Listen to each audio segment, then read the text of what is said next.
is up, everybody? Welcome to another episode of Limited Resources. This episode number 581. My name is Marshall. I'm one of your Limited Resources, and joining me on the line all the way from Denver, Colorado, it's Luis Scott-Vargas. Luis, how are you, bud? What's up? I'm good. I'm really looking forward to playing with Kaldheim. And that is not in the least, by the way, because we're running back the Lords of Limited versus Limited Resources showdown.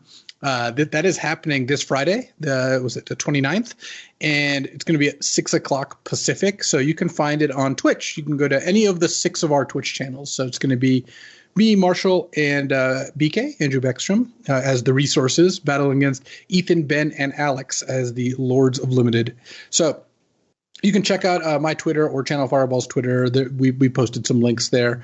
It was a lot of fun last time. I'm looking forward to running it back. It's actually going to be kind of more exciting this time because Kaldheim will have been out for effectively like 2 days. Yeah. And it's going to be sweet. No one's going to have that good of an idea of what's going on. And I think that actually makes it a lot more exciting. Yeah, it's going to be one of those things where we're everybody's figuring it out on the fly, which is kind of part of the limited skill set, I guess, right? I mean, it can be difficult to figure out sets as when you first play them. Things become much more clear after a few drafts. Looking forward to that for sure. I want to mention our sponsor, channelfireball.com. Make sure you head over to CFB for really anything you need magical.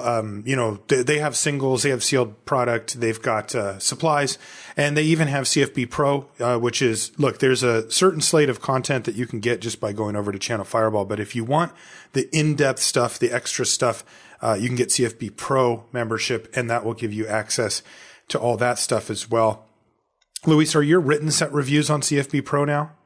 They are. So my written set reviews can be found on CFB Pro, and those are all going up. There's everything but green is going to be up by the time you hear this show. And in fact, green might be up by then. By the time this is up. So there you go. You can head over and sign up for all that. If you want to get Kaladesh, you can do that. You can pre-order it. Once they're able to ship it to you, they'll throw it in the mail and get it. I said Kaladesh again. Kaldheim. You're not the only person who's done that. I've seen it happen so many times. I've done that a bunch of times. Yeah, that's going to be rough. But anyway, Kaldheim, of course, the new set. We're going to be going over the rares and mythic rares today for the second part of our set review show. And if you want to pre-order Kaldheim, you can do so over at Channel Fireball. You can get singles. You can get sealed product. You can even get like a bundle that comes with some cool stuff like playmats and foils and promos and stuff like that to kind of maybe get you a little bit of that pre-release experience back, even if we can't quite do it in real life just yet. If you do end up picking up anything over at Channel Fireball, would really appreciate it if you'd use the affiliate code LR at checkout. It helps out the show, and we do appreciate it. Okay. The Patreon. Also, I should mention that. The show's also brought to you by you via the Patreon. That's right. You can support Limited Resources directly. This is really kind of the core of how LR is funded, basically, and keeps going. And if you are interested in doing that, you can head over to patreon.com/limited resources, and you can check out how it works. It's really straightforward, and it's really up to you. You can set the amount. You can put caps on it. You can stop anytime you want. You can change the amount anytime you want. You can come back anytime you want. There's no commitment level with it. There's nothing that you need to do for a certain amount of time. It's just when it fits your life. If it makes sense for you, then we love it if you would do so. But we totally understand that as life circumstances change, you need to change things around. No problem there either. It's really fully transparent and on the up and up for you right there. And you can check it out over at the Patreon. And the link is in the show notes, by the way, if you're interested in that. Okay. Luis, before we get into the actual rares and mythic rares from Kaldheim, can you go over the grading scale overview, since we will be giving a much wider range of grades most likely today than we did on the commons and uncommon show? Definitely. So we use an A through F grading scale with 2 subgrades, and we're going to start with A's. These are the bombs, game winners, the cards that are good in many situations, especially when behind, and just the overall best cards in the set. So you're going to see a lot of A's in the rares and mythics. The rares and mythics tend to be where the A's are clustered, also where the F's are clustered, but we'll get to that. Examples of A's are cards like Luminarch Aspirant or Leyline Tyrant. B's are cards that actively pull you towards your colors, kind of like headliners for the themes and mechanics of the set, go-to cards, and their reasons to be in a particular pair of colors or any sort of deck that you're in. So you're going to see a decent amount of Bs as well. These are cards like Royal Eruption, one of the best commons. Same with Deadly Alliance, and then Cleric of Life's Bond, one of the better uncommons. Cs, these are playable. These are the kind of pawns of limited. They're pretty interchangeable, and you don't see very many in the rares or mythics. Rares and mythics, again, they tend to be either great or terrible. There's not as many in between, though there are, of course, some. These are cards like Expedition Diviner, Ardent Electromancer. Ds, these are cards that are sometimes playable, and you'd prefer not to run them. You're not very happy if you have these in your deck. These are cards that are just a little too expensive, a little too situational, and just a little too weak. Cards like Gul'Draz's Mucklord or Utility Knife. And then Fs, these are cards that are just straight up unplayable. That just you could go through the whole format and you would never play a card that's an F. Every now and then one of them is deceptively bad, but in general, these are the cards that are just really, really terrible. Cards like Forsaken Monument, which, yeah, it's a powerful card, but it just clearly doesn't work in limited. You just can't get that critical mass of colorless cards for this to work. It's just a card that's there to make constructed more interesting. The two kind of subgrades or categories we have are sideboard, cards that you wouldn't tend to play in your main deck, but can be pretty good out of the sideboard. Rares and Mythics really don't have very many of these. These are cards like Broken Wings. And then Build Around. These are cards that by themselves don't do much of anything or very little, but if you enable them, can be awesome. These are cards like Roost of Drakes, or in Kaldheim, you're going to see Snow or Tribal build-arounds. And Rares and Mythics do tend to have a decent amount of build-arounds. So when we give something a sideboard or build-around grade, we'll say that we're giving it that grade plus what the letter grade would be when it meets those conditions. So those are our grading scales, and let's get to it. Yeah, let's get into it. We're going to start off with white, and our first rare is Doomscar. This is 3 white for a sorcery. Real simple. Destroy all creatures for 5 mana, but it also has Foretell for 1 white. I think Doomscar is just one of the best wraths ever printed for limited. Actually, I think it's the literal best wrath ever printed for limited. Probably. Because Supreme Verdict is better in constructed, where counterspells are rife and you want to be able to, just kill all their spirits and have them know they can't do anything. Doomscar does everything I want out of a wrath. So there's a couple things going on. One, 5 mana to destroy all creatures is solid. If it was just 3 white destroy all creatures, that tends to get around a B from us, because it's just slow enough that you can't necessarily do nothing before casting it, because you'll take a little too much damage. And when you play nothing on turns 2, 3, and 4, your opponent's not going to jam 2 more creatures usually. And it's just expensive enough that you can't really cast Doomscar and another thing on the same turn. But it has Foretell 1 white, which means you can cast on turn 3 sometimes. You foretell a card on turn 2. Sure, your opponent might consider Doomscar, but they're not going to immediately go to that if they don't know you have it. So imagine you're on the draw. They play a 2-drop. You foretell Doomscar. They play a 3-drop. If your hand has a good 4 and a good 5, just throw out the Doomscar right there. Yep. Pick up your clean 2 for 1, and move on. And that's a great way to use it. But the other thing is, this is cheap enough that what you can do with Doomscar is you foretell it. Maybe you play another creature. You wait putting as little on the board as possible until the game gets to a point you're like, all right, pay 3 mana, blow up everything, then play a 4-drop, go. And now you're first on the board, as well as wiping the whole board of creatures. I think Doomscar, I would give it, I think, an A. I don't think it's quite A+, because wraths, there are situations where, like, when you're at parity, they're not great. They're when your opponent knows about them, they get a little bit weaker. And when your opponent has like a counter or something like that you can really get blown out. But Doomscar really does everything you want out of a wrath. You can play it for fast. You can play it for cheap. That's what you want. I love it. Yeah, A for Doomscar. The other thing that is really kind of elegant about the design of it is that when you do have a wrath effect in your hand, whether it's 4 or 5 mana, you do want to be spending that mana on turns 2, 3, maybe 4 in a productive way if possible. And a lot of times that isn't possible, because since most limited decks are the, creatures, right? You have a lot of creatures. If you don't have something on turn 2 to do, like say a card, so, look at the top 3, get a card, something like that, draw a card, whatever, play something that doesn't die to this wrath, then you just end up doing nothing with those turns, hoping to set up for the blowout with the wrath. Well, in this format, you're going to be spending your turn 2 foretelling a lot. And so that doesn't look normal, and it is it doesn't look abnormal, and it is productive. It's what you're going to be doing anyway. And it's built right into the card. I mean, it gives you something to spend your mana on turn 2 so that you can fire off your wrath later on. And it also helps hide it a little bit too, because you're just, I'm just foretelling stuff. Hey, I didn't have any big play on turn 2. Just decided to cast, to do a foretell or whatever. perfect. It's just, and the first, like you said, they're not going to assume that you have it because it's rare. Nobody's going to be playing around the Foretell until, the Doomscar until they know that you have it in your deck. But even then, it makes their life a nightmare. Like, let's say game 1, you get them with it. And then game 2, you're like, foretell something, go. Right? It's like, what are they going to do? Just play 3 creatures into it? They can't really do that. They have to now immediately consider this could be Doomscar, even though it could be any number of other foretell cards in your deck. So much cool play with it. A for Doomscar. That art's pretty cool too. Glorious Protector is next. It's 2 white for a 3/4 creature angel cleric. This one's rare. It has flash and flying. So 4 mana, 3/4 flash flying. I'm definitely already on board for. There's many scenarios where you can maneuver that to be a 2-for-1 just right there. You just flash it in during combat, eat a 3/3, and you still have your creature left over. But it's got more. It says, when Glorious Protector enters the battlefield, you may exile any number of non-angel creatures you control until Glorious Protector leaves the battlefield. And it also has Foretell, and the Foretell cost is 2 and a white to bring it back. Another fantastic card. Glorious Protector. Like it's kind of funny. Any number of the things it did would be pretty good, and then you combine all of them, and it's great. Because 4 mana, 3/4 flash flying is great. A flash creature that can save some of your creatures, re-trigger ETBs, save you from a removal spell. You get to like block with the creature and then play this to exile it, instead of chump blocking. All those are good, and then you can foretell it and put it into play for only 3 mana. This card's going to be excellent in any white deck, and if you put a little work into it, have some ETBs, then it gets even better, or maybe some foretell payoffs. I would give Glorious Protector an A-. I think the card is fantastic. Yep, A- for Glorious Protector.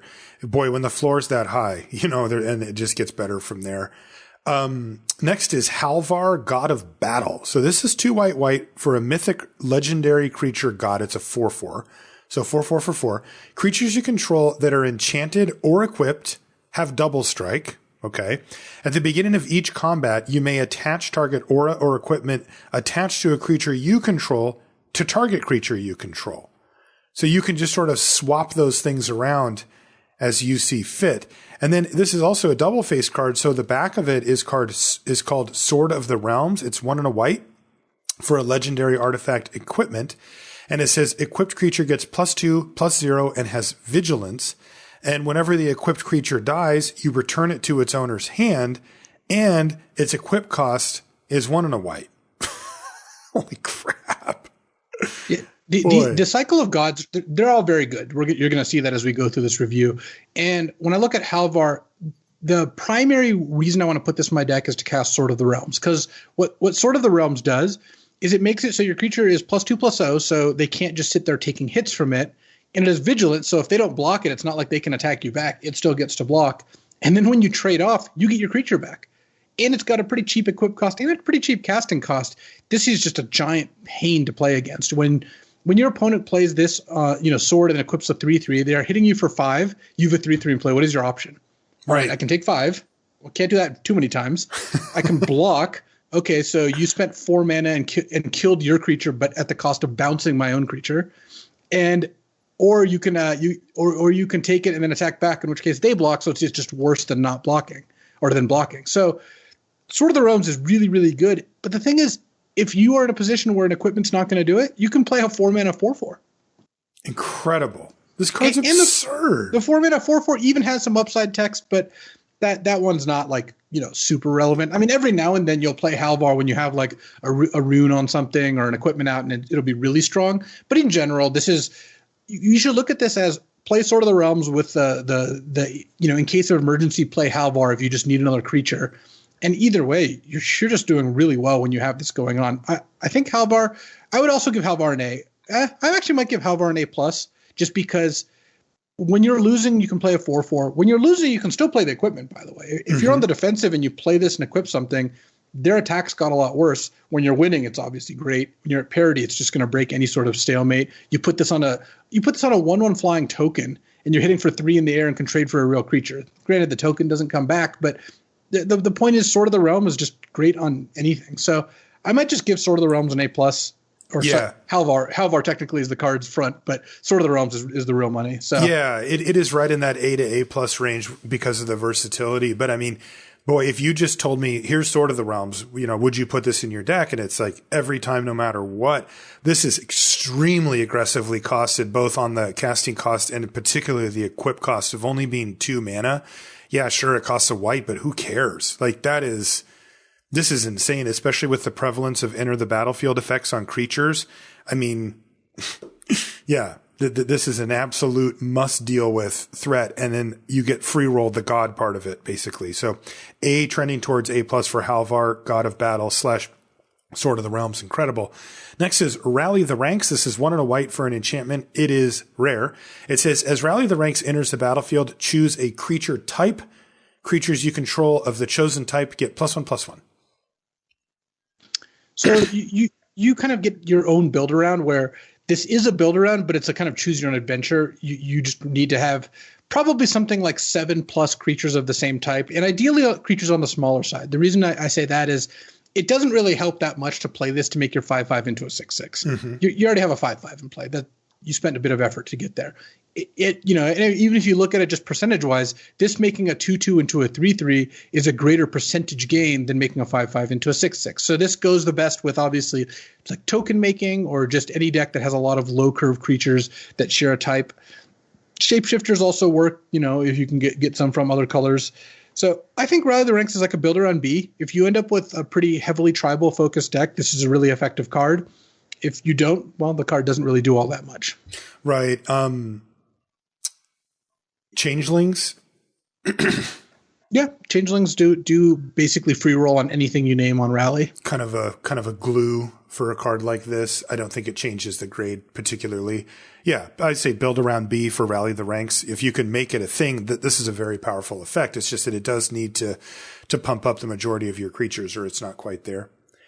All right, next is Rydane, God of the Worthy. And this is another double face card. So this is 2 and a white for a 2/3 flying vigilance legendary creature god. This one's just regular rare, not mythic. Snow lands your opponent's control enter the battlefield tapped. Yikes.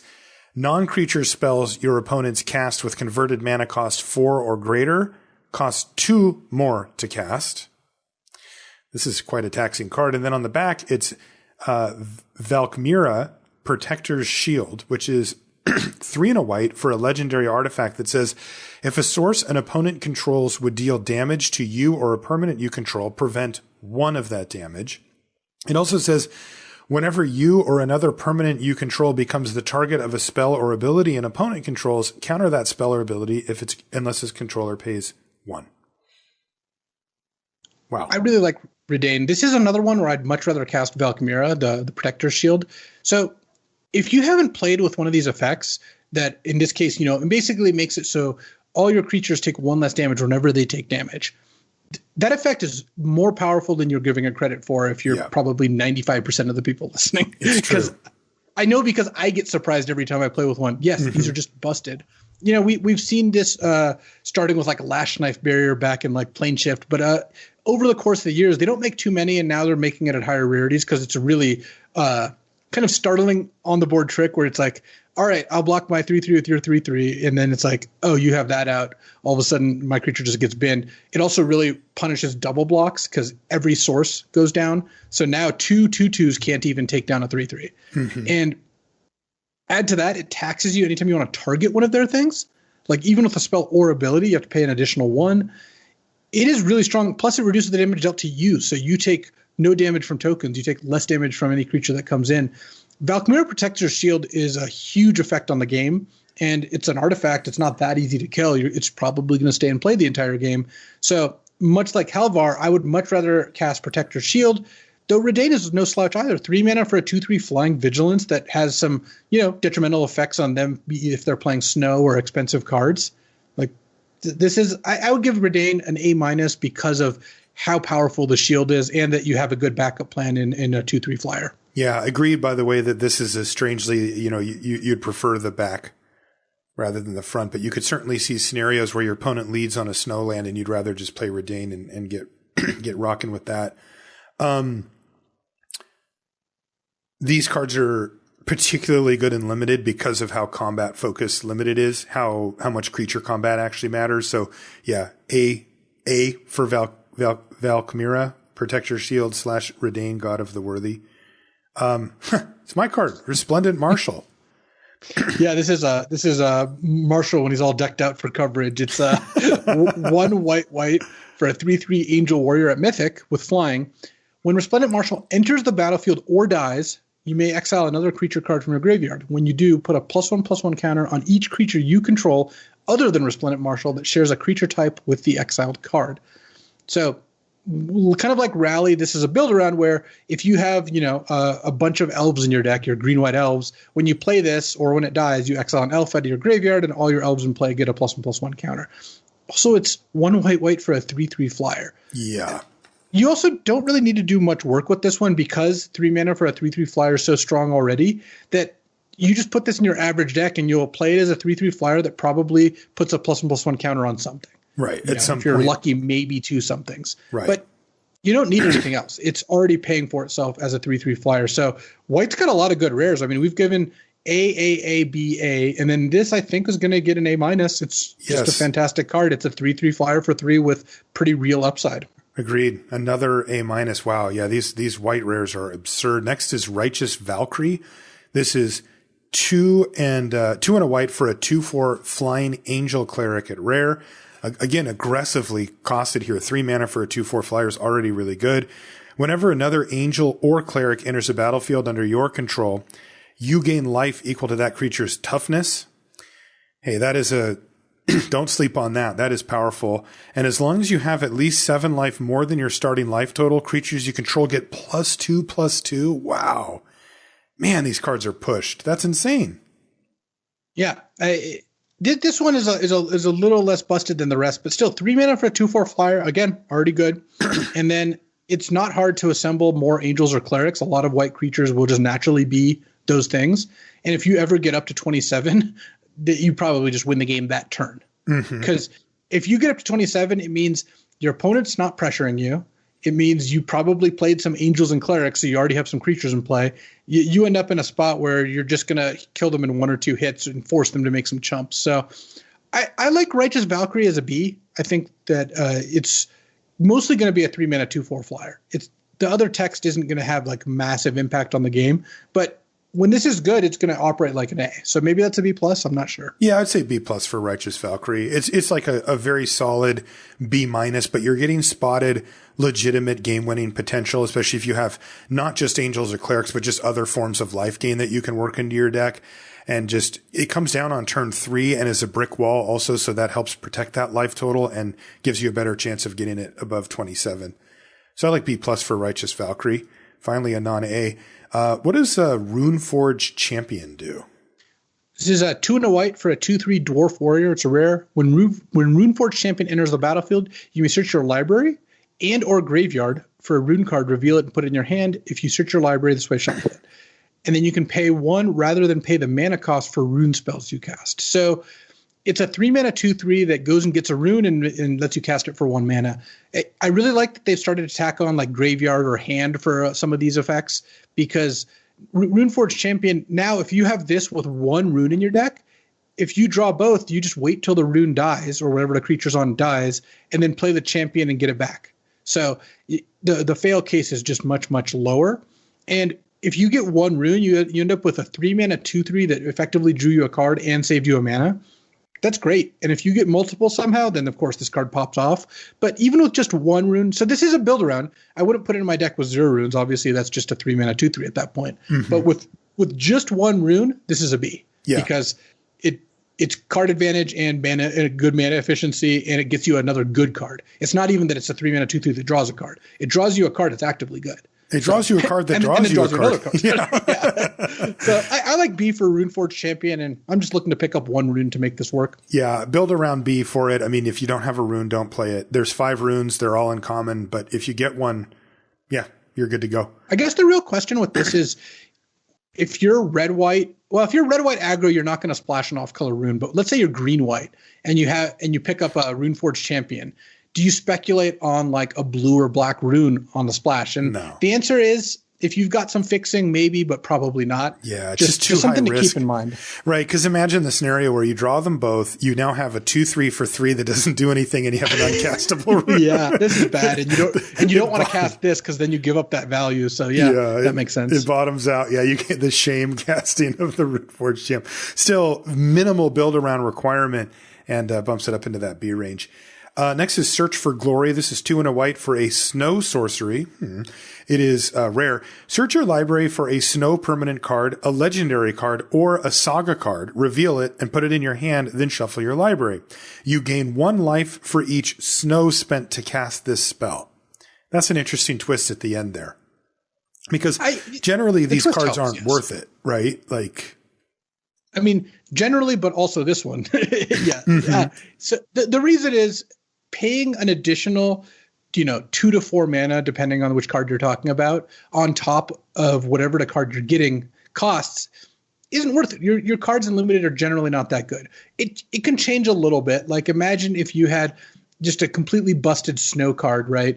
Like, imagine you had an Icebreaker Kraken in an all snow deck. Sure. Then we're talking a slightly different thing, especially if that reliably gains you 2 to 3 life to kind of make up for the fact that you took a turn off. But in general, just paying extra mana for what looks like a pretty limited selection. This gets legendary or sagas too. It's not just snow, but it's still not going to be that many cards. Like, how many cards do you end up with in a deck where you'd even consider playing Search for Glory? You probably have 3 targets. Yeah, probably 3. And they would also they would have to meet a minimum power threshold. And this is a lot. And I would also want at least some semblance of like a toolbox type thing where I could get like one thing for one game situation and another thing for another game situation, that kind of thing. Then I would consider playing a Search for Glory. That's a lot, though.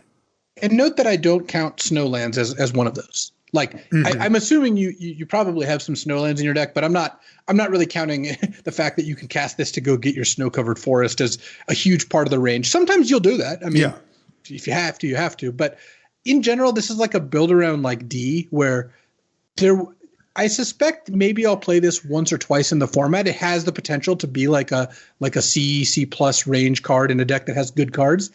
But you should start out with this not being a card you're looking to play and not worth working towards. And then every now and then you'll end up, well, I've got Halvar, God of Battle. I've got a couple Snowlands, and I've got another good card to get.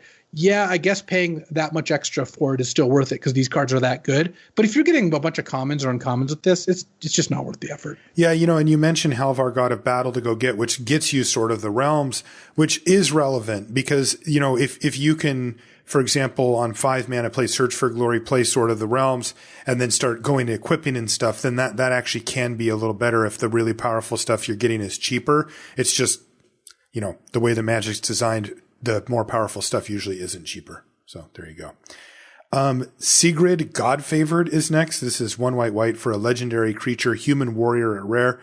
2/2, and with flash and first strike and protection from god creatures. And when Sigrid, God Favored, enters the battlefield, exile up to 1 target attacking or blocking creature until Sigrid leaves the battlefield. Wow. Wow.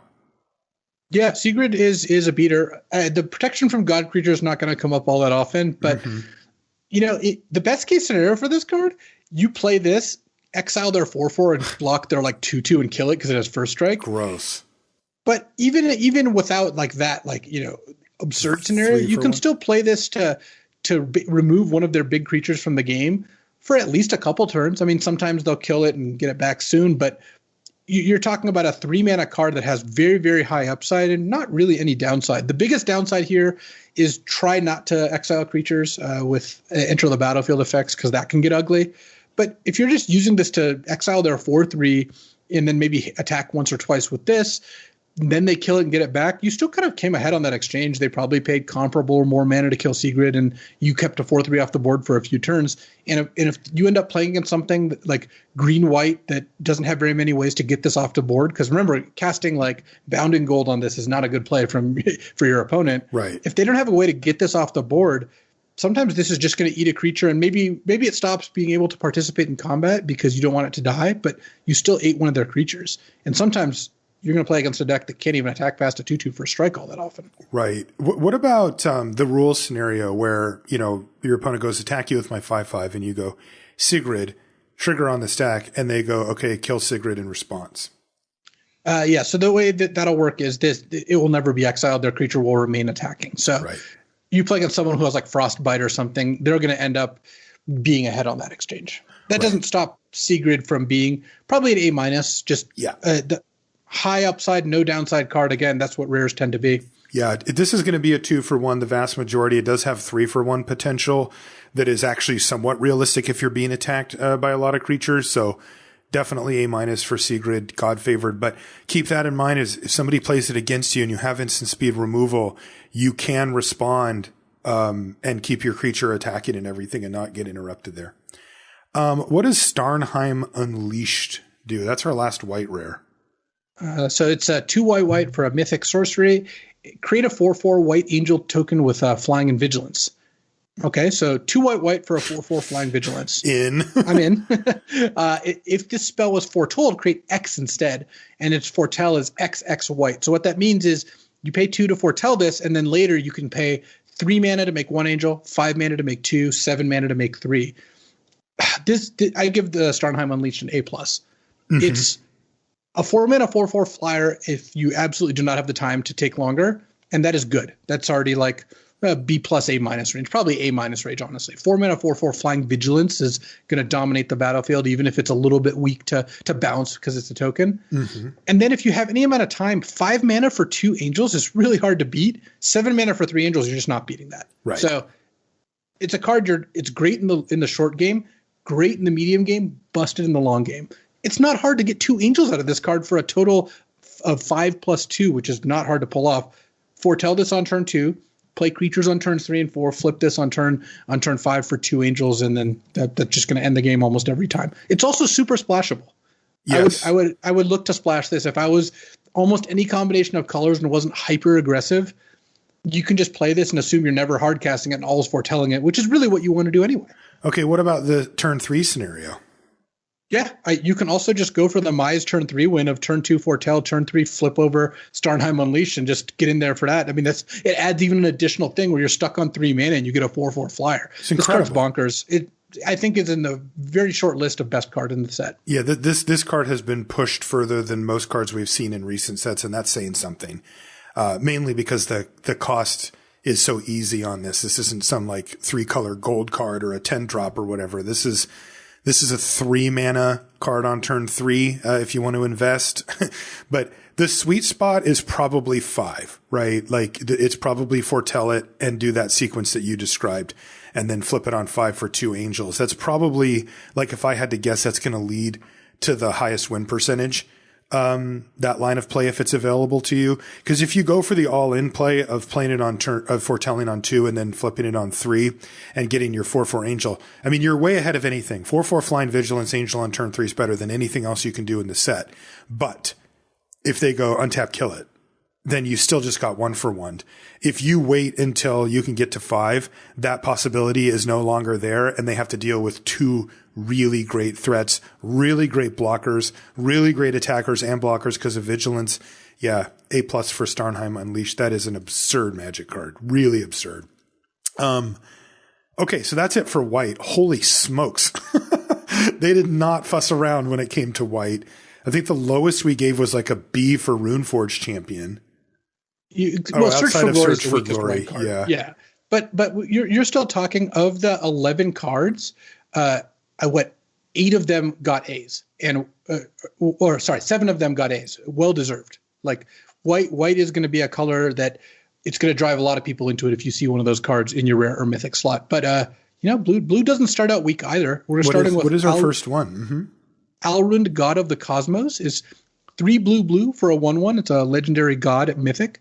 He gets +1/+1 for each card in your hand and each foretold card you own in exile. So already you got 5 mana for, in general, we're going to get to the rest of the text, but in general would probably be somewhere between like 3/3 at a minimum and like 7/7, depending on, what you've been foretelling, how much card draw you've played. Mm-hmm. The rest of the text is really good, though. At the beginning of your end step, choose a card type, reveal the top 2 cards of your library, put all cards of the chosen type in your hand and the rest on the bottom of your library. So in limited, you're probably just going to say creature, or in some cases, depends on how many instants or sorceries you have. Usually it's going to be creature. You're almost always going to have more creatures than anything else. And then he'll draw you, between 0 and 2 cards. Usually, I would say probably less than 1 on average, but there's something that can actually affect that because he's got a flip side.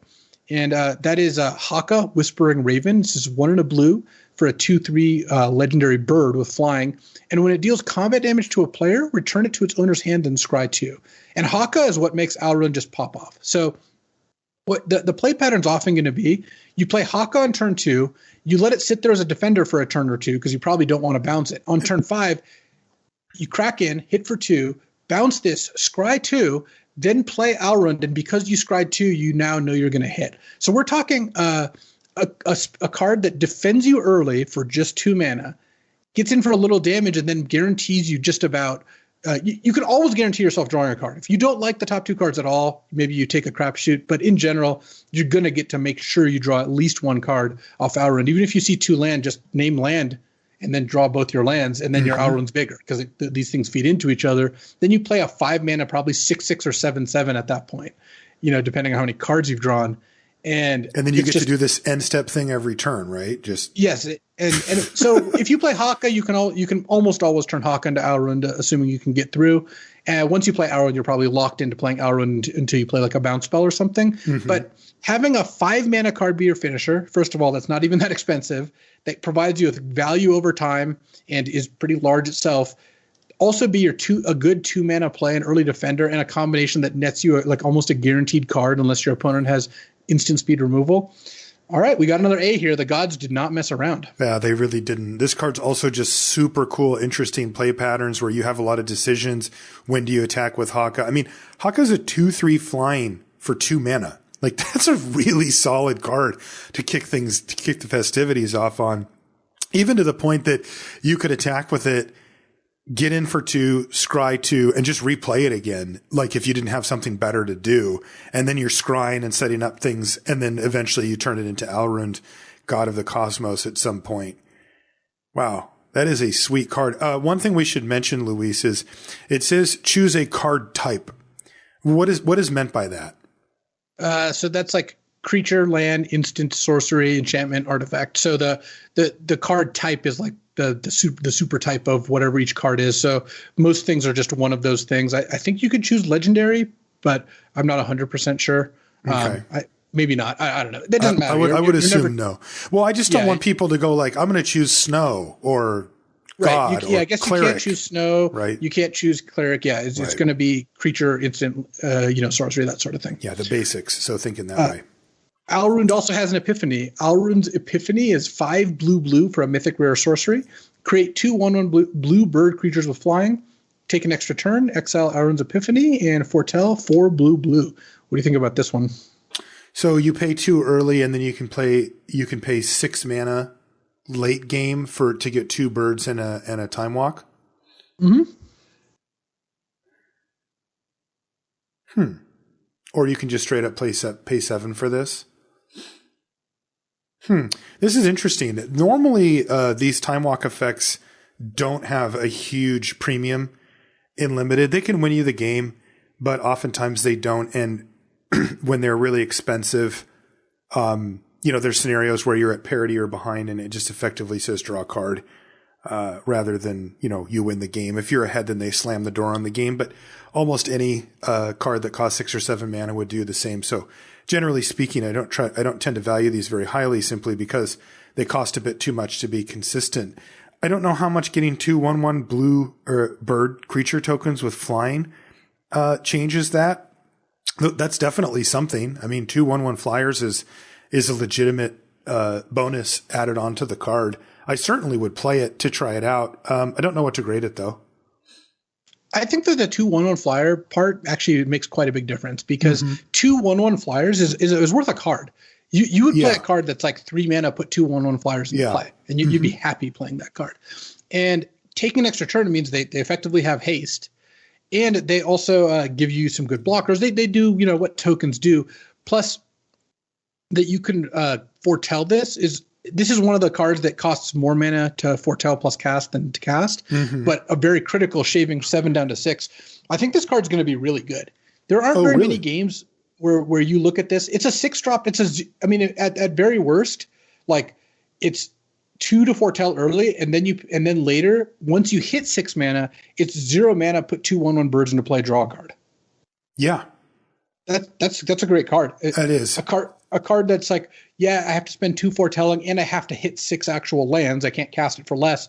But once I do, this at the very worst, assuming they don't have a counterspell, puts 2/1/1 birds, untaps all your lands, and let you draw a card, even if you have nothing that can attack, even if you have nothing in play.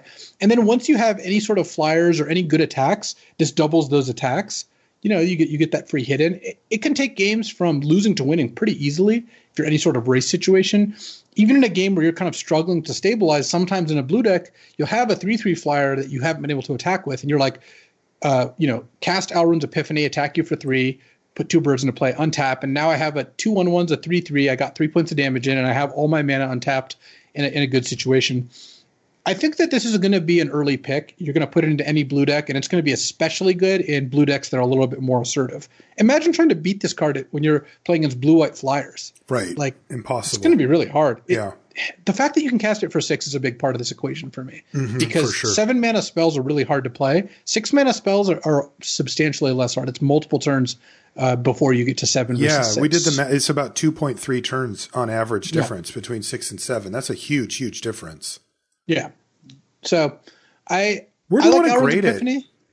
I want to give it an A-. I think this card, again, putting 2 birds into play, like if it didn't have the birds, I think this card would be like a C+. Getting effectively an extra 3 mana and a card worth of spells out of this, that doesn't take very many cards, which that'll bump up a lot of the grade, right? No, totally. And just straight up on what we would value this at, it is efficient. Like if taking an extra turn costs 5 mana and 2/1/1 flyers is about 3 mana, that's 8 total.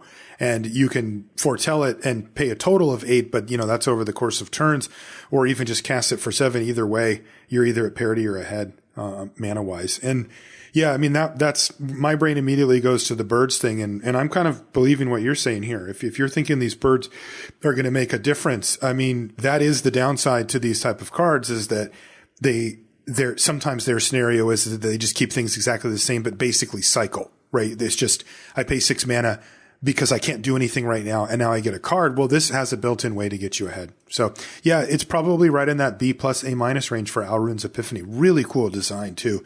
And Foretell is just neat. I'm really excited to play with it. Next is Ascendant Spirit, which looks like a play on Figure of Destiny. It's blue for a 1/1 snow creature spirit at rare, and it has 3 different activated abilities. The first one costs snow, and it says it becomes a spirit warrior with base power and toughness of 2/3. And by the way, it's worth noting here that when it says it becomes that, it means it is now that is not an until end of turn scenario. It just becomes a 2/3 now. That's a spirit warrior rather than just a spirit. Then you can pay snow. And if Ascendant Spirit is a warrior, put a flying counter on it, and it becomes a Spirit Warrior Angel with base power and toughness 4/4. So the only catch there is that you can't jump directly from from level 1 to level 2. You have to go in order. And then the third ability is similar. It's snow. So this time 4 snow mana. And if Ascendant Spirit is an angel, you put 2 +1/+1 counters on it, and it gains whenever this creature deals combat damage to a player, draw a card. Is it weird that it doesn't cost snow to cast? Yeah, I mean, they don't really have a way to put snow in the casting costs too easily. They tend not to do that. I see. I think Ascendant Spirit is quite bad. This is awesome. I mean, obviously, we're kind of, look, we need to try to draw the line here, right? Because we got some feedback from the Commons and Commons review. Now, you and I are operating under some assumptions, right? That your average deck won't have that many snow lands and snow permanents in it. We also gave room for the possibility of as we called it, a turbo snow deck, right? Where you're basically just prioritizing snow over everything else. It kind of, if there is a snow permanent, you take it. If there's not, take the snow land. If there's not, then take something else. Draft style, which may exist. We haven't drafted the set yet, so we don't know for sure. But that's what affects this type of card pretty drastically, right? If I told you all your lands were snow lands, and you'd be quite happy with this. If I told you half of your lands were snow lands, you'd be like, well, maybe. And if I told you a quarter of your lands were snow lands, you'd be like, this is pretty bad. And that's the difference between these, how to evaluate these cards, right? Yeah. And I don't think you're going to end up in a spot where you have enough snow lands to make this card a banger. Because for this card to be good, I want to be able to get it to level 3 basically every game, or sorry, level 3 snow, level 2 every game, because playing a 1-mana 1/1 then spending 2 mana to make it a 2/3, that's not good enough. That's just not a good card. Not at all. I mean, I would play blue for a 1/1 that you spend 2 to make it a 2/3 because it's a 2/3 for 3 that you can, have and play on turn 2, and sure, that's fine. It's a cheap spell for double spells, whatever. But I wouldn't play a card where half the games I couldn't even do that. Like, how many snowlands do you think you need to make this card actively good? And I think the answer is like 10. Yeah, it's probably 10. Yeah. And how often do you think you're going to get 10 snowlands in a deck? I don't know. It's possible that if you want to go hard on snow, you can get 10 snowlands. But remember, even if you're on a table where people don't really want them, no one else is playing snow or one other person's playing snow. Let's say no one's playing snow. Mm-hmm. They're still not free. You still have to spend draft picks on them. Yeah. And trust me, people are going to snipe your snowlands, even if they're not playing snow. I know I will. If I look at a pack, like, it's not like I'm advocating hate drafting, but if I look at a pack of 6 cards and none of them are doing any good for me, I'll take off-color snowlands, because you never know. You might open the snow icy manipulator and you want 3 snowlands in your deck. Yep. Like, they always have a possibility. You can put them in every deck. Whereas off-color random cards, of course, I'm not going to take a blue card if I'm black-red. But if I'm black-red and I have a frostbite, then I'm certainly going to take snow-covered mountain and snow-covered swamp over nothing. Yes. And I'll probably take random off-color snow lands just because maybe I'll end up with 2 frostbites and another card and another card. And then all of a sudden, I want 3 or 4 snowlands in my deck. So right.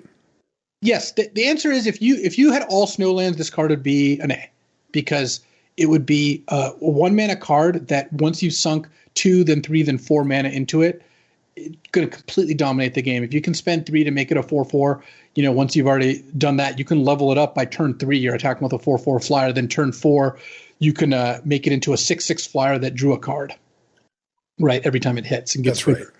That's awesome. Yep. But I mean, I think this card is very close to an F. It's clearly a build around. It's a build around like B if you can get an obscene number of snowlands. But imagine the games where you play this. You have 1 snowland in your opener. You draw your second snowland on turn 4. You don't know when you're going to draw your third, so you're not sure if you want to spend the 2. And then by the time you draw your third, the game has kind of passed this by, and you never get to 4. Right.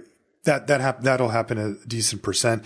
The real question is if it plays out like whatever the master set was that we recently had that had snow in it, right? Where people realized pretty quickly that they needed to plant their flag, and they would start taking snowlands like first or second pick, so that when you pass the pack to the next player and the snowland was missing, it was like the other person saying, "Hey, stay out of this," right? I'm willing to basically burn one of my premium early picks just to pick up snowlands to set up for the second and third pack. And if that actually happens, where 1 or 2 people per draft can send a signal that strong, then we could have fully dedicated snow decks every few drafts, in which case Ascendant Spirit would, frankly, you could wheel it, which is kind of funny. But it's like the 1-mana 1/2 the snow scryer, right? Yeah, we're like, if half the cards in your deck are snow, this card is going to be incredible. I'm skeptical. I've drafted snow in a bunch of formats, and it was not that often where you ended up with like these peak snow decks. Mm-hmm. If you do, these cards are all fantastic. We'll have to see. Part of the problem is, let's say you go nuts and you draft 11 snowlands for Ascendant Spirit, and the card's awesome. Well, sometimes you don't draw Ascendant Spirit, and because you spent a lot of effort taking these snowlands, your mana's worse because you're playing probably 5 colors worth of land to get that high, and you spent draft picks. You fourth picked a snow-covered island. Right. You didn't take a card instead of it. So totally. It really matters. It limits your playables and it limits your sideboard. So let's give a build around grade though for Ascendant Spirit, because that is what these are. And if there is a world where you can be turbo snow, what is Ascendant Spirit in that deck? like in the scenario you described where you end up with 10 it's probably like a B. Yeah. It's a B plus. to an A. Yeah. If your deck had all snowlands, this card would be like an A. Yes. If your deck has 2/3 snowland, it's probably closer to a B, because sometimes you'll falter on the third and fourth, like the triple and quadruple snow. Okay. So there you go. So keep that in mind for all of these heavily snow dependent cards, that they are really all build arounds, and we're going to find out more about how viable that deck is.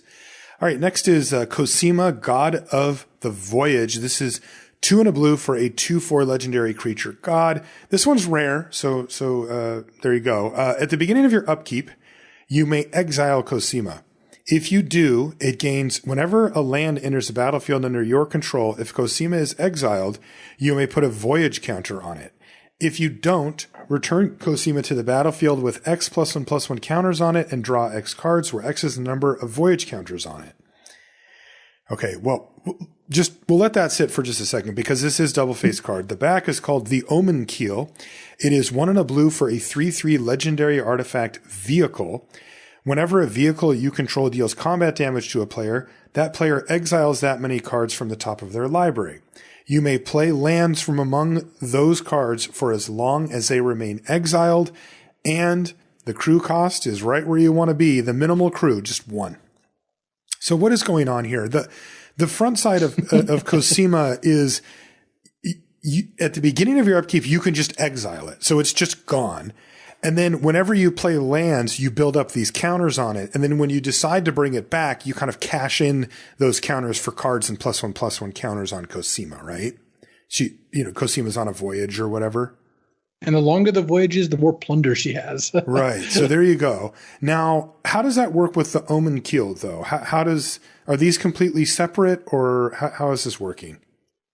So once you've chosen to play one side, there's no natural way to play another. Okay. It's not like some of the gods where you have some outs to flip flop. You decide, do I want to, is this an Omen Keel kind of day? Do I want to take my 2-mana 3/3 equipment that goes and treads the water and hits them and gets some lands? It doesn't ramp you, but it does get you extra lands that you can play. Or do I want to play Cosima? The majority of the times you're going to want to play Cosima, because you pay 3, you play this 2/4, it can block for a turn, you hope they don't kill it, and then on your next turn you send it to a voyage, and then you effectively kind of have, imagine an enchantment that says whenever you play a land, draw a card and give +1/+1, except the last land you have to use that to summon her back. It's on a delay, so it's not like fueling herself, but turning every land drop into a card and a counter is really big. Like, imagine you play turn 3 Cosima, on your upkeep turn 4 you exile it, play a land on turn 4, play a card. Play a land on turn 5, play a card. Play a land on turn 6, bring this back as a 4/6 draw 2. You spent 3 mana and you had to wait 3 turns, but you got in return a 4/6 creature that draws you 2 cards. Yeah, that's really strong. Yeah, that's quite good. And imagine, it's kind of like when you're holding a stock. Let's say GameStop. Imagine if you could hold as long as possible. You could take your old rocket ship to the moon. If you had diamond hands. Yeah, if you had some diamond hands, then Cosima can end up as like a 6/8 draw 4. And then you're really sticking it to the short sellers there. So, yeah. The real sweat is if you play your lands and get counters and you don't have, because it basically costs you a land drop to bring Cosima back, right? It's either put a counter on it or bring it back when you play the land, and needing to peel a land to get Cosima back, right? Like, how far do you push your greed on that one, Yeah, that's the real question, because sometimes you'll play this and you'll put the third counter on, you have no land in hand, and you're like, I don't need this to come into play this turn. I have a good play this turn, but next turn, if I don't draw a land next turn, this could get dicey. So yes. You really don't always know. If you have 2 lands in your hand at that point, it's easy, right? You go land, put a counter, next turn, you're guaranteed. But I think that this is one of the cards I probably will learn the hard way that you shouldn't always hold. Yes. And then the Omen Keel's a little weirder, because it's not as much a backup plan, because unlike some of the gods, this doesn't do anything if you don't have another creature in play. Mm-hmm. So it's not like it'll save you in a position where Cosima wouldn't, because you can also play Cosima and just choose not to exile her. Though, of course, that's pretty much a bummer if you have to do that. That's an act of a coward, to say the least. Yeah, it really is. But You can end up playing Omen Keel, I guess, if you have a good curve.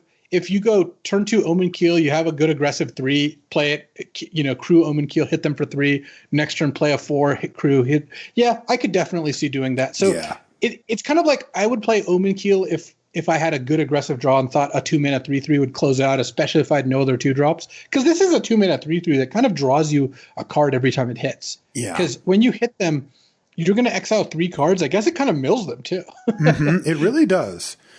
And it's probably reasonable to think that this will get in for 2 or maybe 3 times without any help. I mean, that thing's hitting pretty hard as a 3/3, minimal trades, with their 3-drop or 4-drop in many scenarios. So I could see places where you'd want to do it, but I'll tell you, my mindset would just always be to try to go off with Cosima. Yeah, I think that's likely true. I would give Cosima an A. Yeah, I think it's just an A. Just a fantastic card. There's not really much that goes wrong here. Right. The worst case scenario is you have a 3-land hand with no other creatures, so Omen Keel doesn't do much, and you never draw your lands. But that's not going to be the typical game. Yeah. I guess off the top of your deck, this isn't the best top deck when you have a bunch of lands already in play and you need action. But I don't know. The fact that on turn 3 this is going to be one of the best plays in the format really balances that out. Yeah. And if you're playing a deck with Cosima, just don't play your 7th land. Don't even play your 6th land if you don't need to. Just be aware that you've got a landfall card in your deck. Just think that remember Zendikar Rising. It taught you some lessons, I hope. That's right. All right. So A for Cosima, God of the Voyage. Next is Cosmos Charger. This is 3 and a blue for a 3/3 flash flying horse spirit at rare. It has Foretell for 2 and a blue. So pay 2 mana, then 2 and a blue later. This one actually costs more in the aggregate than it does on its own. And it says foretelling cards from your hand costs 1 less and can be done on any player's turn. Yeah, it makes the 2 mana you're spending to foretell a card into 1 mana and at instant speed. So it doesn't make it so the cards themselves are cheaper, but it probably makes the card overall cheaper to just foretell and then cast off the foretell rather than just hard casting it, plus letting you do it at instant speed.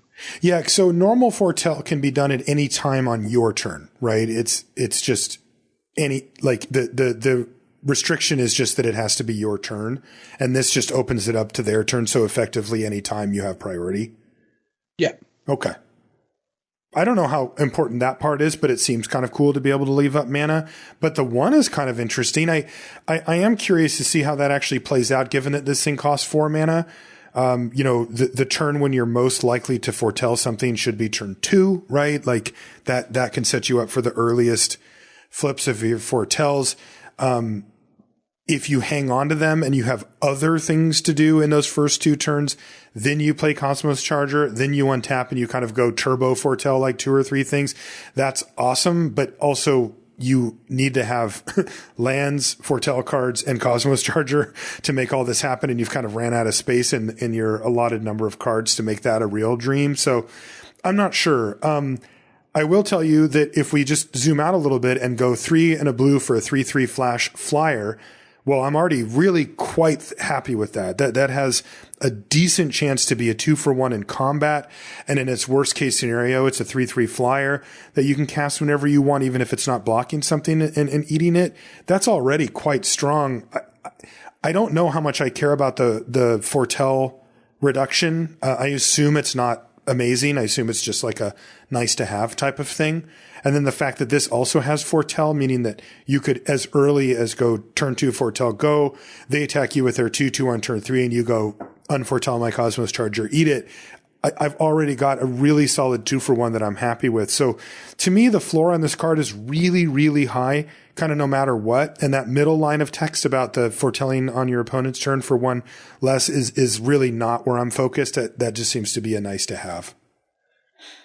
Yeah, I think the floor is very high and the ceiling is just like a little bit higher than that. A little higher. Yeah, agreed. But yeah, you're playing this as a phantom monster with flash, which is great. That also you can foretell and play it for 3. You can do the whole turn 2, turn 3 thing if you want. Right. And that could easily eat their 2 mana play. I mean, that would happen fairly consistently. I would imagine early in the format, but even later in the format, if my blue opponent foretells a card on turn 2 and does nothing on turn 3, I'm probably just not attacking. Oh, I'm jamming, dude. Screw that. It's a rare. Come on. Yeah, it's a rare, but how many foretell cards would you foretell them be unable to play on turn 3 and not have a 3-drop. There's just that reduces the possibilities enough. That is true. I would probably go to attacks in Arena and see if they get priority. I tell you what, I'm attacking, man. I'm not playing around some stupid rare. Like, show me what you got. Either way, I think Cosmos Charger gets an A-. It's just got good ambush potential. And you know what? Some games you will save a mana or two. And when you're a 4-mana 3/3 flyer, saves you a mana or two over the course of the game. That's pretty big. It is. That's not nothing. Yep. A- for Cosmos Charger. What does a Cyclone Summoner do? Oh, I'll be casting this one. This is 5 blue for a giant wizard at rare. When it enters the battlefield, if you cast it from your hand, so no reanimator or blink shenanigans, return all permanents to their owner's hands except giants, wizards, and lands. So, and it's a 7-mana 7/7. 7/7. Yeah, Huge. That's insane. Gigantic wizard. And it bounces probably all of their stuff, never bounces changelings. And if they're playing, blue or red, they might have some giants or wizards hanging out. But it probably bounces all their stuff. And it bounces some of your stuff or none of it. I mean, yeah, it's a 7-mana 7/7, which helps stabilize the board. That's already number one, right? Mm-hmm. You spent 7 mana for your card, and your opponent's probably not going to be able to attack you next turn. Because even if they have a removal spell or a bounce spell, though that doesn't work very well on this particular guy, you've kind of negated their board. You're playing against red-green, you bounce everything except one of their 4/4 giants, say. Plus, red-green, of course, can't even kill this very easily. But you're not in a position where they kill your 7/7 and you're dead. That's what happens a lot with these expensive cards. That's why we don't like them, or one of the reasons. And then if you're behind, it's very good. If you have any sort of board, you can just kill them. Imagine that you're playing blue-red and you have a 4/4 giant and a 2/3 wizard. You play this, bounce their 3 creatures. You hit them for 6, and now you have 3 creatures and they have none. And one of those creatures is just massive. Mm-hmm.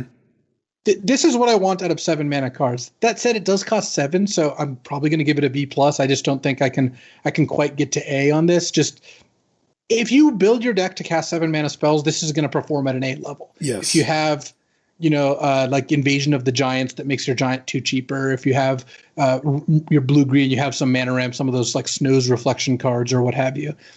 Those things can make this into the best card in your deck for sure. It's a build around in that sense, just like any 7-mana cards or 8-mana cards like an Ugin. Mm-hmm. And it's just a really effective card. So the power level's there. The casting cost is there too, but the power level's definitely there. I would give Cyclone Summoner a B+, but it's a card worth trying to play 7s for. Agreed. And that is really worth taking in the way that you describe that, because sometimes you will not get to cast your Cyclone Summoner no matter what it says on it. And you have to account for that. But for the cards that they've designed such that when you do get to that 7 mana and cast it, it gives you a huge advantage and it makes it very difficult for you to lose the turn after you've cast it. That's where the money's at. And the Cyclone Summoner has that. So B+ for Cyclone Summoner. Next is Graven Lore. This is 3 blue for a snow instant at rare. It says, scry X, where X is the amount of snow spent to cast this, then draw 3 cards. So bare minimum, it's draw 3 for 3 blue at instant speed, and then it has this upside of getting a little extra scry for any snow that you spent on it. That's pretty good. Yeah. I mean, Jason's Ingenuity was a fine card. Yeah. And Kaldheim does definitely have some speed to it, but I suspect most blue decks will be pretty happy with 5-mana draw 3. That's just the kind of card where if you can play interaction in the first couple turns, then cast this, you'll pull ahead pretty easily in the late game. 5-mana draw 3 is a world of difference between 6 mana. And then in some decks, you're going to get to scry 2 or 3 before doing that. Like that's huge. I mean, obviously the dream is scry 5, but scry 2, draw 3. Now you're really talking, because now you're very likely to find whatever it is you're looking for. Yeah, totally. The thing to consider, I think that, look, this is a rawly powerful card, but it has a major liability in that it doesn't affect the board and it costs 5 mana. So you effectively have to take an entire turn off at a critical juncture of the game to pull ahead. So what that means is that when you build your deck and you include a card like Graven Lore, which you should, this is really powerful and it's a way to give you an advantage that you can use to actually win a game of Magic. You should try your best to minimize the other types of cards in your deck that don't do anything, particularly the expensive ones. Cards like Equipment get very cumbersome when they're put alongside cards like Graven Lore. Cards like Enchantments that give you some marginal ability over the course of time but don't block attack or help you from dying. those take up a much bigger piece of the pie when you have a card like Gravenlore in your deck. You can only get away with so much. This is the type of card that is 100% worth it, but just try to make sure that the other cards you have are cheaper and affect the board more often so that you can take advantage of the time that you've gained and actually pull ahead with your Gravenlore. If you try to jam this in a deck with a whole bunch of 7-drops and a whole bunch of do-nothings, you're going to lose a lot. You're going to cast this card and lose a lot. And you shouldn't. You should be able to find a way to construct your deck so that this is the type of card that can be a card that wins you the game rather than a liability, which happens a lot. That said, though, it's very powerful. Like, I would have it at the B. I'd probably just give it a B. If you are careful about your deck build, this can easily win you a game. Yeah, I would give Gravenlore a B and just focus on having a good interactive deck. Yeah. Like, it doesn't mean you have to be an aggro deck with a low curve. It just means not at all. If you're a control deck, make sure you've got good, 2-mana plays, 3-mana plays. Frostbite, is amazing. Imagine red-blue giant control with like 2 Frostbites, some cheap cards, good 3s and 4s, and then you just play a Gravenlore on 5 and just kind of wrap things up in a nice little bow. Yeah, like, that's right. That's the dream. It's going to be really bad in, like you mentioned, a blue-black deck that its curve starts at 3 and has like a couple 6-drops. Like, that's just not where you want to be to maximize this card. You need the time to crush them with those extra cards. That's right. You can't be playing this when you're behind. That's just not the ideal scenario. So yep. I like B for Gravenlore. Just keep an eye on your curve. And I don't think the snow part really adds that much to it that I'm going to draft differently. I wouldn't really evaluate this particularly differently in a snow deck versus a non-snow deck. Definitely not a reason to play off-color snowlands, but it is a reason to sneak in a couple snowlands of your colors in. This is the scenario you described, right? You're in blue, pack 2, you pick up a Gravenlore in 3rd pick or 2nd pick or something, and now it's getting towards the end of that pack and the other pack, and you're like, oh, here's a blue snowland, I'll just take it. Oh, here's a red snowland that goes in my Wizards Giants deck with this Gravenlore, and I'll just take it, right? These are the types of cards that push those picks, where you're just kind of like, I'm not really the snow deck, but I'll take a few snowlands because I have a Gravenlore, right? And now the snow player's like, crap, I'm not getting the ones that I need, that kind of thing. So B for Gravenlore. All right. It looks like this reminds me of a card printed in from some of the reviews that we've done with TBS. Icebreaker Kraken. Yes. What does this do? This is 10 blue. Does it have cumulative upkeep? Well, so it's a little cheaper. It's 10 blue for an 8/8 snow creature Kraken at rare. Mm-hmm. This spell costs 1 less to cast for each snowland you control. Okay. So that's quite a bit of a cost reduction in the right deck. And then when it enters the battlefield, artifacts and creatures target opponent controls don't untap during that player's next untap step. And you also have the ability to return 3 snowlands you control to their owner's hands, return Icebreaker Kraken to its owner's hand. So you're looking at an 8/8 that locks all their tapped creatures down for a turn. Remember, it doesn't tap anything, but anything that was already tapped won't untap for a turn. Artifacts and creatures.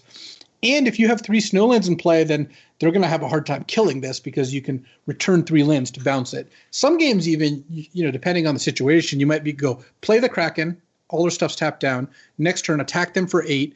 Then second main, float mana, bounce 3 snowlands, and if you have enough lands, you can replay the Kraken.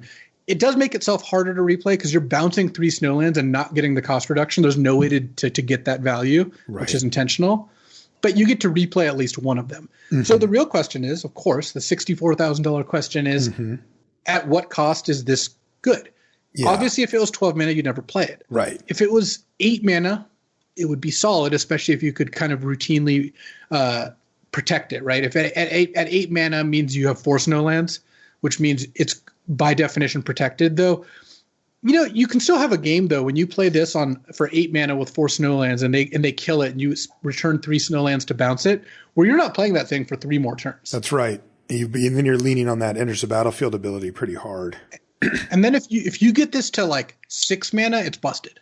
A 6 mana 8/8 that keeps their team tapped down, and then you can replay almost immediately in the same turn, right? Because let's say you have 6 mana, untap, float 6, return 3, replay. So now you have 5 snowlands in play, or 4 snowlands in play. So you would need to have just 1 additional land at that point, I think. Yes, because you get the reduction back from the one that you replayed, but yeah. So I think that this is, again, one of those cards that most decks just can't play it. You can't play this card unless you probably have in the vicinity of 9+ snowlands. Like, if half your lands are snowlands, even if half your lands are snowlands, though, you're talking about having 8 lands, 4 of which are snowed before playing this. Yes. And so it's like closer to an 8-drop. At 8 mana, I'm not loving this card because 8 mana is a lot. It does what you want on 8 because when you're probably behind getting attacked, you play this, they can't attack you, and then it protects itself. But yeah, I would want probably like close to like 9 or more snowlands. I'm thinking even more. At 11, the thing is, at 11 snowlands, I think this card's going to be very, very good. Yeah. And remember, you can maximize this because when I count snowlands, I count like the 0/4 bear that goes and gets a snowland. Mm-hmm. I count the enchantment that you put on a land and it becomes a snowland. So it's not snow permanent, so you can't make it cheaper by playing creatures. But anything that fetches or turns into snowlands increases that count. Yeah, this is a build around A. It is. If you can cast this for 6 mana, if you can roll off 6 snowlands in a row and cast this, you're going to win most of those games. Absolutely. Like, the card's very good. Yeah. But so I would give it a build around A, contingent on just getting a ton of snowlands. And yeah, if you had an Icebreaker Kraken and an Ascendant Spirit, sure, I'm willing to second pick Snow Covered Island once I have those 2 cards because the payoffs are there. With just one of those payoffs, I'm just so worried that I'm going to tank my draft by aggressively drafting 12 snowlands and there's just having this be one of the bottom 10 cards of my deck, which just happens in some games. It's tough because also, cards like Gravenlore, work against the snow players in such a big way for 2 reasons. One, the one that we mentioned where people just snipe random snowlands if they have a card like Gravenlore that they can cast, and that then the Icebreaker Kraken, the real snow player, is like, well, I needed those to make this card good. And you're like, well, I just sort of free rolled them because I happen to have this snow instant. But also, again, cards like Gravenlore they say snow instant, but they're just not, right? And so other people are going to take those. If you're going to be dedicated snow, you need more cards like Icebreaker Kraken in the card pool because nobody else wants it. Like, there's nobody that's going to like dip their toe in the pool of an Icebreaker Kraken. If it's pack 2 and you open that up, it's either the best thing that you could see or it's a complete brick for you, right? Where there's some cards that care about snow, but not enough to make it so that other people wouldn't play them, like Gravenlore. And that's a very fine line to walk. But if you're turbo snow, I mean, that's why we're giving build around grades on Icebreaker Kraken here, right? Is if you are that deck and you could just, like you said, play it on, turn 6 or something. I mean, the card's absurd, right? It's basically unkillable. It's hard to die after the turn you cast it, and it smashes super hard. It's a freaking 8/8. So I think that Wizards let the Seattle Kraken spoil this card too. On their I did see that. media. That was pretty cool. Yeah. Are you hyped? You got a sports team. It's basically a basketball team. It's like basketball with sticks. Yeah, they play in the same building too, but I'm much, much more hyped for the rumors of a potential return of my beloved Seattle Supersonics. We'll see. So build around A- or something. I mean, it's still expensive, right? Like the chance that you actually cast it on 6 is almost impossible, but still you would get to 7 lands and cast this quite happily. So if you get to B 7 lands, like if you have, 5 snowlands. Yeah. I don't know. And 2 regulars. Yeah, I still think it's a build around A, but the A is contingent on like 9+ snowlands, probably closer to 10 or 11. Right. Once you're in the hallowed grounds of 12 snowlands, this is just the best card in your deck every game. You're gonna really hope you draw it. Next is Mystic Reflection. This is 1 and a blue for an instant at rare. Choose target non-legendary creature. The next time 1 or more creatures or planeswalkers enter the battlefield this turn, they enter as copies of the chosen creature, and it has Foretell for just blue. That's kind of a sweet card. Now, also, I have to note here, Luis, it does say choose target non-legendary creature. So you are targeting the creature, right? Yeah, they say choose target non-legendary creature because it's not a complete sentence to say target non-legendary creature. I see. They just want you. They and it would be a run-on sentence or a little way too wild to be like, target non-legendary creature the next time. It's just a weird, awkward way of doing it. Right. So, but my point is, they can kill the creature out from under Mystic Reflection, right? They sure can. Yeah. And then, so you play this and it resolves. Now, the next time any amount of creatures, whether they're tokens or not, enter the battlefield. Also, it's planeswalkers. Weirdly, a lot of these cards kind of throw that in there. Mm-hmm. But enter the battlefield. They enter as copies of the creature. So the level 1 use of this is you foretell it to make it cheaper, because this is going to be a spell that you really it's going to tax your mana. And let's say you're playing red blue. You foretell the make 2 dwarves card, right? Dwarven reinforcements. And then you have like a 4/4 Craven Giant in play, and you're like, foretell Mystic Reflection, my Craven Giant. You're tapped out. Everything's good. Foretell my Dwarven Reinforcements. I get 2 4/4s, and then play a 2-drop. I get another 4/4. Mystic Reflection upgraded 3 2/1s into 3 4/4s. Yeah. Yeah. Okay. So there's like a lot going on there in terms of what needs to happen. Another thing to note is it's like a weird removal spell. It is, isn't it? Because let's say they cast their 6-mana bomb. In response, you go, I'm going to Mystic Reflection my 1/1 token, or, your O2 whatever. Yeah. And then their 6-mana card enters as just like an O2. So it's kind of like a Raven form. But for 2 mana, except you have to cast it in the right moment. You have to do it in response to them playing their creature. Right. Which the timing on that's a lot rougher. I look at all this and it's got a lot of potential.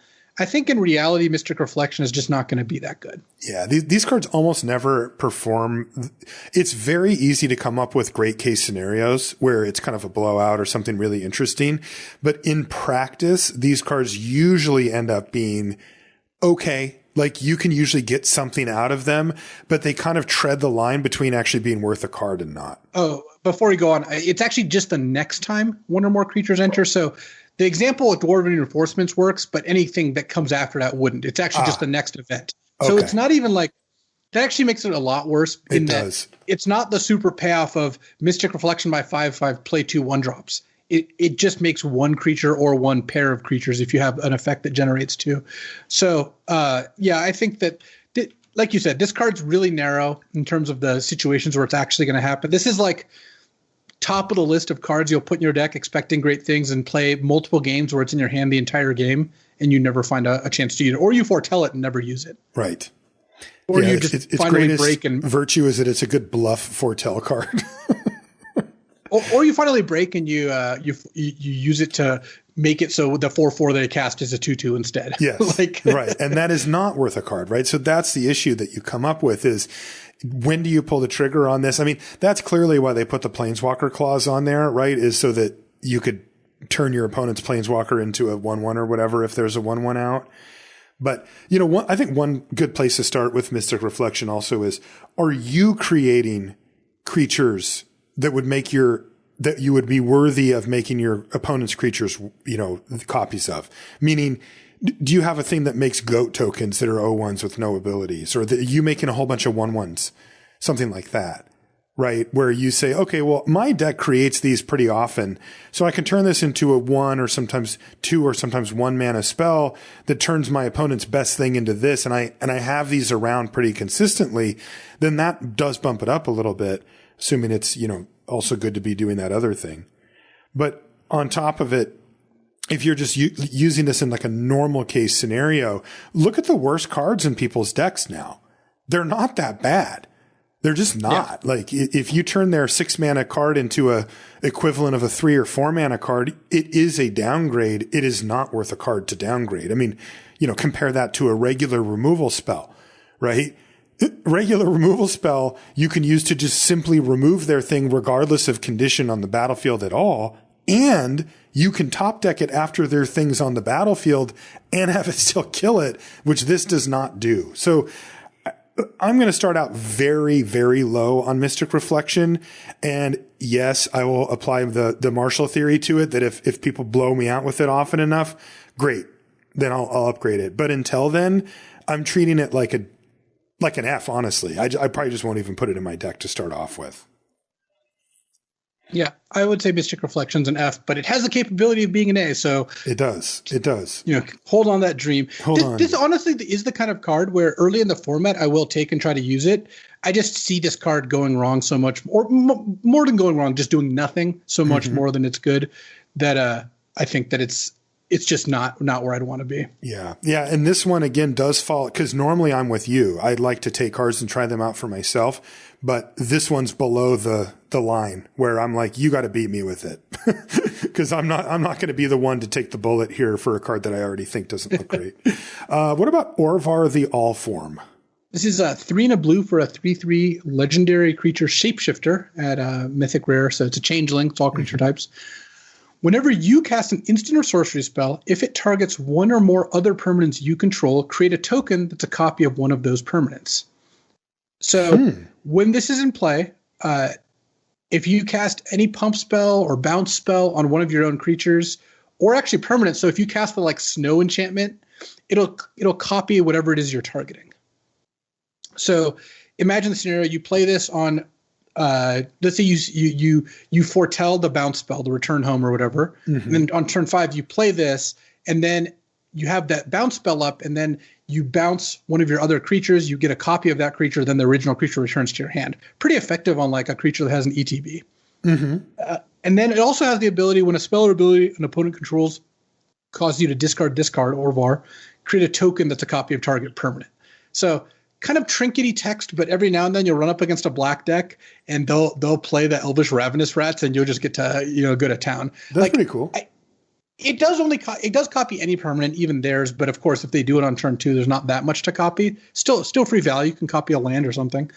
And this card works pretty well. I think because it's a 4-mana 3/3 with a significant amount of upside. It's got a changeling, so it's going to be good in any deck that cares about creature types. It makes it so all your bounce spells are very punishing against removal. The only thing that's a little tricky there is if they have removal, they're probably killing this first. So you're not going to get to do the complete blowout. But it makes pump spells really good. Does it copy itself if you bounce? No, it's only one or more. Whenever you cast it, target one or more other permanents. Other permanents, okay. So it can't copy itself. What are the real spells here that do this, though? Like, honestly, the stuff that you put in your deck are, especially considering that you're playing blue here, right, are traditionally bounce spells and removal spells, things that you would prefer, instants and sorceries you'd prefer to not target your own stuff. Imagine frostbiting one of your 4/4s with this in play. You paid 1 mana to get a 4/4. Okay. Pretty good. Yeah, okay. And there are some pump spells that I would put in my deck, and if you put this card alongside those, you're talking some real value. Then it's absurd, yeah. Like, imagine blue-white flyers, you play this, and you play the 1 mana, give a creature +1/+3 in flying, and you got to hit them with a 2/2, or now a 3/5 in the air, and you got a 2/2 for 1 mana, or better if you copy a 3/3 flyer like an Augury Raven or something. Okay. Yeah, that's pretty good. And you're not giving up a ton here, right, for a 4-mana 3/3 changeling. No, not. And 1 out of every 20 games, you'll hose a discard spell. Yeah, totally. Plus, imagine that you're playing a best 2 out of 3, and they make you discard, and you discard this in game 1. They're going to either side out their discard spells or just be really afraid to use them. So at that case, probably side them out. Yeah. Yeah, okay. I mean, to me, Orvar the Allform seems like a B. I'm not blown away here, but this is real upside and can lead to some pretty absurd stuff, particularly if you're willing to build around it a little bit and throw maybe a couple of instants and sorceries that target your stuff for benefit that you may not normally run, but that are close. The Orvar pushes those over the top quite easily. I mean, you start copying stuff and the game's going to end really quickly. Yeah, I think Orvar is a B, but you can make it an A in the right deck. If you have 2 bounce spells and 3 pump spells in your aggressive deck, whether it's blue-white or blue-red, probably the most likely, you can end up in a pretty good spot. And like I said, something like Frostbite can be pretty effective as just a cheap way to clone something else. Yeah. Last blue card. I'm just going to be looking at it in blue-green ramp, or I'm going to be copying my lands by playing ramp spells on them. Because that's really necessary. Yeah. Last blue card is Reflections of Lityara. It is 4 and a blue for an enchantment at rare. As Reflections of Lityara enters the battlefield, choose a creature type.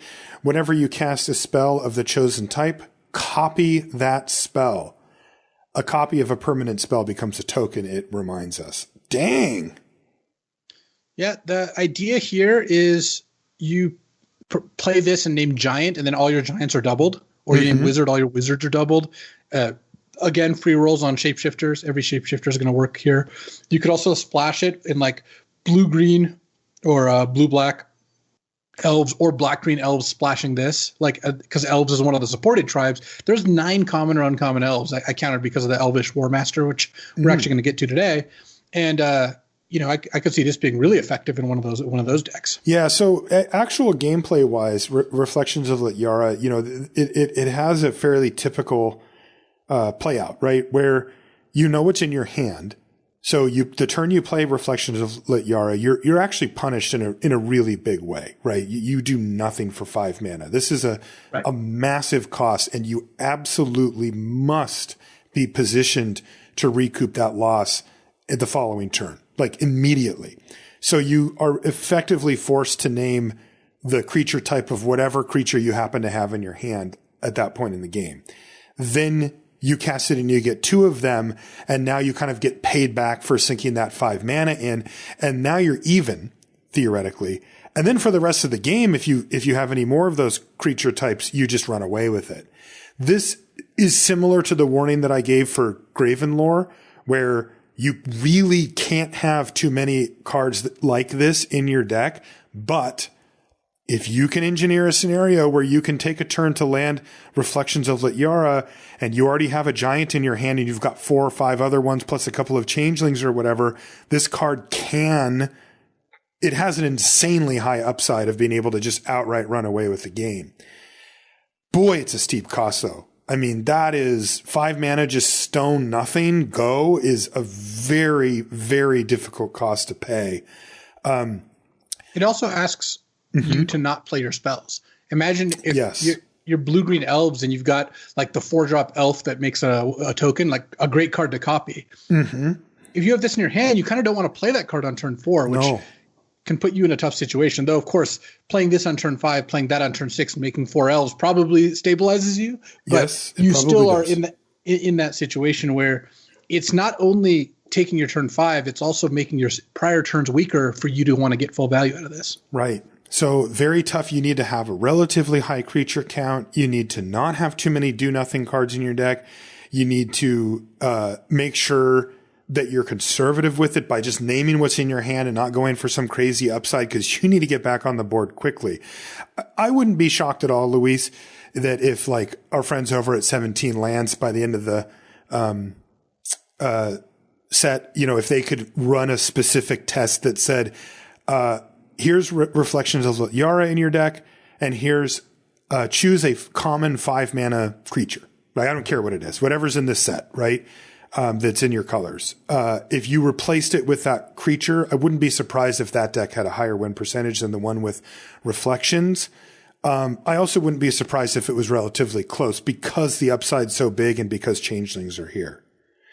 Yeah, and if this copies 2 things, you likely got value, because the things you copy are probably 3 to 5 mana themselves. There's not too often that you're copying 1-drop. So yeah, I would take a turn off and spend 5 mana if I knew I'd get to copy a 4-drop plus a 3-drop. That's a 2-for-1 plus a mana advantage. Yeah, the downsides are ugly. I would give this a build around A. I think in a deck that has like 10 cards of the right type, this card is just going to be obscene. In a deck that has like 6 or 7, you're now running into the danger zone where it's like slightly good enough to play, but you're just going to have games where it does very little, and in fact could cost you the game if you get too greedy with it. Yeah, I give it a build around B. So in an average deck that you just want to throw it into, I would give it a D or an F. My reasoning is there's also scenarios that we haven't covered here. We were talking about the best case, which is that I have 5 mana and I have it on turn 5 and I still have cards in my hand. This is a horrendously bad top deck, particularly if you're behind.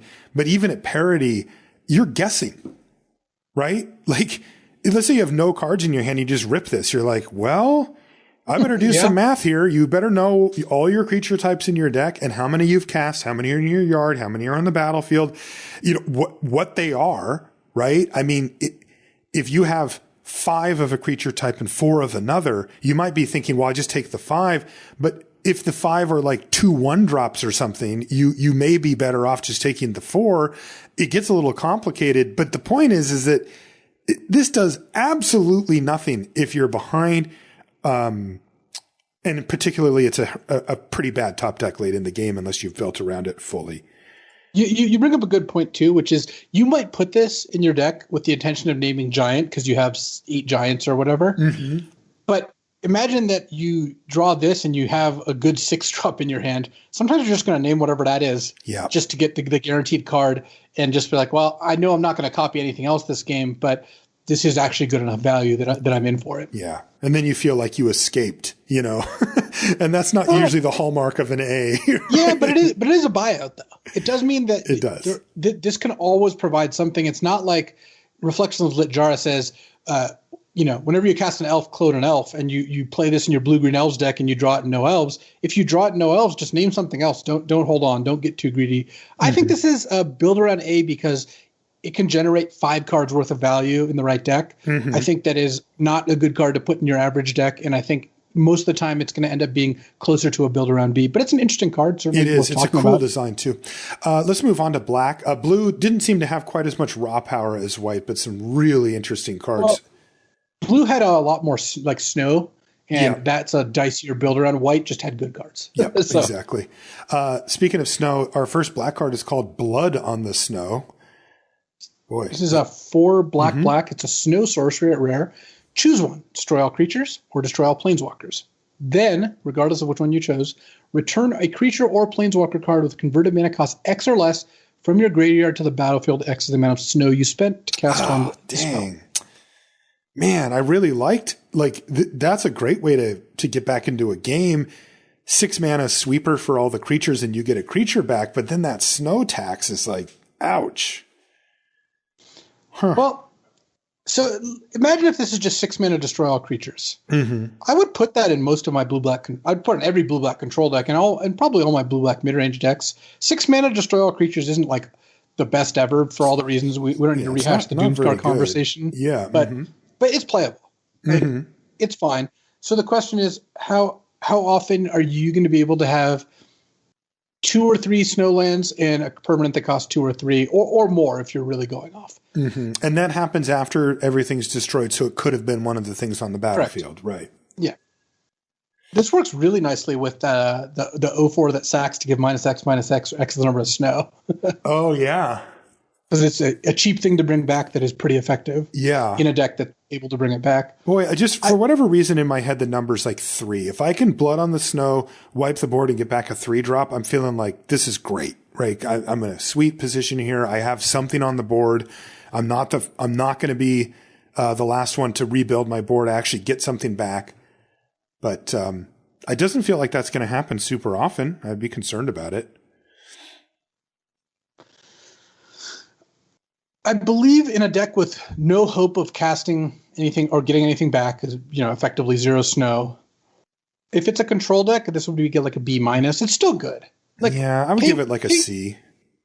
It's still a Wrath. You're playing a deck that gets up to 6 mana. But you have to cast creatures ahead of it. I mean, it's very difficult to get card advantage out of a 6 mana Wrath. I don't think that's true. I think it's difficult to get a 5-for-1 out of a 6 mana Wrath or a 4-for-1. I don't think it's difficult. It's hard to get a 2-for-1 out of it. I mean, definitely a 3-for-1. All that it needs is you play one less creature than them, and you're at parity, and they play 2 more creatures than you, and you got a 2-for-1. That's not that hard to do because you can always take 1 turn off and then chump on your last turn.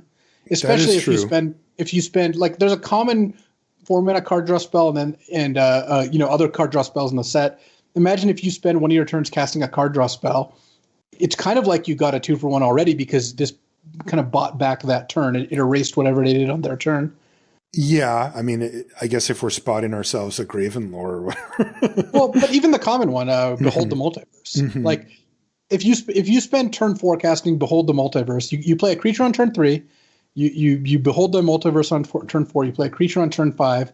They played 4 creatures or even just 3 creatures. You haven't taken that much damage, and then you get like a 2 or a 3-for-1 on this. Plus, you drew a bunch of cards. Like, I think this will be good in a deck. I'm not saying it's an A. I'm saying it's a B-. I'm not saying it's amazing, but I think that a blue-black control deck will actively want Blood on the Snow.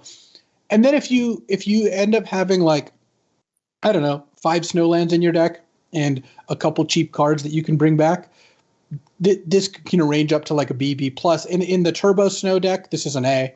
It's fantastic. Yeah, it's great in Snow. Yeah. I think the main thing that I just want to point out is I'm trying to take a more broad strokes approach, which is why I'm saying it's like in the C range. I do agree with you that in a blue-black control deck, then this thing gets up into the B range or maybe even a bit higher. But I mean, that's a very narrow description, right? Like there's going to be blue-black decks that aren't even control decks, right? I mean, this is what about blue-green? Or excuse me, black-green? Yeah, I mean, well, it depends what kind of black-green deck you're talking. If what you're about talking black-white? You know, like, I don't know this card seems to go down a lot in those. Yeah, so I think when I say it's like in the B range, I think I'm saying for a control deck. Mm-hmm. I think on an aggro deck, with that. Yeah. It's an F. Mm-hmm. I think in a mid-range deck, it's probably closer to like the B minus C plus level, depending on how your deck's constructed. Yeah, and I have it like at C for that. Yeah. Imagine a black-green deck that has the 3 mana make your land into a snow land and has some more expensive spells, and it's kind of like a ramp deck. This card's really good in that deck too. Yeah, it is. And like you said, with the snow, it really does get to A territory. So, and the green decks will often have snow. But yeah. If I had to give Blood on the Snow one grade and not explain the context, it would be a B. I think it actually would just be straight up B. I think this card is going to range as from a build around A to like an unplayable if you just don't want the Wrath effect. But I think something like a B for Blood on the Snow is the closest I can get. Okay, I would say C plus for it. I'm just not as high on it. I think you'll die before you cast it. Like in the scenario that you described when you play your 5-drop and they kill it and then smash you, like you might be able to come back after Blood on the Snow. But I'll tell you, you're at 5 now and you go Blood on the Snow. You don't get anything back from it. And they're like, cool, here's my 6-drop or my 5-drop. And you're like, the ball's right back in your court again, you know? Yeah, I mean, so that's why I'm a little its fail cases for sure. Yeah. Okay. What about Burning Rune Demon? What does this guy do? This is 4 black for a 6/6 Demon Berserker at Mythic Rare. It's got flying. When it enters the battlefield, you may search your library for exactly 2 cards not named Burning Rune Demon that have different names. Your opponent chooses 1 to go in your hand and 1 to go in your graveyard. So that's incredible. Oh, this card's awesome. It's half a Gifts Ungiven. So it's a 6 mana 6/6 flyer. All right, great. Yeah. And what you can do is you shouldn't just go grab your best and your second best card, because that's generally not going to be what you want to do with this. Because what you want to do is grab 2 cards that are close in power level. Yeah, similar. Because if you grab an A and a B, you're just always going to get the B. So at that point, why don't you just grab 2 Bs if you have 2 Bs left in your deck? There's no reason to bin your A for no value. Similar, if you have 1 B and a bunch of Cs, just grab 2 Cs. But if you have 2 A's, a lot of the time you're just going to grab 2 A's, guarantee you get one of them, and then between that and the Burning Rune Demon, you're probably going to beat them down pretty badly. Yeah. Also, the type of effect that you're looking for, try to make those as similar as possible too. You know, I see people make mistakes with these things where they'll get like a good creature and a good removal spell and be like, here, pick between these 2. That's giving your opponent a lot of agency, knowing because they know what they have in hand about what they can beat, what they can't. Or if you just get 2 good creatures or 2 good removal spells, they don't have options really. They're going to give you the slightly worse option, but you're going to get one or the other. So it's usually better to reduce your opponent's choices when possible. Yeah. And you can also, take advantage of like, the asymmetric amounts of information. So, like, imagine they actually go back to that scenario where you're getting a removal spell. Imagine they have like a really strong creature in play. You can go get a removal spell and then a card that's better than the removal spell, and they'll give you the other card, and you already had a removal spell in your hand. Yeah, totally. Also, it does go to the graveyard, right? So if there's graveyard synergies. Yeah, totally. You can get a reanimation spell and a great creature and just guarantee you end up with a great creature. Right. I mean, we're just discussing how you use the card. It's clear this card's an A. It's an A, so yeah. There's no that's not a real surprise. It actually might be an A plus. A 6 mana 6/6 flyer that draws a good card. That sounds like an A plus to me. It does. Yeah, it's right in there. I can't really imagine much better. So I like A plus for Burning Rune Demon. Fun card too. It looks like it's going to have a lot of good gameplay to it. Really cool card. Burning Rune Demon A plus. Next is Crippling Fear. This is 2 black for a sorcery at rare. Choose a creature type. Creatures that aren't of the chosen type get -3/-3 until end of turn. So it's a sweeper, and the joke here is that if you put this in your elves deck, you get to name elves and then kill everything else, or give everything else -3/-3. Mm-hmm. A couple notes is you could never make a shapeshifter smaller with this because shapeshifters are all creature types. So no matter what you name, it won't hit shapeshifters. But you can always just name something wild. If you have nothing in play, it doesn't matter what you name. You just want to not name something they have. Mm-hmm. This can be kind of a one-sided sweeper where you've got a 3/3 of any type and they have some creatures and you just name whatever it is you have in play to sweep their stuff. Mm-hmm. It gets a little trickier when you have cards of the same type. If you're playing the elf mirror, then you have to choose, do all elves die or do no elves die? Like right. You get that optionality. Overall, I think this card's really strong. Okay. The fact that it can never kill changelings doesn't bother you that much? Nah. Look, it'll happen. The changelings aren't like massive creatures; they're more to get synergies going. Mm-hmm. So yes, it would be nice if you could kill them, but I'm not gonna really give this card too much of a knock for not killing their 1/4 flyer or their random 3/3. Okay, you know. So what do you want to give it? I'm having a really difficult time putting a grade on Crippling Fear. Oh, I think this is an easy A, actually. Oh, really? Wow. So imagine this game. You play a 2-drop. I play nothing on turn 2. You play a 3-drop. I play a 3-drop. You attack me or do whatever. I play a 4. On my turn, I just play this. My creature's not going to die, and it's going to eat your 3 creatures. Or later in the game, I can play this and sweep a bunch of your creatures and not all of my creatures. Oh, yeah. That's absurd. Yeah, this card's awesome. I mean, it'll falter a little bit against people who have a bunch of 4/4s, but that's a risk I'm willing to take. I can't imagine beating this card if I'm playing like the black-white double spell deck or red-white aggro or black-red aggro. Any of the aggro decks, like how are you tangling with Crippling Fear? Oh, yeah, no, you're right. Yeah, this is like a 3 damage. It's an Anger of the Gods that doesn't hit your best creature or whatever creature you want to save. And and imagine you're playing black-green elves and your 2 creatures don't get hit by this. That's absurd. Now we're just talking just complete blowout. So I like A on Crippling Fear. It'll have some awkward matchups, but overall, this card is just going to be obscenely good, and you have to do no work to make it great, and a little work makes it even greater. Yeah, boy, that scenario you described is not far-fetched. That is a very typical runout. Right? Yeah. It takes no work. It doesn't matter what you play on turn 3. The only exception is just don't play something on turn 3 that they have. Yes. Try not to play a warrior if they have a warrior. But even then, sometimes you can name cleric, or like human. Like you have a human warrior, they have a dwarf warrior. You name human, it still kills their thing. Right. And you have that option too. Wow. All right. So A for Crippling Fear. Yeah, that's absurd. What does Draugr Necromancer do? This is 3 and a black for a snow creature, a zombie cleric at rare. If a non-token creature an opponent controls would die, exile it with an ice counter instead. And it also says you may cast spells from among cards and exile your opponent's own with ice counters on them. So anything that's exiled with an ice counter, you get to cast. And you may spend mana from snow sources as if it were mana of any color to cast those spells. That's pretty cool. And it's a 4/4?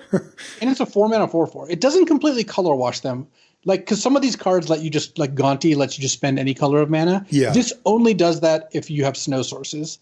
But if you're playing like blue-black against black-red, you don't need to have any snow in your deck for this card to be good. Yeah. So, first of all, this card's just always great. 0 snow cards in my deck. I'm still always playing a 4-mana 4/4 that has good upside, right? It only takes 1 creature off this before you got a huge advantage. Another thing to note, though, is the text on it is what's letting you cast those spells. So if this dies, you can no longer cast those spells. Okay. Not all of these cards work that way. So it's not the complete and utter free roll where you have the whole game to cast those spells, which some of the other cards, even in a set, kind of let you do, right? This isn't a forever thing. Okay. And in a snow deck, it doesn't matter what you play against. So it's just awesome there too. Yeah. And also, like low key, this just exiles your opponent's creatures when they die. Yeah, this stops death triggers. It makes their graveyard, like it stops all the cards that say exile a creature from your graveyard because they might not have anything there. Right. Wow. Okay, Draugr Necromancer, I like you. I would give Draugr Necromancer an A. Yeah. I also think I would give it an A-, but whatever. It's just because there are 4/4 that if it remains on the battlefield, you get a pretty significant advantage. So really A-. Yeah, it's just not like one of those like whatever. It's awesome. Draugr Necromancer is in the A-, range for sure. That is sweet. And then the snow part really unlocks the fury there. In case you're playing against a colored pair that you don't share one with. Dream Devourer is 1 and a black for a 0/3 demon cleric. It is rare. Each non-land card in your hand without foretell has foretell. Its foretell cost is equal to its mana cost reduced by 2. And it says whenever you foretell a card, Dream Devourer gets +2/+0 until end of turn. Dream Devourer is really good. It's a 2-mana 0/3 and lets you get just so much flexibility on how you want to play out your games. It's interesting. Because imagine you play this on turn 2. On turn 3, you're probably just going to want to play a 3-drop, but on turn 4, you can just foretell 2 of your cards and then have like a good double spell turn. Or sometimes you play this on turn 4, immediately foretell a card. Turn 5, you can play like a 7-drop or a 6-drop. And whenever this effectively has 2 mana, give Dream Devourer +2/+0, assuming you have cards you want to foretell, right? So you can continue to just pump this up and attack for 2 or 4 damage. And mana-wise, you're always end up paying the same amount. Yeah, it's always it's always a wash on terms of mana, but again, it lets you kind of play more expensive cards for less. Like this card's particularly good in a deck that has a lot of 5+ cost spells. Right. Because it'll enable you to play them without having enough lands. The biggest drawback is this is pretty bad on defense. It's a 2-mana 0/3 defender, and it never gets pumped on. And by defender, you mean blocker. Turn. Yeah, blocker. But it still attacks for 2 or 4 damage fairly easily, and I just think the flexibility mana-wise is worth something. This is kind of like a black mana dork. I know it doesn't literally save you mana or add mana, but it kind of effectively does by making sure every turn you get to use all your mana. You're going to be hyper efficient from now on when you have this card in play. How does it work with whether it's on the battlefield or not? Is it being on the battlefield what's reducing the foretell cost by 2? No, it's at the moment you foretell it, it's locked in. Okay. So you play this turn 2, you foretell a card turn 3, and this is why it doesn't let you use foretell cards, because there's no memory issues there. If I flip over Draugr Necromancer with this, it's clear it costs 2 mana because this is it told you it's reduced by 2. If you could use this with foretell cards, then it would be awkward. Like, well, I foretold this with this in play, but it's like it gets around that. Okay, so just all your non-foretell cards just have that automatically. That's actually pretty cool. I have no idea how good this card. Like, is it a B? Like, the body is not particularly impressive. I guess I don't know. I would give Dream Devourer a B. Here's the reason why. I think that it's gonna, if you draw this early, it's gonna make it so you're gonna curve out really nicely, because every turn you're gonna have the option of like, well, it's turn 4, I could cast a 3-drop. You know what? Instead, I'm just gonna foretell both a 5-drop and a 3-drop, and then next turn I'm gonna play them both and get to attack for 4 with Dream Devourer this turn. Or I'm gonna foretell even better a 4-drop and a 5-drop and jam both and get 9 mana worth of cards out on this next turn. And it still, kind of brawls a decent amount. It's going to be a bad top deck later in the game, but so are mana dorks. Yeah. Just think of this. I think this is comparable to just a 2-mana 1/2 that taps for a mana. It doesn't do exactly that, but it's going to have a similar effect in terms of how well it lets you play your spells, while also sometimes attacking for 2 to 4 damage a turn. Yeah, I really value flexibility too. So this will allow you to cast stuff that you wouldn't be able to. It doesn't save you mana, but having a turn where you spend 4 mana and then a turn where you spend 5 mana instead of a turn where you spend 3 mana then 5 mana, it's like it added 2 mana. It really does actually work. Yes, it's particularly when you find yourself in a bad mana spot where you're not hitting your 5th land or whatever. It also lets you cast 6 drops on turn 4. Yeah. Or 7-drop with only 5 lands. Like it sometimes it'll feel really busted. So yeah, I like B for Dream Devourer. I think it's a strong card. It's kind of hard to use in that you're going to have a lot of options when you play with this card, and you're not always going to get it right. It's going to be hard to learn how to spend your mana. Yeah. Also, just killing somebody by unforetelling 2 or 3 things is kind of sweet. Next is Egon, God of Death. This is 2 and a black for a 6/6 god at rare with Death Touch. Now, there's got to be something going on here, though. At the beginning of each of your upkeep, is that worded correctly? At the beginning of your upkeep. Oh, sorry, I don't know where I came up with each. At the beginning of your upkeep, exile 2 cards from your graveyard. If you can't, sacrifice Egon and draw a card. So that's why you get a 6/6 for 3. But this is a double face card, Throne of Death for black, legendary artifact. it is at the beginning of your upkeep, you mill a card, and then you can pay 2 and a black and tap it to exile a creature card from your graveyard to draw a card. Huh, that's kind of cool. I like that when Egon dies, you do draw a card. So you can, in the worst case scenario, you play this as a 6/6 blocker. They don't attack, and then next turn it dies and you draw a card. You just cast Renewed Faith. It also means you can play this knowing that you'll have like 2 turns worth of attacks, and then you get the cash out. And then there's also Throne of Death. So in the late game, this card's strong. I mean, milling 1 per turn isn't so dangerous that I think you'll get decked by it. Right. Even though I guess it's 1 per turn plus drawing extra cards. So if you play Throne of Death, you don't want to play it in the late game. You want to play in the mid to late game and have some good finishers, because you might end up in a spot where the clock's ticking, For sure. On balance, this card looks to me, this looks like a B- to me. Both sides are good in the late game, or like turns 5+. Yeah, which is not what I want out of a card. It's just you can't play either side in the first 4 or 5 turns of the game and really get that much out of it. I guess you can. You can turn one play the throne turn 1. Yeah, you can just play it and just hope to start milling creatures eventually. But that's an extremely slow proposition. Like, you're milling 1 card, even if they're all creatures, the turn when you actually start paying 2 and a black, tapping this and exiling them to draw cards is way down the line. I mean, that is, that's going to be turn 6, turn 7 before you actually want to start activating it in most scenarios. And then, the way I see it basically is that both of the ceilings on these cards are capped, right? Egon, God of Death, is going to have a hard time sticking around very long, because you can't capitalize on the 3 mana aspect, because you can rarely cast it on turn 3, or, even somewhere early in the game. Exiling 2 cards from your graveyard adds up really, really fast. The good news is you get the card back, as Luis described, so that helps a lot, with meaning that you can just put this in your deck and not feel too bad about it. But I don't see either half of this card going off very often. Right. The Throne of Death can get you that if the game goes very long, but average games in Limited don't go to turn 15, 16, 17, where this type of card really shines, where you can pay the 3 mana, tap it, have a card in your graveyard, exile it, draw the card, and then also can cast something that turn. That's the dream, but that takes a really long time to get set up. And you could mill yourself. Average game is 7.5 turns, right? 7 to 9 turns, I think, is where most games fall into. Like, neither of these cards are good in a lot of those scenarios, of course. Yeah. When you have cards that reward you for longer games, you tend to build your decks to play longer games. So, but I like what you said. Hey, you play Egon. Let's say you've got 4 cards in your yard. You're like, go. You have a 6/6 Death Touch. You may have even been able to play another spell alongside it. Your opponent's like, okay, well, go. I can't attack into that stupid thing. Plus, they're like, it's going to be gone in a few turns. I'll just sit back. Right? Then you can start slamming with the stupid thing, because you're like, well, I don't care.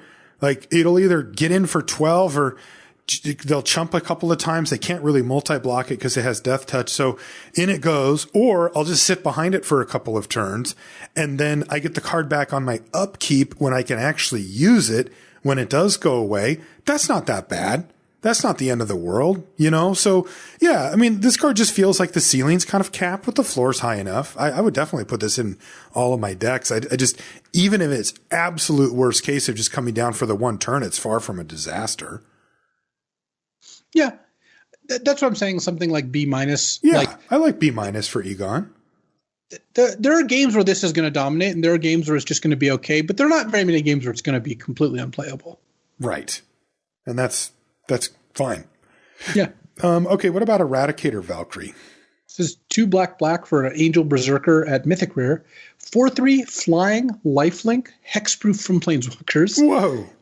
And it has Boast, 1 and a black, sack a creature. Each opponent sacrifices a creature or a Planeswalker, and you can't use this unless you've attacked with it. Well, wow. 4 mana, 4/3 flying, lifelink. That's an A. Yeah, totally. And all that's really left to discuss here is how best to use the Boast ability, and that's have some tokens, like have like the elf that makes them discard, or Lightfang Elder or whatever. Play against blue-white. Yeah, play against someone who's like putting arrest effects or passive effects on your stuff. That's great. Eradicator Valkyrie is an A, fantastic card, and every now and then they'll have a Planeswalker and be frustrated. Maybe that's right. I don't know. Yeah, that's an A for Eradicator Valkyrie. Fantastic card. Haunting Voyage is next. It's 4 black for a sorcery. This one's also mythic. It says choose a creature type. Return up to 2 creature cards of that type from your graveyard to the battlefield. If this spell was foretold, return all creature cards of that type from your graveyard to the battlefield instead, which of course will make you wonder about the foretell cost. And it is actually quite a bit. It is 7 mana. It's 5 black. I like this card. It's expensive, but it's not hard to get a 2-for-1, right? 6 mana, and all you have to do is just have 2 creatures of the same type that have died at some point in the game. Mm-hmm. By the time you get to 6, especially since black does share a color with elves, which is one of the tribal colors. Mm-hmm. And it's just look at creature types. If you just look at every creature type, how many times do you see Berserker in black-red? Or do you see Cleric in black-white? Or do you see Warrior in almost all the colors? It's not hard to have this. Because again, they make these cards now for max flexibility. This doesn't say return 2 elves into play. Right. This says return 2 creatures of any type. And if you need to, you can just play this as 6 mana, return whatever your best creature is. You got a Burning Room Demon? Sure. Yep. And then the Foretell is not going to come up very often, but when it does, your opponent's in trouble. Well, what is up with the Foretell, though? Because, the baseline Foretell seems to be the 2 for Foretell plus the cost equals roughly the converted mana cost of the spell. Oftentimes exactly the converted mana cost. Here, it's more. It's like a lot more. It costs a total of 9. That's because it's a more powerful effect when you foretell it. Like when you foretell it, you get everything back. So. Oh, I see. Okay. I misread it. I get it now. Yeah. All right. So that's just a way to get everything back. Okay. You cast this, you hard cast this to get 2 back. But if you're really popping off, if you're elves and you have 4 elves in your graveyard, Haunting Voyage is going to end the game. It's going to be expensive, but it'll end the game. I think my limited brain kind of just shut that possibility off because I'm like, I'm going to get 2 back. Thank you very much. Like, I don't need to live some absurd dream of getting 3 or 4 cards back. 2 should win it for me. Right? Our brains are also extremely lazy. And this is why anyone, not just us, anyone is most likely to misread cards that have similarities to other cards. Mm-hmm. So you're most likely to misread something like a pacifism variant than a completely new card because your brain has seen 17 pacifisms. Mm-hmm. Once they start reading, this looks like a pacifism, the brain wants to conserve its resources, so it kind of stops reading the rest. It tunes out. It's kind of like Marshall's talking and I'm listening. I've heard everything you have to say. It's kind of true that my brain definitely does that for Magic cards. Yeah, of course. Yeah. But when it's something completely novel, then you pay attention because it's like, my heuristics don't work here. Right. In any case, I don't even think Haunting Voyage is really a build around in the sense that I suspect if you put this into any deck that has a decent amount of creatures in it, you'll get good value from it. Because remember, this is to play. This isn't to your hand. That's right. So you're spending 6 mana to get a 2-for-1 and probably get close to 6 mana worth of value. Even if you get a 2 and a 3 drop, you still got a 2-for-1 and you spent only 1 extra mana. Right. And the upside is huge, not even with the Foretell, right? You could just get 11 mana worth, Yeah, imagine you're playing this in black-red and you get a 5-drop giant and a 6-drop giant pack. Right. And then, of course, shapeshifters let you tag along to any ride here. So I would give Haunting Voyage a B, and in a heavy, heavy tribal deck, it's like an A. Yep, agreed. It's just you can play the whole game. If you know this is in your deck, or even better, in your hand, you can play the whole game to just delay, trade, just stall, and then get 5 elves back. Yeah, I would be conservative with this. Yeah, I just try to get 2 sweet creatures back and move on my way. And like Luis pointed out also, it is up to, so you can just get 1 and just do that sometimes. It's totally fine. Just do what you need to do to survive. You don't have to get back your entire graveyard to make Haunting Voyage good. What about Rise of the Dread Marn? They're just the Dread Marn. It's 2 and a black for an instant at rare. Create X 2/2 black zombie berserker tokens, where X is the number of non-token creatures that died this turn, and it has Foretell of a single black. The Foretell adds a lot because we've seen this card or variants in a lot of times, and they're never that good. It always sucks. They always cost 3 mana. Liliana's Standard Bearer, whatever else is out there. They always cost 3 mana, and they're asking, hey, make some trades happen, then play this. Note this also looks at both sides of the battlefield, not just yours, which not all of them do. So That's another good thing. So, I mean, imagine you play a 2-drop and they play a 2-drop and you attack and trade and you cast this. It's 3 mana, make 2 2/2s. And they don't have anything anymore. Yeah. That's good. That's good. And the foretell is what really sends us over the top, where if you foretell this, look, if they don't know you have it, they're probably not going to play too hard around it. If they know you have it and you've got a card just chilling in foretell for 5 turns, they're probably going to get a whiff. But if you foretell this, it's not hard to set up a turn where you trade in combat with even just 1 trade, and then you cast a removal spell, then you play this for 3 zombies. Mm-hmm. And there's definitely turns where this can make 4 zombies or so, 5 zombies. So all that together, I think, again, you need to have a deck with a lot of creatures. This is at best in an aggro deck where they're incentivized to block. You have way more control over what's going on. But I would give it probably a B+ in those decks. I think it's going to be pretty strong, and I could see this operating even slightly higher. If you can really get things popping off and get 3 zombies from this card's really good. Yeah, I was going to give it a B or a B-. The setup cost is very real. You need to have this accessible the exact turn when these things happen. But I'm totally with you. Don't think about it in terms of getting 10 zombies. That's not what this card's about. Get 2 at the minimum.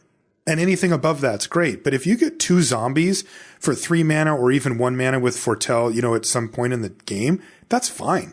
Like, that's an okay card, right? It's not great. It's okay though. And then if you can set up, because people always think that there's these huge clashes where 7 creatures die in a turn. And the truth is that's very rare. That doesn't happen very often, right? Where everything lines up perfectly so that there's all these trades happening. But like you said, if you're aggro, you can definitely set it up more and just send in your whole team, get in for 5 with the 2 that got through. You traded with 1 or 2 creatures. 3 of your other creatures died, but they're all just a bunch of dorks. Then just cast this card. All your guys are replaced. There you go. Yeah, I'm with you. I like it at B or B-. I'm a little bit lower on it than you just because of the setup cost. But it doesn't feel difficult to get at least 2 zombies out. Marshall, that's what I would want. Don't let your brain trick you. Previous versions of this card were always bad, but this one is good. There you go. All right. Skemfar Avenger is next. It is 1 and a black for a 3/1 elf berserker at rare. Whenever another non-token elf or berserker you control dies, you draw a card and lose a life. So here's a nice tribal payoff. Yeah, it's a 2 mana 3/1. Note this is another, so This isn't like Midnight Reaper where you're always going to get a card back. But if you play, if you play a good berserker on turn 2 and then you play this turn 3 attack with that one, they're probably just going to take it. They don't want you to get an extra card, and you just end up with an aggressive 2-drop that hits pretty hard. And maybe it doesn't participate in combat itself, but what's I think mostly going to happen is you're going to get out like 2 good creatures, play this because it's cheap, attack. Now they don't want to trade. The next one you just attack with everything. And if this dies in combat alongside other things, you'll draw cards. So maybe they just block this. So what it bought you was a 1-for-1. You paid 2 mana and you got your creatures in unblocked for a couple hits. Yep. That's great. That's good. Even better if they're at low life total because you're aggressive and they have to block and give you extra cards. Yep. So totally fine. It's a high upside, extremely low down, like low to no downside card. I guess it's not optional, so you can't play this when you're at super low life. But sure, I would give Skemfar Avenger a B, and it'll perform even better in the right decks. I actually like it more in Berserker decks because they're going to be more aggressive than Elf decks, but it's good in both. Okay, B for Skemfar Avenger. Next is Turgrid, God of Fright. This is 3 black for a 4/5 legendary creature god at rare with Menace. And whenever an opponent sacrifices a non-token permanent or discards a permanent card, you may put that card from a graveyard onto the battlefield under your control. It's also double-faced, and on the other side is Turgrid's Lantern, which is 3 and a black for a legendary artifact that taps. Target player loses 3 life unless they sacrifice a non-land permanent or discard a card. Wow, just for tapping it. That's kind of cool. And then 3 and a black to untap the Lantern. Oh man, that's just a torture fest right there. Yeah, it's pretty funny. So I think that you're going to get a fine deal on both sides.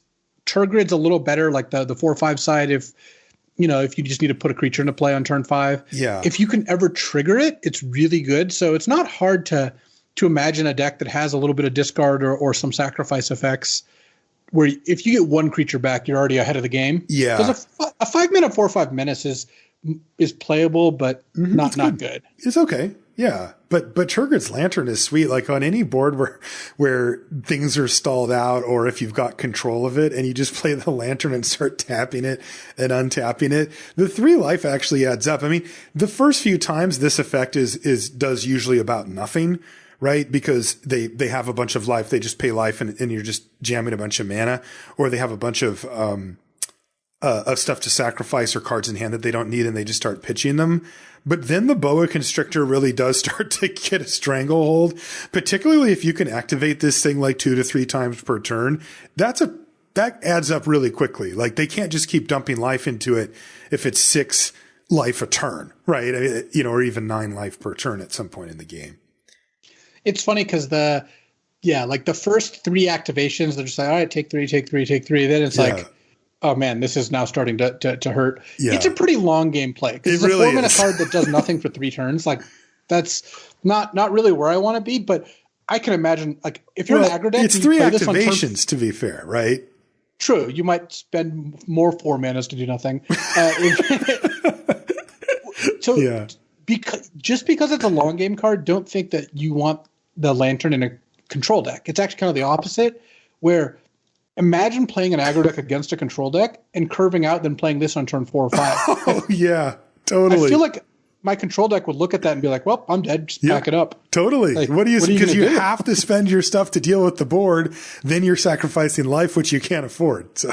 Yeah, you're already at 10 life. Like, what are you going to let them do? So I think if you add both cards together, it's like a B+ because you get just good card on both sides that are good in different situations. And Turgid combined with discard or sacrifice effects is absurd. Could just dominate an entire game. Yeah. You play this on turn 4 and they don't kill it, and then turn 5 you mind rot them. Like that could just be game right there. Yeah, that's just completely dumb. Yeah, so I like B+ for Turgid, God of Fright. Plus, Turgid's Lantern is exactly where I want to be in a game of Magic. Like, I don't want it to be too good that I just auto win. I want there to be some suspense. Next is Valki, God of Lies. This is 1 and a black for a 2/1 legendary creature god at Mythic rare. And I'll tell you, Luis, when I see 2 mana legendary creature god at Mythic, I'm like, this could be busted. When Valki enters the battlefield, each opponent reveals their hand. For each opponent, exile a creature card they reveal this way until Valki leaves the battlefield. And you can pay X mana, choose a creature card exiled with Valki with converted mana cost X. Valki becomes a copy of that card. That is really cool. And then the other side is Tibalt, Cosmic Imposter. And this is a planeswalker that costs 5 black-red for a 5 loyalty Tibalt legendary planeswalker. As Tibalt enters the battlefield, you get an emblem with, you may play cards exiled with Tibalt, Cosmic Imposter, and you may spend mana as though it were any mana of color to cast those spells. +2 ability is exile the top card of each player's library. -3 is exile target artifact or creature. And -8 is exile all cards from all graveyards and add red to your mana pool. Wow. Dude, complexity creep anybody? Yeah, I mean, between so this much and going Cosima, on. like, it's like, well, 2 cards, both of which have 10 lines of text, so that's cool. There's a lot to take in, man. Wow. Okay, so we'll start with the front. Valki, God of Lies. 2 mana, 2/1, gets a card from them, and you can turn Valki into that card if it's a creature. Yeah, for paying X, the cost and cost. They do eventually get the creature back when Valki leaves the battlefield, unfortunately. Right. But still, a 2 mana 2/1 that lets you disrupt their curve and maybe even just really mess them up if they don't have a removal spell is good. But the real money's Tibalt. Like, yes, if you put this card in your deck, it's because you want to play Tibalt. And I would play this card in any deck with swamps because Valki by itself is just a strong card. But I would try really hard to have a couple sources of red, even if I was a different pair of colors. And in black-red, I mean, the card's just ridiculous. I believe Tibalt's an A+, because if you cast Tibalt, the emblem lasts forever. So you're paying 7 mana, you're playing this, you're exiling their best creature, and then even if they kill Tibalt, you get to cast their best creature. So it's a control match. Yeah, that's stupid. Now, imagine you just +2 it and go up to 7 loyalty. They're not killing it. Right. You got 2 cards you can play. So you can play lands off Tibalt, you can cast spells, you can do whatever you want. it uses mana as if it was any color. And then every turn just +2ing, you're just drawing 2 extra cards a turn. And then if you have to, you take a turn to -3. The play pattern with this mostly is going to be +2ing it unless the board is clear enough where killing their best creature protects it. But either way, like there's just no wrong way to use Tybalt. And It's funny that Tybalt went from the worst Planeswalker ever printed to this is like one of the top couple cards in the set. Right. You know, it's another one of the A+. Yeah. It also has that great Planeswalker thing. It adds to it. You know, one of the big benefits of Planeswalkers is that they effectively cast spells for you, which would normally cost mana, but instead you get to spend your mana. Well, Tybalt gives you things to cast with that emblem. I mean, it feeds itself where you're just never running out of gas once Tybalt hits the battlefield. And particularly if you get to untap with Tybalt. I mean, that is just absurd. Yeah, so this is an easy A+ for Valky, God of Lies, and Tybalt. And with what Louise said, easiest splash in the whole wide world because you can always just cast Valky if you absolutely need to. So, yeah, it's a splash with no downside, basically. No downside splash. And extremely high upside. So, I like Tybalt here. It's very, very good. Yeah, it's just one of the best cards I've ever seen. No big deal. Next is Varagoth Bloodsky Sire. This is 2 and a black for a 2/3 legendary creature demon rogue. It is rare. It has Death Touch, so 3 mana 2/3 Death Touch, sure. It's also got Boast. For 1 and a black, target player searches their library for a card, then shuffles their library and puts that card on top of it. Huh. Yeah, this card's good. Yeah, normally we don't like those effects when they come stapled to like a sorcery or an instant. But if I'm getting it on a creature that's already doing things anyway, that's a lot better. Well, it's a 3 mana 2/3 Death Touch, which again is just a solid card. Like this is just going to make a good impact on the board. And then you have the option if you want to attack with this. It's going to trade. It's really, really hard for this not to at least trade. Like, because it's got Death Touch. Like they have to have a 3-power first striker or something like that. Indestructible creature for it not to trade. And then you can, if you want, you can spend 2 and make sure next turn you draw your best card. So looks like a B+ to me. Me too. And it scales where if your best card is Valky or Burning Rune Demon, all of a sudden this becomes an A because it's like a second copy of your best card. Yeah. And you're just paying no opportunity cost for this. So I like B+ for Varagoth, but I could be talked up to an A-. It's really, really strong. Yeah, there's just nothing bad to say about it. Great card. Varagoth Bloodsky Sire gets B+ to an A-. That moves us to red, where we've got Arnie Broken Brow. Broken Brow. Yes, it's a 2 and a red for a 3/3 legendary creature, human berserker at rare with haste, and it has Boast. You can pay 1 generic. That I didn't like that mechanic, and part of the reason was you couldn't say colorless anymore. Nonsense. Yeah. But you can pay 1 mana of any kind to change. You may change Arnie Broken Brow's base power to 1 plus the greatest power among other creatures you control until end of turn.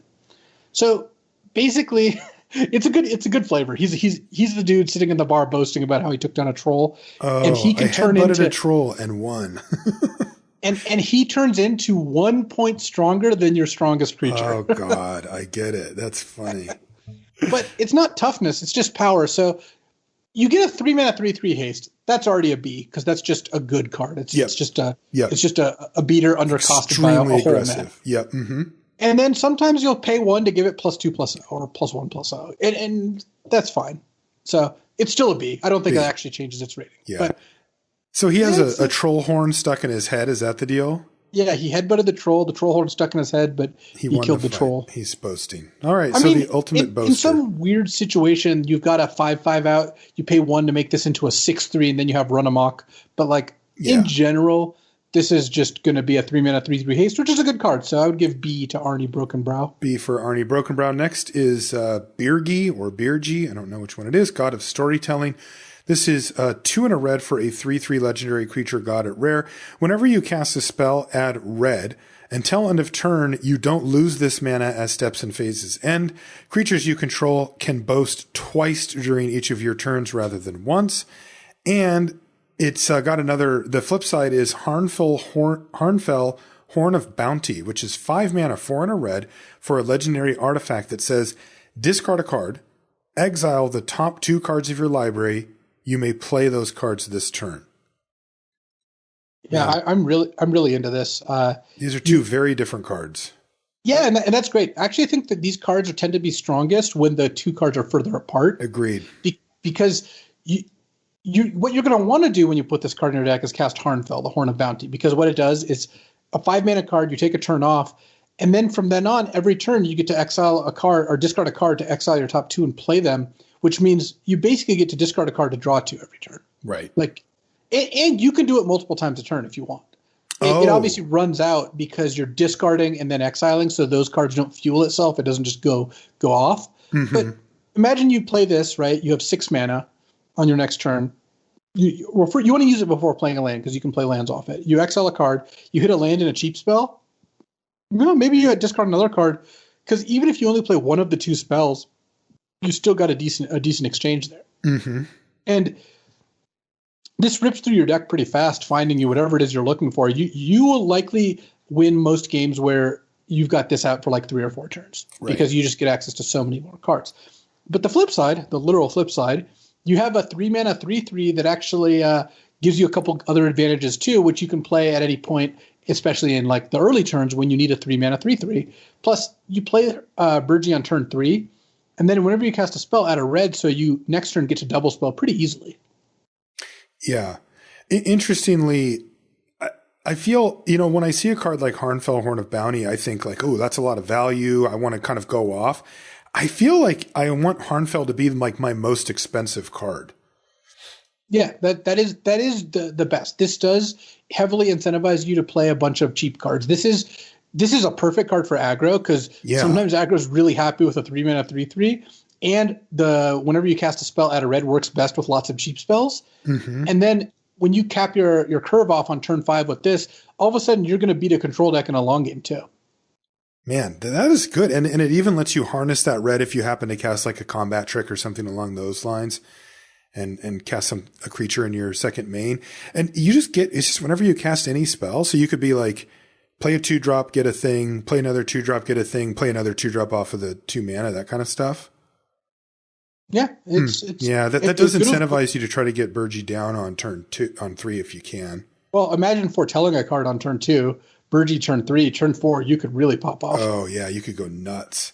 Wow, great card. Yeah, awesome. Yeah, I would give Burgee an A. Yeah, it's just it completely covers your bases and offers you high upside on both sides in different scenarios. Yeah, that's exactly what we want out of a Magic card. Exactly, and for the love of all things, make sure you hold a land if you have this card. Like you don't want to draw the Harnfell Horn of Bounty off the top and then be like, go. You'd love to be able to have some food for it, get things rolling. Because you won't miss a land drop again, realistically. Next is Calamity Bearer. This is 2 red for a 3/4 giant berserker at rare. If a giant source you control would deal damage to a permanent or player, it deals double that damage to that permanent or player instead. And this counts itself. Wow. It's a 4-mana 6/4. That alone is great. And then all of a sudden all your giants also just deal double damage. Wow.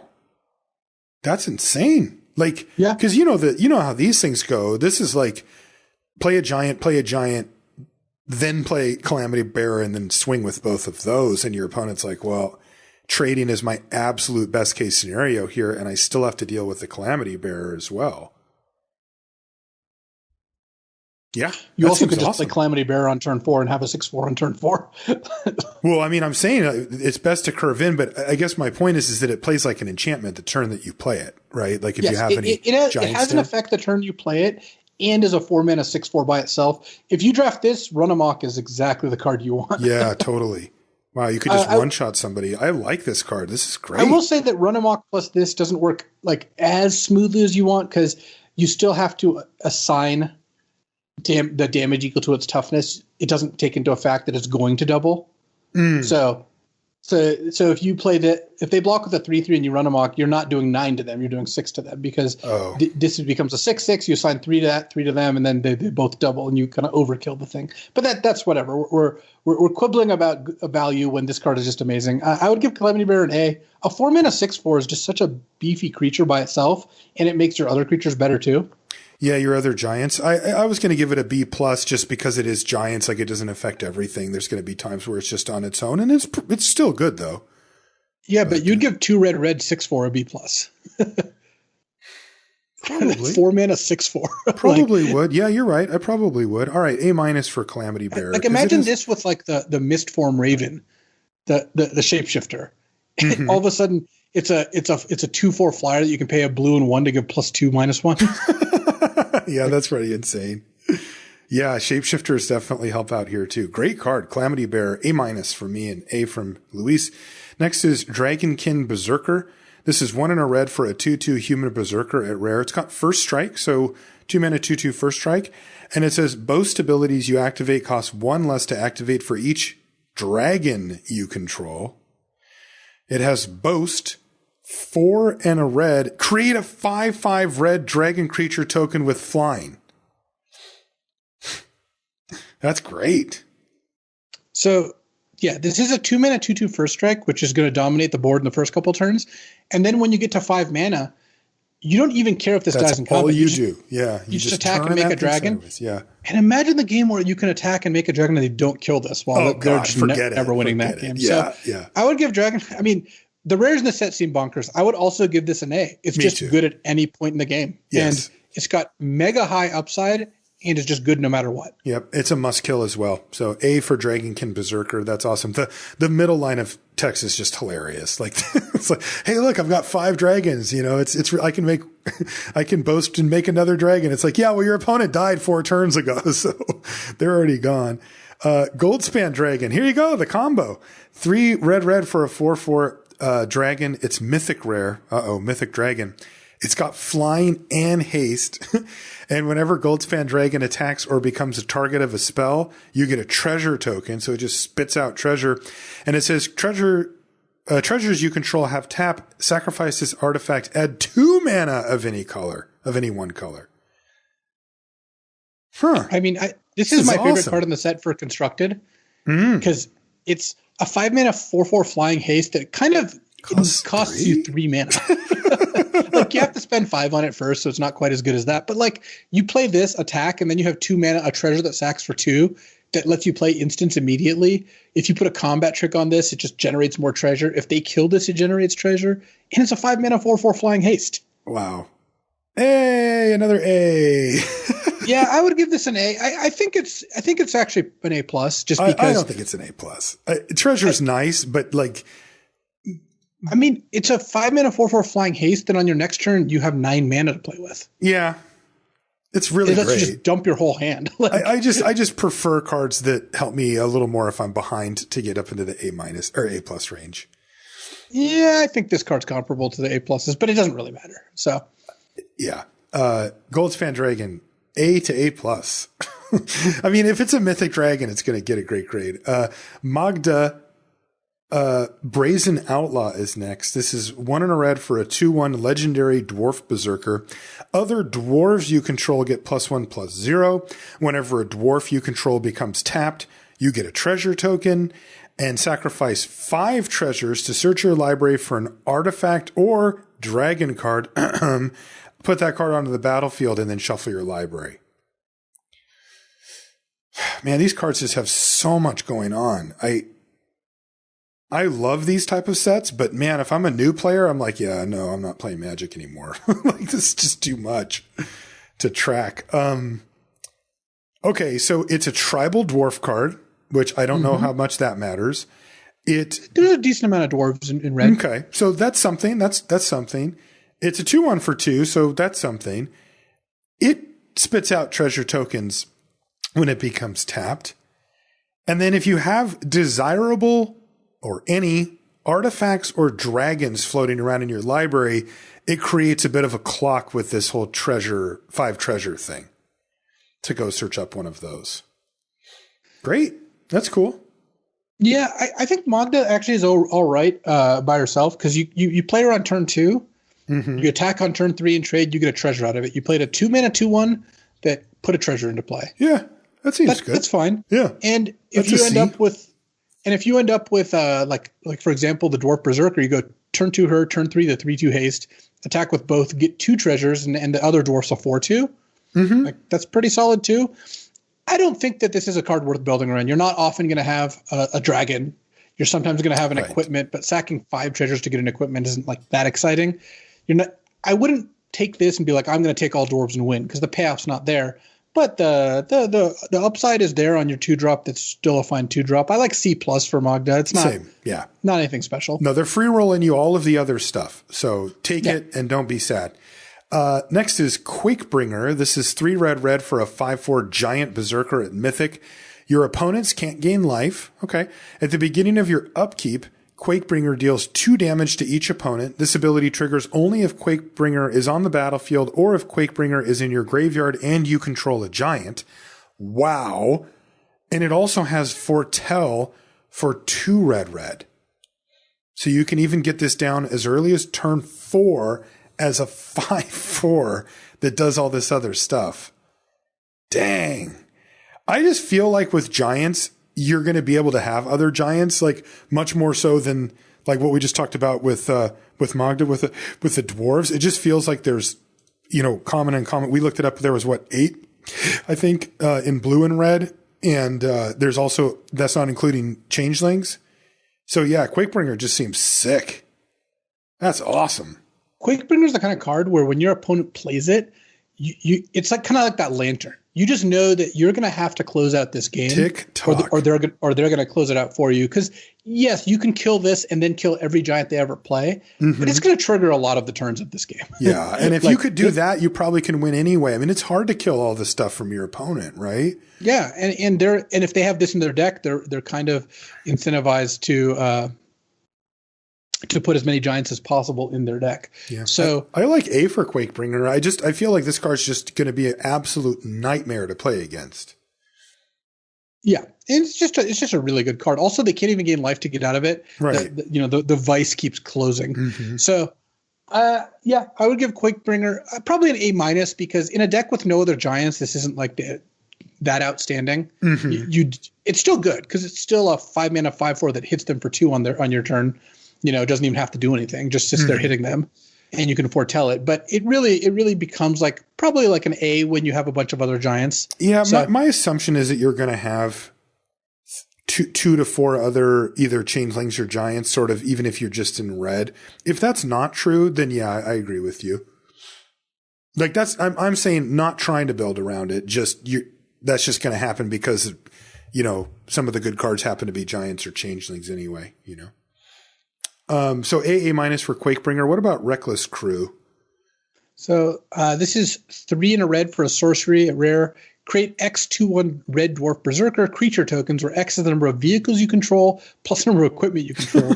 For each of those tokens, you can attach an equipment you control to it. So this card seems really bad to me because for 4 mana, you want to get 3 dwarves in order for this card to be good. Because for 4 mana, getting 2 dwarves, 2/2/1 dwarves is just not that good. Yeah, that's a par for the course, like a C- or something. Yeah. I mean, we have a common that does that. It also has Foretell, and it's just okay. And sometimes this will give you 0 dwarves. In fact, a lot of the time, it'll give you 0 dwarves. And for it to pop off, you need 3 or more. That just doesn't. Forget it. And also, how are you getting a bunch of vehicles and equipment not doing anything else? Those cards don't work together very well. Right. Like equipment and vehicles are actually an actively anti-combo. So I would give Reckless Crew an F. I just don't think you should put this card in your deck. Yep, F for Reckless Crew. Next is Tybalt's Trickery. This is 1 in a red for an instant. It is rare. It says counter target spell. What? Choose 1, 2, or 3 at random.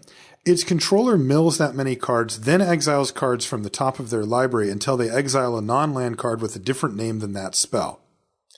They may cast that card without paying its mana cost. Then they put the exiled card on the bottom of their library in a random order. This is an F. Just don't. Can we just not? No, let's just not. This doesn't do anything. And when it does something, it might just be bad for you. It's just probably worse for you, and you spending a card and they're not. So yeah, all right. So F for Tybalt's Trickery. What about these are the Fs we talked about, the really weird ones. Torolf, God of Fury, is 2 red for a 5/4 legendary god, a mythic with trample. And it says whenever a creature or planeswalker an opponent controls is dealt excess non-combat damage, Torolf deals damage equal to the excess to any target other than that permanent. That's funny.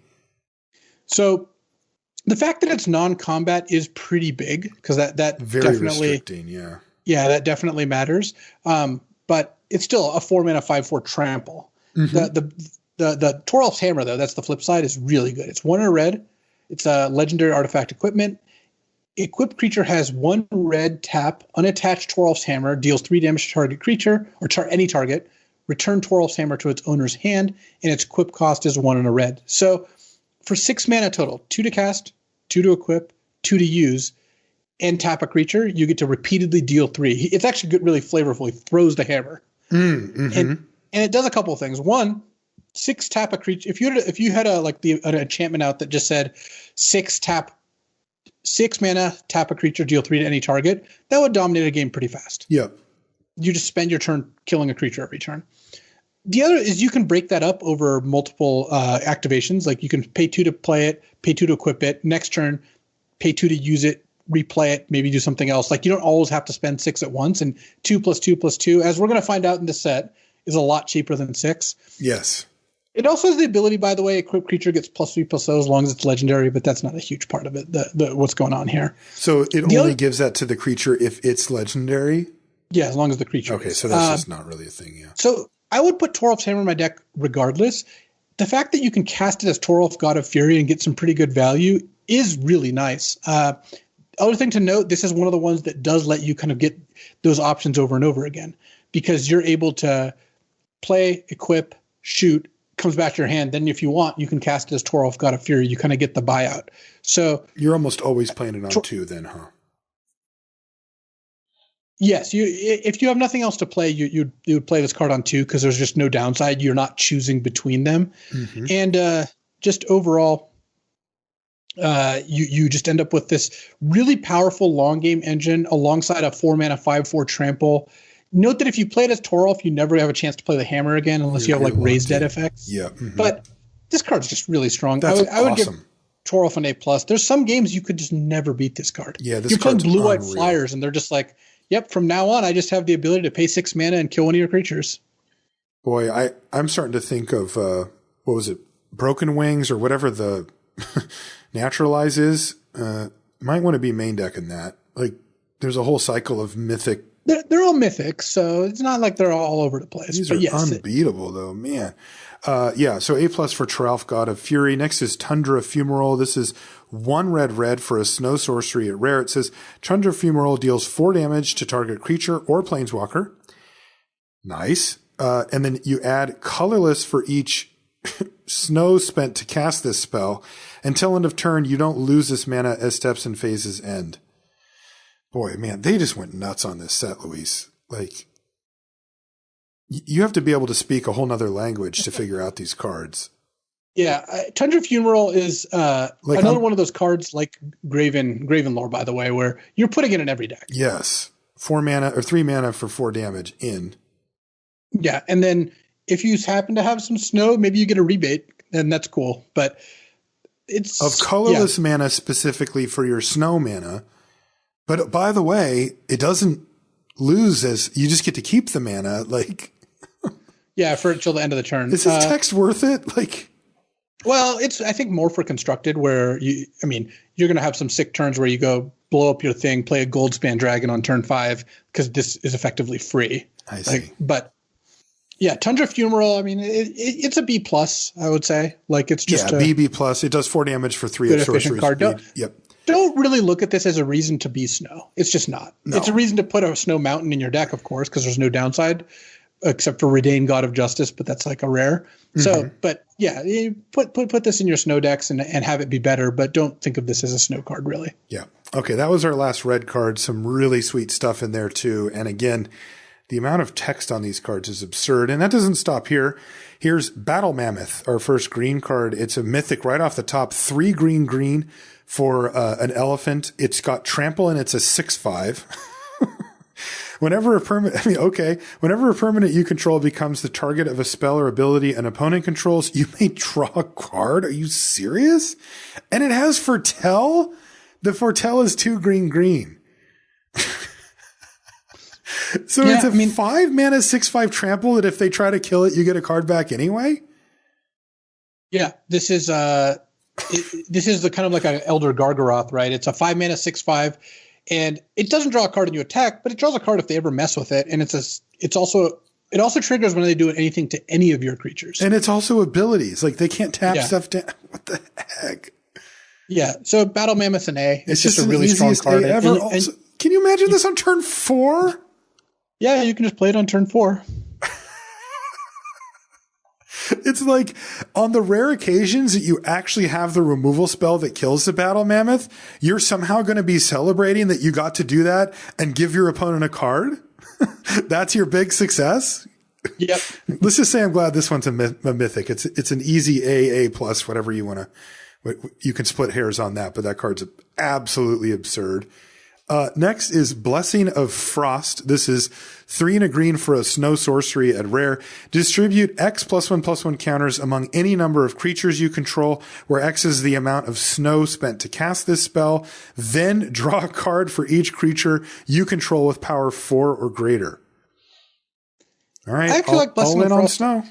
A decent amount. You don't even have to be completely all in on snow, though obviously it's better if you do.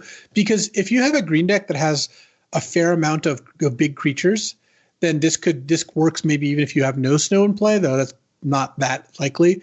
What you're mostly looking to do is do like maybe distribute 2 +1/+1 counters and draw like 2 cards off this. And at that point, the card's very good. So clearly, you have 1 snow, 2 3/3s in this. That's kind of the ingredients. You have to have 2 snow to do that. Oh, why? It's 1 per snow. Oh, it's 1 per snow. Oh God.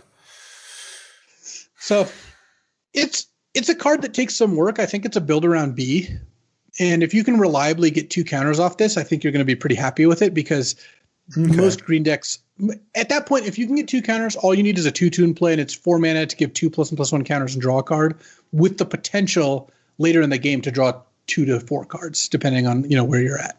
So okay. Build around B for Blessing of Frost. Build around B. It needs a lot of snow. Lots of snow again. That question is going to loom. Next is Elvish Warmaster. This is 1 and a green for a 2/2 elf warrior at rare.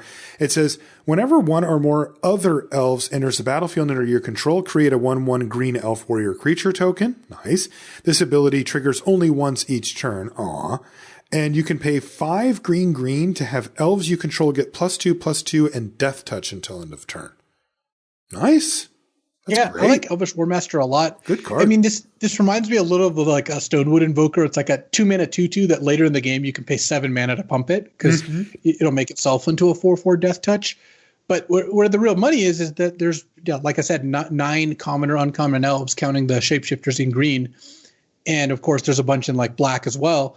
It's just not hard to get like 1 or 2 tokens over the course of the game, at which point the pump ability becomes really strong. Yeah, very, very strong. The death touch really good. So yeah. Yeah, I would give Elvish Warmaster. It's probably like a B+ all told, but it's like an A to A- in the elf deck. I mean, in the elf deck, it's an A. Like, definitely. If you have 5 or 6 elves in your deck, this card's fantastic. Yes, for sure. But on average, probably a B+. Low downside, really high upside. I like it. Next is Isika, God of the Tree. This is 1 green for a 1/4 legendary creature god. This is the Mythic. It has Vigilance. So Vigilance 1/4 that taps to add 1 mana of any color. So that's strong. But it is 3 mana to cast. Usually you want your elves to be 1 or 2 mana. This also says other legendary creatures you control have Vigilance and taps to add 1 mana of any color. Not super relevant. It's only for legends, but this is a double face card. The other side is called the Prismatic Bridge, and it costs Wooburg. White, blue, black, red, green for a legendary enchantment. At the beginning of your upkeep, reveal cards from the top of your library until you reveal a creature or planeswalker card. Put that card onto the battlefield and the rest on the bottom of your library in a random order. That's pretty sweet. I'm really focusing on the front side here, since I'm assuming that getting Wooburg together is going to be very, very difficult.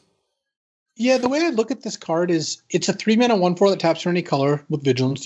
That's a card I would play in just about all my green decks. Yeah. Because the only decks that don't want that is probably a really hyper aggressive deck, and it doesn't look like green's super well set up to provide that. Right. So, because a 3 mana 1/4 is a good blocker, and ramping any color means you get to play your 5s and 6s. That's all you want.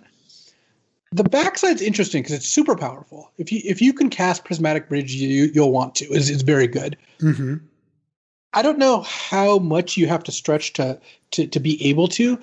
What I would like is like imagine a black-green deck that has the enchantment, the snow enchantment that lets you tap for any color, and then maybe like one or like an off-color dual or two, and just has the ability to maybe throw together all 5 colors if everything lines up right. Mm-hmm. And then you just have this like 1 out of every 10 game upside of winning the game when you assemble them. Yep. If the game drags on, that seems fine. I'm not trying to force 5-color deck if I draft this, but both sides are good in a 5-color deck, so I don't think that's completely unreasonable.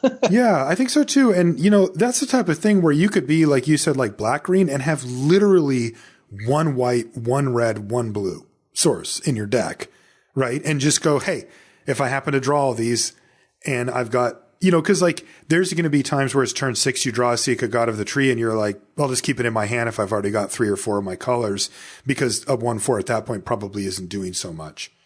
But the vast majority of the time, this is 1 green, 1/4 taps for any color with vigilance. The legendary part probably doesn't matter, and the 5-color part probably doesn't matter. And that's a playable. I mean, it's a C+. Like, that's not great. It's fine. Yeah, I would give Sika a C+. Yeah. Isika's Chariot is next. It's 3 and a green for a 4/4 legendary artifact vehicle. This is rare. When it enters the battlefield, you get 2 2/2 green cat creature tokens. And just to skip ahead, the crew cost is 4, which is a lot, but you're kind of getting spotted it. In between, though, it also says whenever Isika's Chariot attacks, create a token that's a copy of target token you control. Isika's Chariot's a lot more frightening than her. Also, the cats are just ridiculous. The cats are great. Yeah, this is so the Persians. Is that what those are? I don't know, but whoever this artist is, let's see, it's Raoul Vital. Definitely Raoul's cats. Oh yeah, yeah. So this is the vehicle's awesome. It's 4 mana for a 4/4 vehicle with crew 4, which is bad. That part's not like great because you're obviously not really making good use of your resources. You're tapping 4 power worth of creatures to crew a 4/4. But you get 4/4 worth of actual stats and 2 green tokens. And then when this attacks, it makes another token, which will probably be the cat. But yeah, you could dream big. You could hope to get a token of like an old growth troll token or something and start making 4/4s. And then it's big. And like if they trade, you're fine. If they don't, you're good. Also, if you crew an attack with this and they trade, you traded 1 for 1 and got 3 2/2s out of the deal. Yeah, it's great. Yeah. Oh, yeah. And then on top of it, a lot of times the downside with vehicles can be that if you tap out for one like this and you can't crew it, you just left your shields completely down. And that's not the case here. This can block. Like the turn you cast it, you can just crew it up on defense, right? Yep. So it's effectively casting a 4/4. Yeah. Isika's Chariot's are, again, high upside, low downside card. A lot of really good rares in this set. I would give the Chariot an A. Me too. I think it's an A or an A. Yeah, it's just an A, I think. That's just great. It's just really good. Yeah. What about In Search of Greatness? So this is green for an enchantment at rare. At the beginning of your upkeep, you may cast a permanent spell from your hand with converted mana cost equal to 1 plus the highest converted mana cost among other permanents you control without paying its mana cost. If you don't, scry 1. Yeah, they just went nuts on the text. I don't know. It's a little out of control. But there's a lot of keyboards that got worn out making. So I would not play an enchantment that said green at the beginning of your upkeep, scry 1. Right. That's just not a good enough card. It's not quite there. But it's not terrible. It's not like completely like unplayable. If you told me I had to play it, I would shrug. And then when you have this and other permanents, if it lines up, because it has to be exact. If you have a 3-drop in play, you can cast a 4-drop. If you have a 4-drop in play, you can cast a 5-drop. If you have a different 2-drop in play, you can cast a 3-drop. I'm gonna say this isn't great. I think a lot would have to line up, and also you're giving up the scry the turn you cast this, or the turn you use this ability. Mm-hmm. What's the dream here? This is a card that allows you to just to basically double your mana for the turn. I think the dream is like you play this on turn 2. On turn 3, you play a 3-drop. On turn 4, you put a 4-drop into play, then cast another 3 or a 4-drop. Yeah. You run out of cards really fast doing that. And you do, and then you start scrying. Yeah. And then you start scrying to set it up more. I'm going to say this card's a D. I don't think it's terrible if you have to put this card in your deck, and there will be some games where this card will be just bananas. I'm with you. You'll play this, and it'll put two big things into play, but you're not getting so much of an edge that I think it's worth it. So I would give In Search of Greatness a D. Me too. What about Yorn, God of Winter? 2 and a green for a 3/3 legendary snow creature god at rare. And whenever Yorn attacks, untap each snow permanent you control, including himself. So he's effectively vigilant. Oh, okay, that's kind of cool. And also you can like play him turn 3, turn 4, spend your snow lands to play a card, attack, untap all your snow lands. Like could add a lot of mana. Big mana advantage, yeah.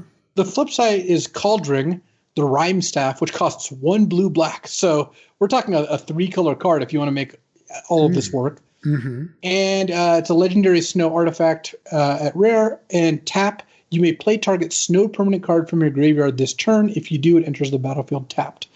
So one cool thing about this is you can play Yorn in a red-green deck or a blue-black deck and just give up on whatever the other half is. And both halves are kind of justifiable. If you're blue-black snow, the Rime Staff can be really, really strong. Like, imagine you just have one snow creature. All of a sudden, this just lets you replay it every time it dies. And imagine if it's like the 0/4 that sacks to give your creature -X/-X. Oh, yeah. Something also repeatable works, or just a must kill, yeah. It works with self-mill. Like, even if you mill lands, like this acts as like a Crucible of Worlds for those lands. Like, the Rime Staff is a really strong. It's like a snow build around that's probably on like the A levels, just because in a deck that has like 10 to 12 snow permanents, then this card is going to give you a lot of action. Right. And then Yorn is just a 3-mana 3/3 to start with Vigilance. 3-mana 3/3 Vigilance is already a card that I would put in most of my green decks. Not like super thrilled, but it's fine. And every now and then is going to add mana if you have snow lands. Like if you get to on turn 4 pay 4 mana to play a 4/4, attack, untap your 2 snow lands and play a 2/2, like he did a lot of work there. Mm-hmm. Card's great.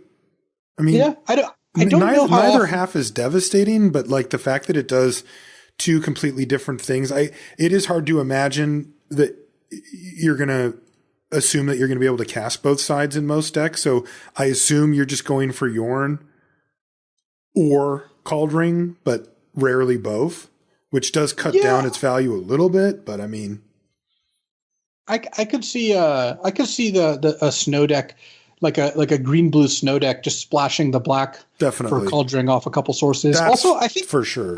I think Kaldheim is devastating in the right deck.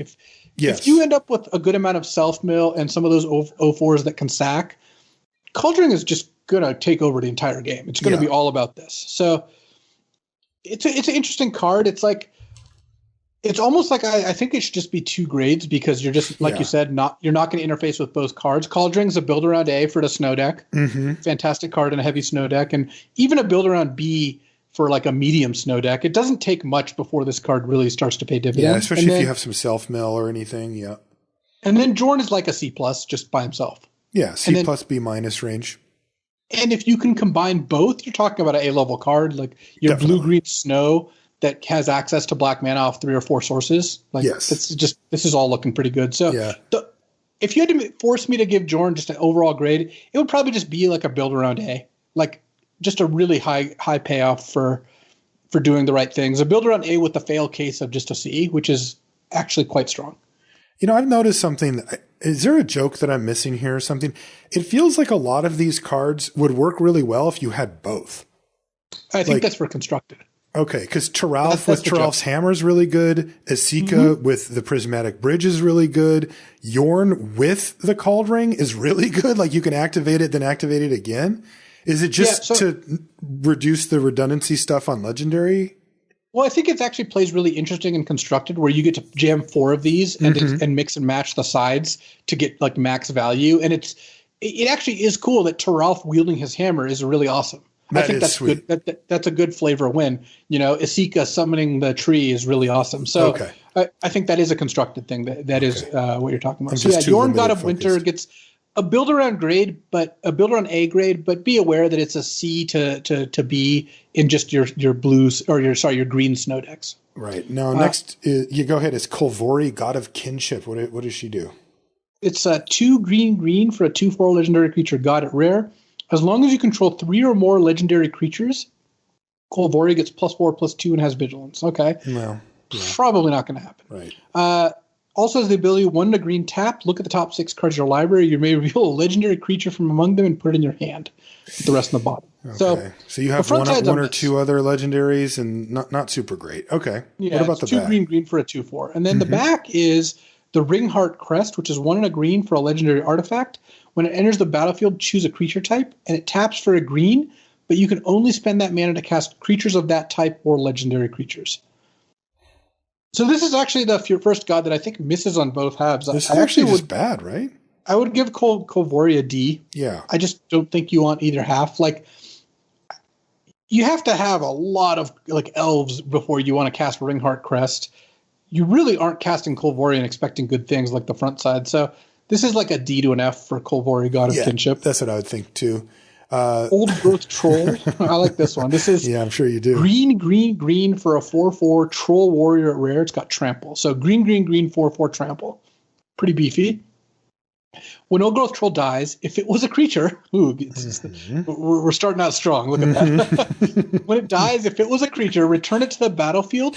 It's an aura enchantment with Enchant Forest you control. Enchanted Forest has tap, add green, and 1 tap, sack this land, create a 4/4 tapped green Troll Warrior creature with Trample. First of all, this card's fantastic and constructed because triple green's not that hard to build a mono green deck. Yeah. It's also fantastic and limited. Like, yes, you do need to warp your mana base a little bit, but you don't need to cast this on turn 3 for it to be good because this is a 3 mana 4/4 Trample that dies into effectively another land. So when they kill this, you make one of your forests now tap for 2 mana, which also works really nicely with snow. If you put this on a snow forest, you tap it for 2 snow mana. And then it lets you, when you want, cash in that forest for another 4/4 Trample. So a 3 mana 4/4 that dies into a land until you decide you want that land to be a 4/4. It's really good. And they both have Trample. That's sweet. Yeah, I mean, you want like 10 forests in your deck, and even then you're casting this more on turn 5 or 6. But as we've said many times, a 3 mana spell on turn 6 is still efficient because you can play another spell on the same turn. That's right. And plus, if you told me this costs 5 or 6, that's actually what I would guess it cost. Yes, it is. It is fine. Fine to do that. So, I would give Old Growth Troll an A. I think the card is probably A-.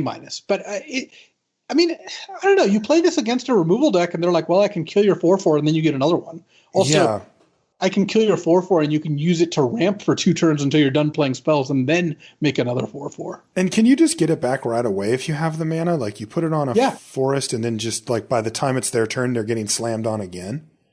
I mean, you're gonna see this in Constructed a lot as you cover these matches, Marshall, where the mono green deck's gonna play Old Growth Troll and up another couple creatures, and then leave mana up. Their opponent's gonna Doomscar, and they're immediately gonna make a troll end of turn and just kill them with it. Yes. All right. Well, I like B+ for Old Growth Troll. It might be A-. It's a little hard for me to figure out the play pattern on it with the triple green, but I like A-. This card is really, really strong. Okay. What about Realm Walker?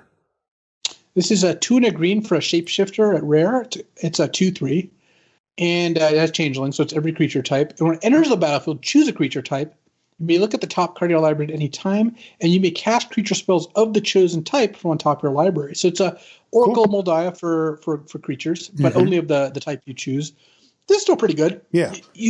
It's not really any downside. Like it's a 3 mana 2/3 changeling that you just name whatever the most prevalent creature type is in your deck, and it'll draw you 1 or 2 cards over the time of over the next couple turns. If you're really in dire straits and need a specific thing, just name whatever that creature is, and you'll get it a turn sooner.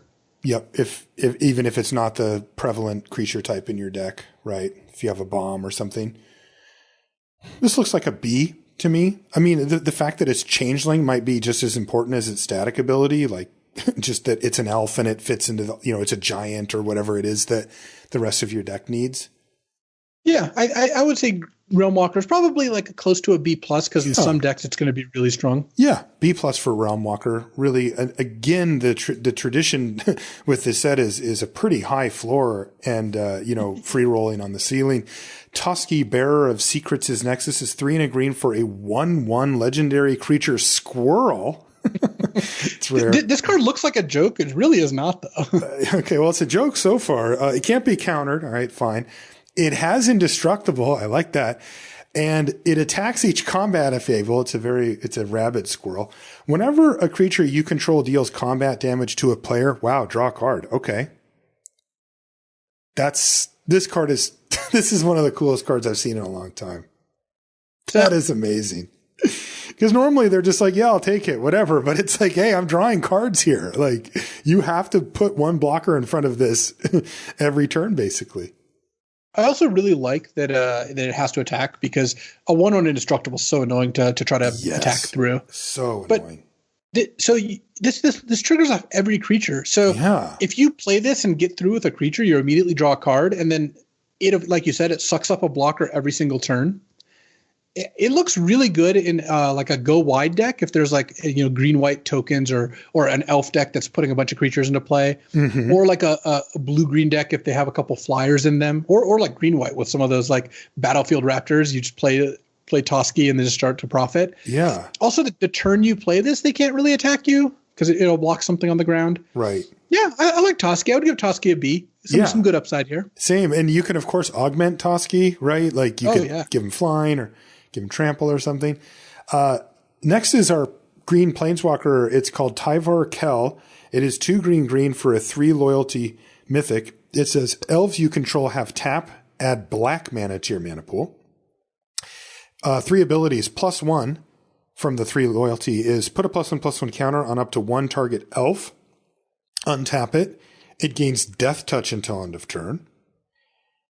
Okay, and then there's a 0 ability that gives you a 1/1 green elf warrior creature token. Nice.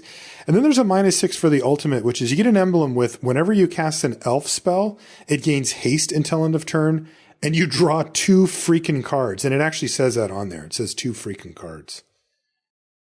That's insane. Obviously, the ultimate is a bit of a dream, but you know, just starting to spit out elves that make mana for 0 loyalty is already pretty good. And then, you know, you can also start to pump up elves you've already got. Seems strong. Yeah. This is a build around Planeswalker, though. Like, I think to a degree. Why? Like, because you pay 4 and you make an elf token. It's it's only got 3 loyalty. And then the +1 gives it death touch until end of turn. So it's not doing a great job defending itself. Like, true. I would play this in any deck, but for you to really get good value out of this, you want other elves in your deck, I think. No, you're totally right. If you don't have any other elves in your deck and you play this and zero it, that's fine. But it is likely to die pretty quickly as you're only making a 1/1. I do like the idea that you can play this and immediately tap some elves for mana to play something else. That is scary, yes. But that's more of a constructed thing, because I think if you have 2 untapped elves, you probably want to leave them to block with it. Right. I guess it generates mana. If you have an elf in play, you play this, tap the elf for mana, +1/+1, untap the elf, and then tap it for mana again if you're really looking to get some value. Yeah. It's funny that it untaps the elf and then gives it death touch, so you kind of want to use it before attacks, but then you don't get untap value. Yeah, also, like, you think of protecting your planeswalker, and death touch until end of turn doesn't do that. It makes it a better attacker. But what are you playing? Aggro elves that also want to tap for mana? It's a little confusing. Yeah, I would say Tyvar is probably like a B. It's like a B, right? But closer on to like a B+ in an elf deck. The fact that the death touch isn't temporary means even in an elf deck, I'm not seeing this card just knock, kind of blowing my socks off here. Yeah. Yeah, I agree. This just looks like a B to me. Like, look, sometimes you're going to play against an opponent who can't attack you with flyers. You're going to play this, make a token. The token will defend it. Next turn, you'll make a token, play another creature, and you've got a moderately powerful token card. Like, the payoff here is +1ing it 3 times, then ultimating it and playing more elves after. Yeah, I'm actually like B- for Tyvar. I'm not. Yeah. I'm not. This is not super sold. The power level that we're accustomed to for Planeswalkers. That's for sure. Yeah. Which is a little refreshing, I have to say. Next is Vorinclex Monstrous Raider. This is 4 green for a 6/6 legendary creature, Phyrexian Praetor. It is mythic rare, as you might imagine. It also has trample and haste. And if you would put 1 or more counters on a permanent or player, put twice that many of each of those kinds of counters on that permanent or player instead. And if an opponent would put 1 or more counters on a permanent or player, They put half that many of each of those kinds of counters of permanent or player instead rounded down. I can't take it. They say permanent or player like 5 times on this card. Yeah, it's so absurd. This is where Magic templating really suffers compared to digital games, where you just have to write it all out laboriously over and over. It's so whereas brutal. like Hearthstone would just do this in 2 lines of text. So, Totally. Like, yes. And then you would know what it did, and then it could only do that. And there you go. At any rate, Vorinclex Monstrous Raider is absurd. 6/6 trample haste for 6 is already going to end a lot of games. I don't know how important the counter stuff is, though. Is there a common use case for that? I don't think the counter stuff is actually like a huge part of it. I think this is basically just like a big charging Monstrosaur. Okay, so it's pretty good then. If the counter stuff isn't all over the place, then it's just a really good beater. Yeah. So that puts it up into the B range, for I mean, what was it was Charging Monster was the red one, right? So this one's a little bigger, a little more expensive, but that card was extremely difficult to deal with, and I'm sure this one will be a pain as well. Without really quite understanding the counters part and how much of an effect it'll have, I would give it a B+, but it's in that range for me. Yeah. But that's where I am too. I don't think the counter stuff's going to come up all that often, except it might randomly hose your opponent, and sometimes you'll get an extra counter or two, and it'll be great. Yeah, there you go. All right, so that brings us to the gold cards, and this is where I'm really excited because we get some heavy hitters here with the sagas, which are really my favorite permanent type that's come out in the past years, and now they get to take the gloves off. We already saw some really powerful ones in Uncommon. Our first rare is called Battle for Bretagard, and this is 1 green white for a saga. Chapter 1 is you get a 1/1 white human creature, a human warrior creature token. Sure. Chapter 2 is you get a 1/1 green elf warrior creature token. So token. Chapter 3 is choose any number of artifact tokens and or creature tokens you control with different names. For each of them, create a token that's a copy of it. So if they don't mess with your stuff, you paid 3 mana and you got 4 tokens. Just from this. That's not great, to be honest with you. Especially since your opponent knows it's coming. So yeah, they kill one of these. I mean, it's like killing 2 tokens. Like, yeah, if you play this and they kill your elf and then you get 2 warriors out of it, you got 3 mana to make 2 warriors and suck a removal spell out of their hand. It's not so bad. But it also means you can't use those tokens to block for 2 turns. Right. Which is certainly part of the card. And then it's like somehow you play this on 3, you get a token, turn 4, you get a token, turn 5 is when you're getting your air quotes big payoff. To me, if you look at it in a vacuum with only this card, that is not impressive. I would really want to be doing, because this does say choose any number of artifact tokens or creature tokens you control with different names. So I would want to be adding at least one other type of token to the mix to make this like exciting or good, Yeah, you can copy like treasure tokens if you've generated any of those. Yeah. Not that that's like hugely relevant. Can copy dwarf tokens if you're playing 3 colors. That sounds like an awful deck though. Mm-hmm. I would give it a C. Yeah. I'll give it a C+. 3 mana to make 2 tokens with possible upside of 1 to 2 more tokens. That's okay. That's okay. It's so slow, man. I mean, my opponent's playing something on turn 5. I mean, I guess I get to also. Yeah, okay. C+ for Battle of Bretagard. And then it does have a build around component that's a little hard to pin down right now, but if there is some way to kind of take advantage of making other types of tokens, then that could be good too. Next is Battle of Frost and Fire. This is 3 blue-red for another saga. The next 5 of these cards are going to be sagas. First chapter is Battle of Frost and Fire deals 4 damage to each non-giant creature and each planeswalker. Wow, that's sweet. So 5 mana sweeper, sort of. Second chapter, sweeper. Yeah, potentially. And then second chapter is Scry 3, which is actually a lot. Like that, at this point in the game, that is some business. Like you're getting through your library there. And then the third chapter is whenever you cast a spell with converted mana cost 5 or greater this turn, draw 2 cards, then discard a card. Yeah, seems good. I think it seems more than good. Yeah. Sweeper, and then it gives you a recovery plan as well.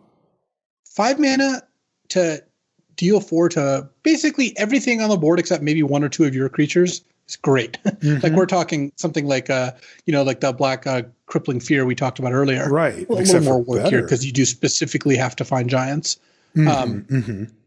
And this is a giant color pair, as we noted before. Yeah, this is the giant color pair. Also, you get Scry 3, and then on the third saga turn, you get to maybe cast one of your big drops that you've saved or found with Scry 3 to get a nice draw 2. I mean, you have to discard one after, but still, draw 2, discard 1 is really good. You're still up. I think Battle of Frost and Fire is an A. It's just not hard to make this card fantastic. Yeah. And it is clearly better if you build around it, but it's not required to do so. Right. And you will get some incidental build around just by being in these colors. Yeah. It's hard to make a blue-red deck without 3 giants in it, I assume. Right. Or like 2 giants, because you're still going to want the shapeshifters are fairly aggressively costed and whatnot. Right. Huh. Okay. Well, A for Battle of Frost and Fire. It's a Song of Fire and Ice, and that's insane. What about the Bears of Lityara? This is 1 blue-green. It's a rare saga. Chapter 1, create a 2/2 blue shapeshifter creature token with Changeling. Cool. Chapter 2, any number of target shapeshifters you control have base power and toughness 4/4. So by itself, you play this, make a 2/2 on your next upkeep, it permanently turns into a 4/4. Plus, if you have any other of the shapeshifters lying around, all the common ones are smaller than that, so it'll boost them too. And blue and green, of course, is the color pair that has those. And then Chapter 3, choose up to 1 target creature or planeswalker. Each creature with power 4 or greater you control deals damage equal to its power to that permanent. Okay. So, yeah, I get this joke here now, but on the third chapter, that all your 4/4s pummel one of their creatures. So, right. This card's great. It's a 3-mana 4/4 that if it lives, what's that? Is it great? Oh, this card's fantastic. I don't think it is. It's a 3-mana 4/4 that if it lives, eats something. Okay, so they go 3 mana, they get a 2/2. You go shock it. Yeah, that's the fail case. Is that against removal you both played 1 card and there's no change. But okay, imagine this. You play this and they shock the thing, and then you play a different 4/4 or a different. Oh, you can't play a different changeling because the chapter 2 starts right away. Right, it already went. You get the fight thing, but it has to be power 4 or greater. Yeah. I mean, I'm not buying that because a removal spell is good against this card's not good. I think. Well, but you're saying it's great, and I'm saying it's maybe good. I think it's great. I think that this is going to be a first pick, and if you have any other changelings in play, this card's obscene. Yeah, I don't obviously have a feel yet for how often you have other changelings in play by the time this comes down. Maybe it's just a later game play than turn 3. I mean, I'm thinking of it on turn 3, but. The thing is, imagine you play this on turn 3 and they don't have the shock or a cheap removal spell, because the shock's the literal best card against this. But imagine they don't have a cheap removal spell. They're then in a situation where you played a 3-mana 4/4 that's going to eat their best creature. Yeah, I mean the upside's definitely there, and if you play it later in the game, if you're just playing like a bunch of 4/4s or just biggish creatures, because it's weird that it cares about shapeshifters for the first 2, but the third is just creatures power 4 or greater. Yeah. But if I can sneak in one of those where, let's say I have just a random 4/4 vanilla creature and I play Bears of Lityara, now I'm happy no matter what, because they're just kind of screwed. Like they have to kill the bear, and if they don't kill that, well, my 4/4 is still going to get to just punch one of their creatures. I could be pretty happy with that scenario. Yeah, this card has, I think, high upside and no downside, because the worst case scenario is your 3-mana card traded for a removal spell. I don't really consider that a loss. Like, no, that's a fine thing. Yeah, I think this card's an A-. I think that the reason that these sagas are also really good is the downside of being 2 colors is you have to be those 2 colors to play them. But the upside is this is going to kind of piggyback on a lot of the things you'd normally be doing, just like the blue-red giants. Yeah, that's true. All right, I'm going to go B+ on Bears of Lityara. I do think the setup cost matters here, and I'm curious to see. But yeah, the upside is very, very high, and the downside's not particularly low. I agree. Yeah. What about the Blood Sky Massacre? This is 1 black-red for a rare saga. Chapter 1, create a 2/3 red demon berserker creature token with menace. Chapter 2, when a berserker attacks this turn, you draw a card and lose a life. Chapter 3, add a red mana for each berserker you control, and you don't lose this mana this turn. This is great. Yeah, this is similar, but the 2/3 Demon Berserker with Menace is like, that's a real card there. Oh yeah, this card. I think this card's comparable with Bears of Lijar. Like you get a 2/3 instead of getting a 4/4, but you get the 2/3 right away. You don't have to wait a turn to get the second bonus, and then you get your bigger payoff on chapter 2 rather than chapter 3. Where chapter 2, if you attack with that Berserker, you draw a card and lose a life. Black Red has more Berserkers than there are shapeshifters too. So yeah, Blood Sky Massacre is awesome. I think it's another A- where it gives you a good creature, a way to draw 1 or 2 cards, and then a way to spend that mana on extra spells that you've drawn off those cards. Yeah, I like A- for Blood Sky Massacre. Next rare saga is called Furia's Retribution. This is 1 white, white, black. For a saga, chapter 1 is you get a 4/4 white angel warrior creature token with flying and vigilance. Chapter 2 is, until end of turn, angels you control gain tap, destroy target creature with power less than this creature's power. Are you serious right now? This isn't even a mythic? And chapter 3 is angels you control gain double strike until end of turn. Yeah, I mean, this card's going to be good and constructed, I think. Yeah, that's constructed level. That is absurd. It's just funny, the power level that, like, I guess these are all gold. This one does have double white in it, but like, holy crap, right? I mean, 4 mana, you get a 4/4 like right away with flying and vigilance. Like, that's already just great. Like, that's just already great. Nothing else needs to be said, you know? And if they don't kill it, next turn it just taps to kill one of their creatures. After it attacks, the turn after that, by the way. Yep. And then the turn after that, it just goes and clocks them for 8. Yeah. So you get in for 12 over the turns that this is going, and you'd blow up like their 3-powered creature. All right. Well, this is an easy A plus. So yeah. Yeah, I would give Furious Retribution an A+ because it doesn't take anything for it to work. If it doesn't work, you spent 4 mana, they spent 4 mana, and when it does work, it just crushes them. Yeah, and this is hard. I mean, this is a 4/4 flyer. Like, this is hard to kill. This, shock doesn't kill this. Like, some of the burn spells don't. I mean, you have to actually have like a full-on removal spell to be able to even deal with the angel. That's crazy. Next one is called Herald Unites the Elves. This is 2 black-green for another saga. This one is chapter 1, mill 3 cards. You may put an elf or Tyvar card from your graveyard onto the battlefield. Sure. 2, put a +1/+1 counter on each elf you control. That's nice. And 3 is whenever an elf you control attacks this turn, target creature an opponent controls gets -1/-1 until end of turn. Wow. That is the sick payoff for the elves deck. Yeah. So I love sagas. I think they're a very good design in general. Like, they're a sweet card type. They tell an awesome story. I wish they went a little lighter on the chapter 1, put a creature. Chapter 2, get paid off for having that creature. Chapter 3, get more paid off for having that creature. It is a little on the nose, isn't it? We just read 4 sagas in a row that are all exactly that. Yes. And in fact, we've got another one coming up in a couple too. So there's a lot of design space for sagas. We've seen that. You didn't need to kind of like hammer it home here, but I see. Yeah. You're right. On to Herald Unites the Elves. I call this one Harold and Tyvar go to Castle Ardenvale.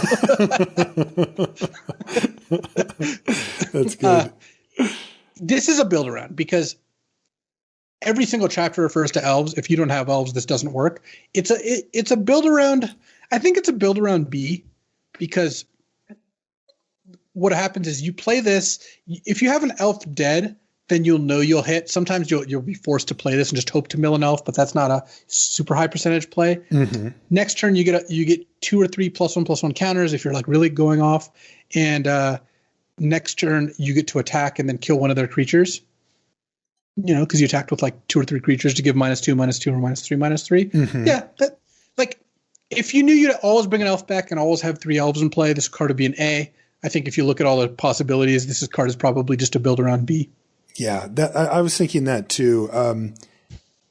Also, I would guess that there's a lot of times when you don't want to play this on turn 4, when you just like, if you have other elves to play, just keep playing those and kind of have this be your capper, where you play this, get an elf back that died, or get a random one, and then your opponent's just like, well, tick-tock. Like, I can't sit here anymore. You could force your opponent in some awkward situations like turn 6 or something. mainly because of chapter 2, right? That's the really critical one. Next is, you want to say it? Do you remember? Immersturm Predator. Good. Very good. Immersturm Predator. It's two red. Read it. I'm going to read the card too. Sorry. Yes, go ahead. Thank you very much. No, it's 2 red black. Look, at the end of the set reviews, we get a little aggressive. It's 2 red black for 3/3 Vampire Dragon at rare. Yeah. It's flying. Whenever it becomes tapped, exile up to 1 target card from a graveyard and put a +1/+1 counter on Immersturm Predator. So fantastic, because there's always cards in graveyards. It's just not hard to find cards in graveyards. Right. Sacrifice another creature. Immersturm Predator gains indestructible until end of turn. Tap it.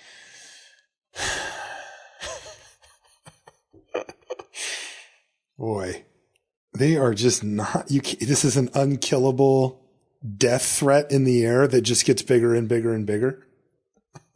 Yep. Okay. I just give it an A. I mean, yeah, I would say it's an A. Like, yeah, you clearly want to put this in a deck that has a lot of creatures, so it's always protected. It's good with threatened effects. Like, this is obviously obscene if you just use Shackles of Treachery, take their creature, and then attack with this, then sack it. Yeah. Oh, that's gross. And it's like it's a 4-mana 3/3 that's really hard to kill and gets +1/+1 every single turn. Yeah. So it just does not seem fun to me. Like, I'd rather not see cards like this. I know that this is like their version of regeneration now, right? This like tap it and gets indestructible thing, which is a clean answer for it. But to me, it's like, I have a removal spell. Now, all of my removal says is point this at the creature that my opponent wants to point it at, not this one. And it's limited. Like, I'm not going to get very many removal spells. So that means that this thing is just going to survive. Right, unless I have specific types of removal. I don't like cards that reduce interaction, and I feel like this does. At any rate, Immersturm Predator is an A. Like, this card is just going to end a lot of games. At least they didn't give it haste. What about Kaya the Inexorable?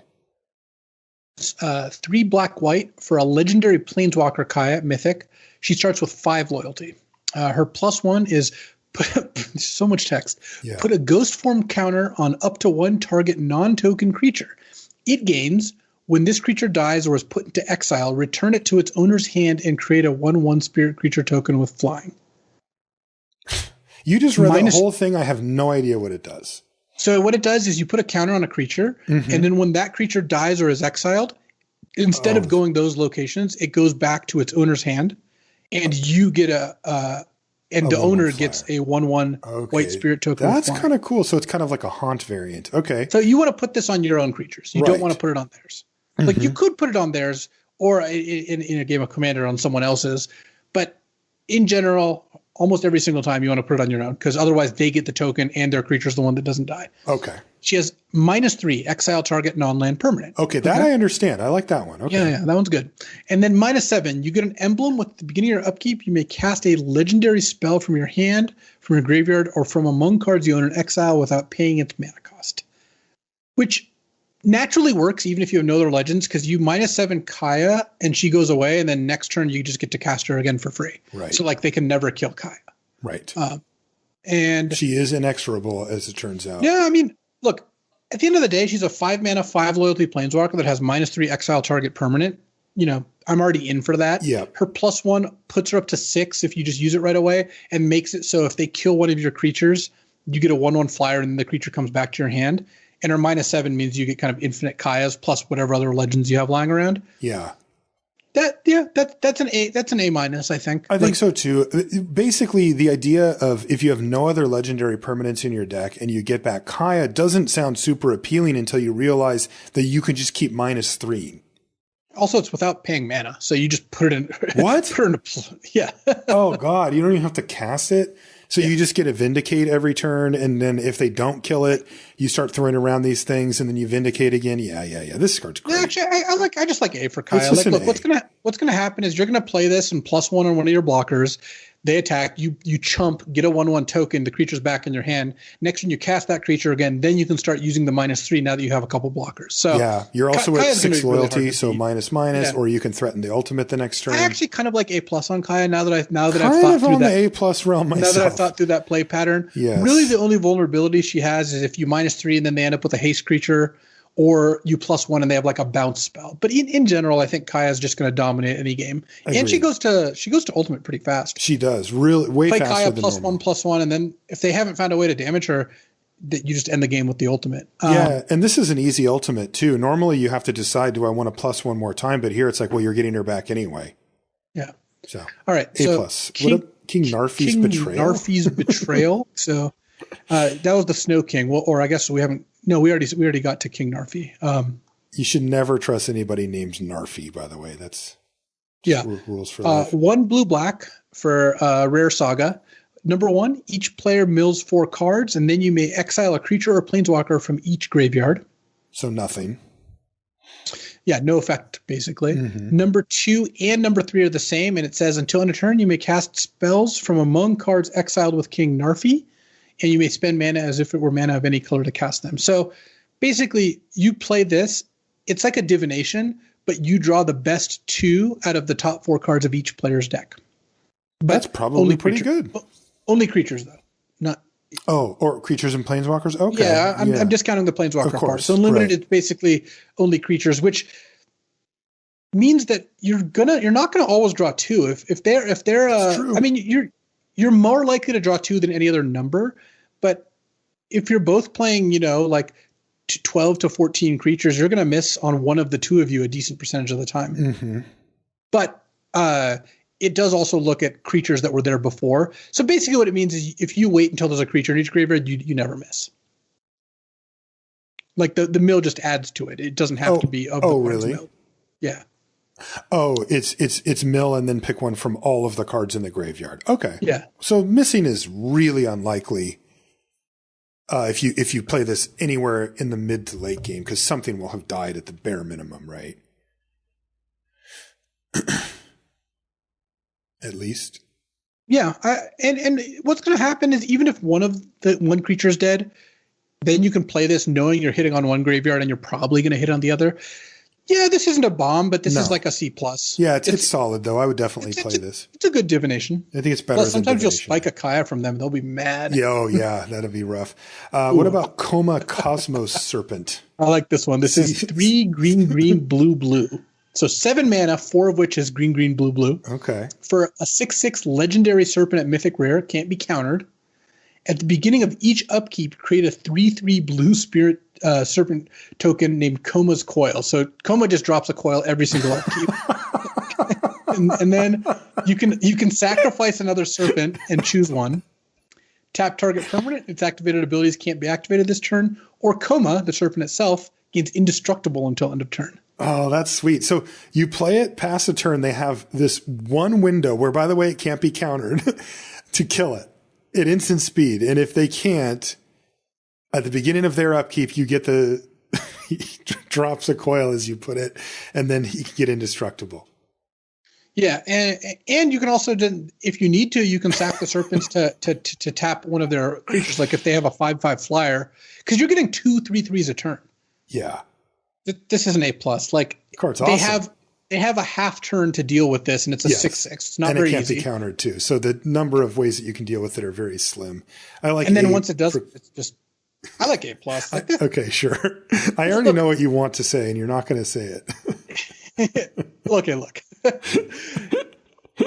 It's a 7 mana spell, but it immediately has an effect, and it's very hard to kill. That's right. And if it is not killed, then you have 2 blockers. Yeah, I'm with you. Again, when I get up into that A+ range, I need to be able to play it and not die the next turn, and this gives me a really good shot of doing that. So yeah, I'm with you. Coma Cosmos Serpent A+. What about Nico Eris? It's X white blue. So it's a planeswalker with an X in its cost. And Nico is at Mythic, and Nico says, when Nico Eris enters the battlefield, create X shard tokens. These are enchantments with 2, sacrifice this enchantment, scry 1, then draw a card. They have so much text that they're now making tokens that also have a lot of text. It's unbelievable. They need to stop. Like this is crazy. This is out of control. I like what Kaldheim is doing. The set seems very cool. In fact, I'm overall very happy with the set. I think it's just egregious how much text they're putting on cards. It's like incredible. Have just like a modicum of self-control here. A little bit of restraint. Anyways. What about the rest of the text on this card? So it's 3 mana for a 3 loyalty planeswalker, but also you can pay X on top of that to make a bunch of clues that let you also scry. Okay. And then has +1, up to 1 target creature you control can't be blocked this turn. Whenever that creature deals combat damage this turn, or deals damage this turn, return it to its owner's hand. So you +1 on your creature, you hit them, it's unblockable, and then it bounces back to your hand. Okay. -1.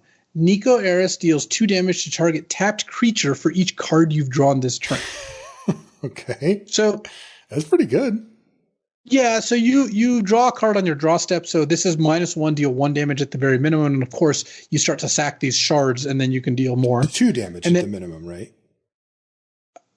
2 damage for each tap creature or each card. Yes, so it's 2 damage at a minimum and then 4 damage if you've sacked a shard, 6 if you've sacked 2. Mm-hmm. And then -1, create a shard. I mean, the card's good. I'm just offended by how much text is on this and how disconnected all the abilities are. And it has an X in its casting cost randomly. Like obviously, it's more just that the +1 is weird. The +1 makes it so one of your creatures gets in unblocked and then bounces back to your hand. Like that's not a particularly good ability.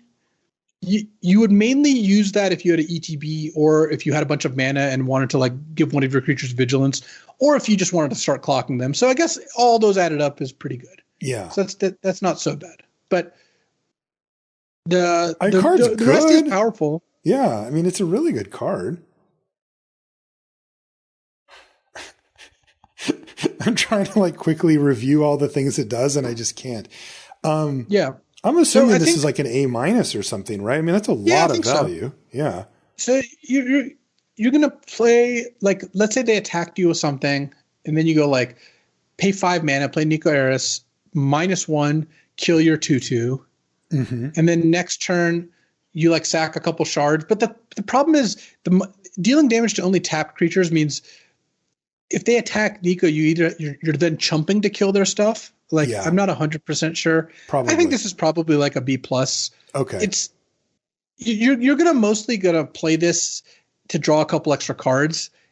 It just doesn't do a very good job of protecting itself is my main problem. Yeah, I guess the way I'm looking at it is like you're going to cast it on like 5 or 6 a lot of the time. You're going to get 3 extra cards out of it with value, like scry, draw a card. Yeah, it's a little slow.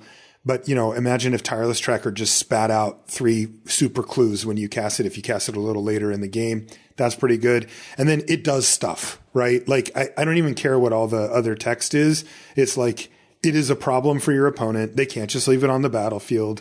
It will kill something sometimes. I'm like, just give me 3 extra cards stored up on these shard tokens and then any planeswalker. I don't care what it does. And this one actually does some things. Like it can kill a creature sometimes and stuff like that. So I have it at A- for Nico Eris just because it's like a huge value dump. But what about the Raven's Warning?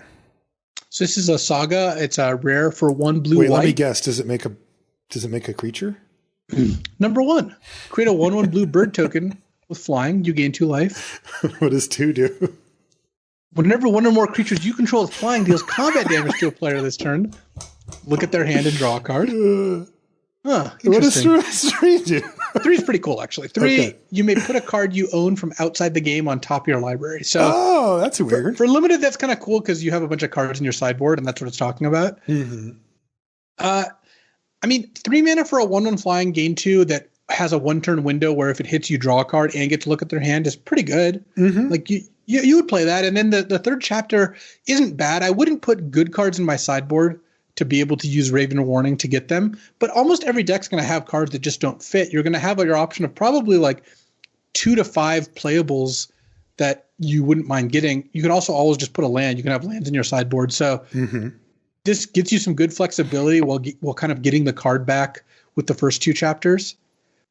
I like the Raven's Warning. I'll give it a B+. I think this card's pretty cool. It's going to be really fun. You're going to get to pull the most ridiculous stuff out of your sideboard sometimes. Yeah, sometimes it'll be crazy. Now, just for chapter 2, you get 1 card, right? Just like, it doesn't matter how many flyers you have. It's just... Yeah. It's just 1 or more. 1 or more. So, okay. So. All right. All right. Next is Serulf Realm Eater. This is 1 green black for a 3/3 legendary creature wolf at rare. It says, whenever a permanent an opponent controls is put into a graveyard from the battlefield, I thought we just said dies now. But this is permanent. So it permanent. Sorry. That's so only for creatures. It actually like triggers on fetch lands, enchantments, artifact, treasure tokens, anything. Gotcha. Okay. That's what I was missing. Okay. So whenever permanent is put into the graveyard from the battlefield, put a +1/+1 counter on Serulf Realm Eater. Nice. And at the beginning of your upkeep, if Serulf has one or more +1/+1 counters on it, you may you may remove all of them. If you do, exile each other non-land permanent with converted mana costs less than or equal to the number of counters removed this way. This card's really, really good. So you can use it, you can kind of build it up to a wrath and then get rid of everything else? Yeah, so you don't have a choice with how many counters you remove. So like if this has 6 counters on it, it's wiping everything that costs 6 or less except itself and lands. But what will happen some of the time is, first of all, a 3-mana 3/3 that grows every time anything of theirs dies is pretty frightening. Yes. Right? Yes. You play a Centaur Courser that every single time something trades or you kill something gets bigger is pretty scary, and it's always that. Yeah. Because you never have to remove the counters. And then sometimes you'll end up in a spot where, let's say this is a 6/6, it's got 3 counters on it, and you have this plus a 4-drop in play.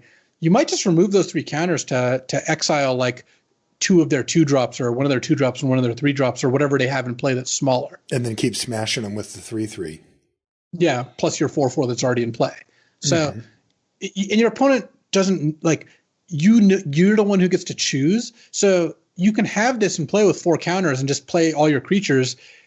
Your opponent doesn't have the same luxury. If they play too much stuff, you might also decide, all right, well, actually, this is the turn I'm going to go ahead and eat the whole realm. Right. I'm going to end the whole world here. Right. But in the scenario that you described where you decide not to, you have a 7/7, right? Yeah, like it's just still great. You're just crashing them with that. I would give Serulf Realm Eater an A. Just a really good card. No. And this also is described a lot. Again, the floor is very high, and then they just give you all this extra stuff. Next is Showdown of the Scalds. It's 2 red-white for a rare saga. Chapter 1 is exile the top 4 cards of your library until the end of your next turn. You may play those cards. That means that lands are eligible. Chapters 2 and 3 are the same. It says, whenever you cast a spell this turn, put a +1/+1 counter on target creature you control. Yeah. This is strong. It's very good. So you pay 4 mana and you have a 1 turn, like your next turn, plus whatever else other mana you have this turn, by the way. So like if you play this late game, you can just start the party right away. But you have a 1 turn window to play those cards, including lands. So you can like play Showdown even on turn 4. Imagine if you play like 2-drop, 3-drop, Showdown turn 4. Next turn, play a land and play like 2 of the spells because this really pushes you to play a bunch of cheap spells. You get 2 +1/+1 counters. And then the turn after, you just free roll another 1 or 2 counters. And because that's just casting any spells. They don't have to be from Showdown. Yeah, so this is a 4 mana to draw probably like 2 to 3 cards. Yeah. And you get like 2 to 4 counters or 1 to 4 counters, something like that, whatever, whatever it ends up being. And playing it on turn 5 lets you maximize, right? Yeah, you get to play it on turn 5, immediately play a land off it. Discard in your average deck, I think, is going to be probably like an A- to B+. Just a card draw spell that gives you a bunch of counters too is pretty strong. Yeah. In the like hyper double spell all 1-drop decks, this is just like an A. Yeah. It's gonna be obscene. Yeah. I really like it. It's a little weird in red-white, but whatever. The counters, I guess, help make up for it. All right. Well, you're going to have to take this next one because they made this for you, I think. Oh yeah, this is Waking the Trolls. It's 4 red-green. This is when we share a room for coverage, and you have to wake me up to get to the site. It is. It's 4 red-green. It's a rare saga. Chapter 1: destroy target land. Chapter 2: put target land from the battlefield, land card from a graveyard onto the battlefield under your control. So that actually looks at both graveyards. You can choose, which a lot of the times is just going to be whatever you blew up on Chapter 1. By the way, this Chapter is like 3, trolling at its finest, right? Blow up your land and then I get it. Thank you very much. Yes.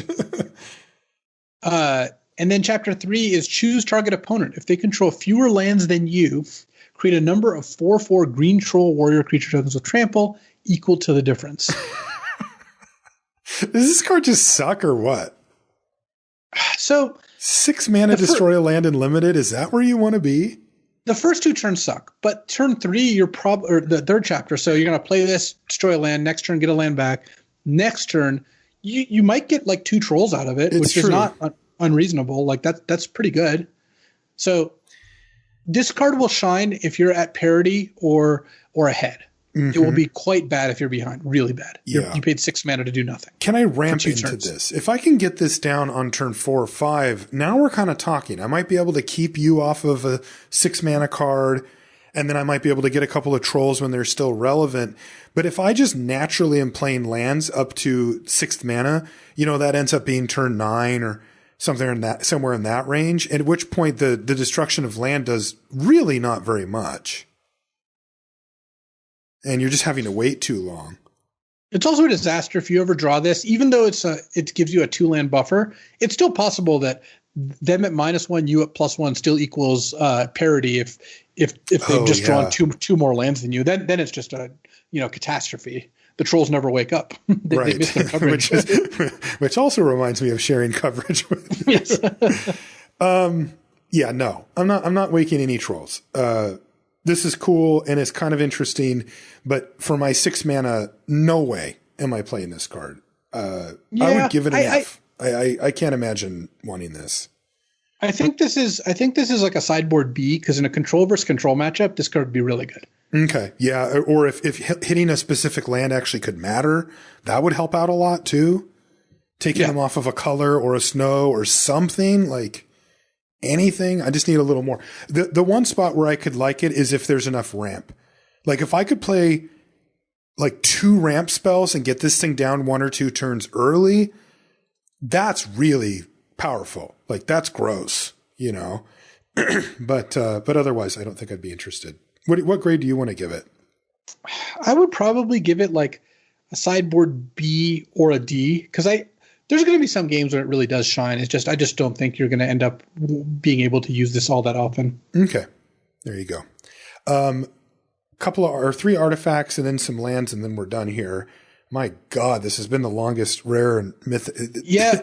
It's unbelievable. Like, is this one going to eclipse the common and uncommon? Like we power through the commons and uncommons, and we're like, all right, well, the rare mythic's just not that bad. This is just going to be as long. It's going to be 4 hours long. It's usually 2 hours. Like, this is absurd. There's been so much to talk about. All right, well, let's finish it up here. Cosmos Elixir is 4 mana for an artifact at rare.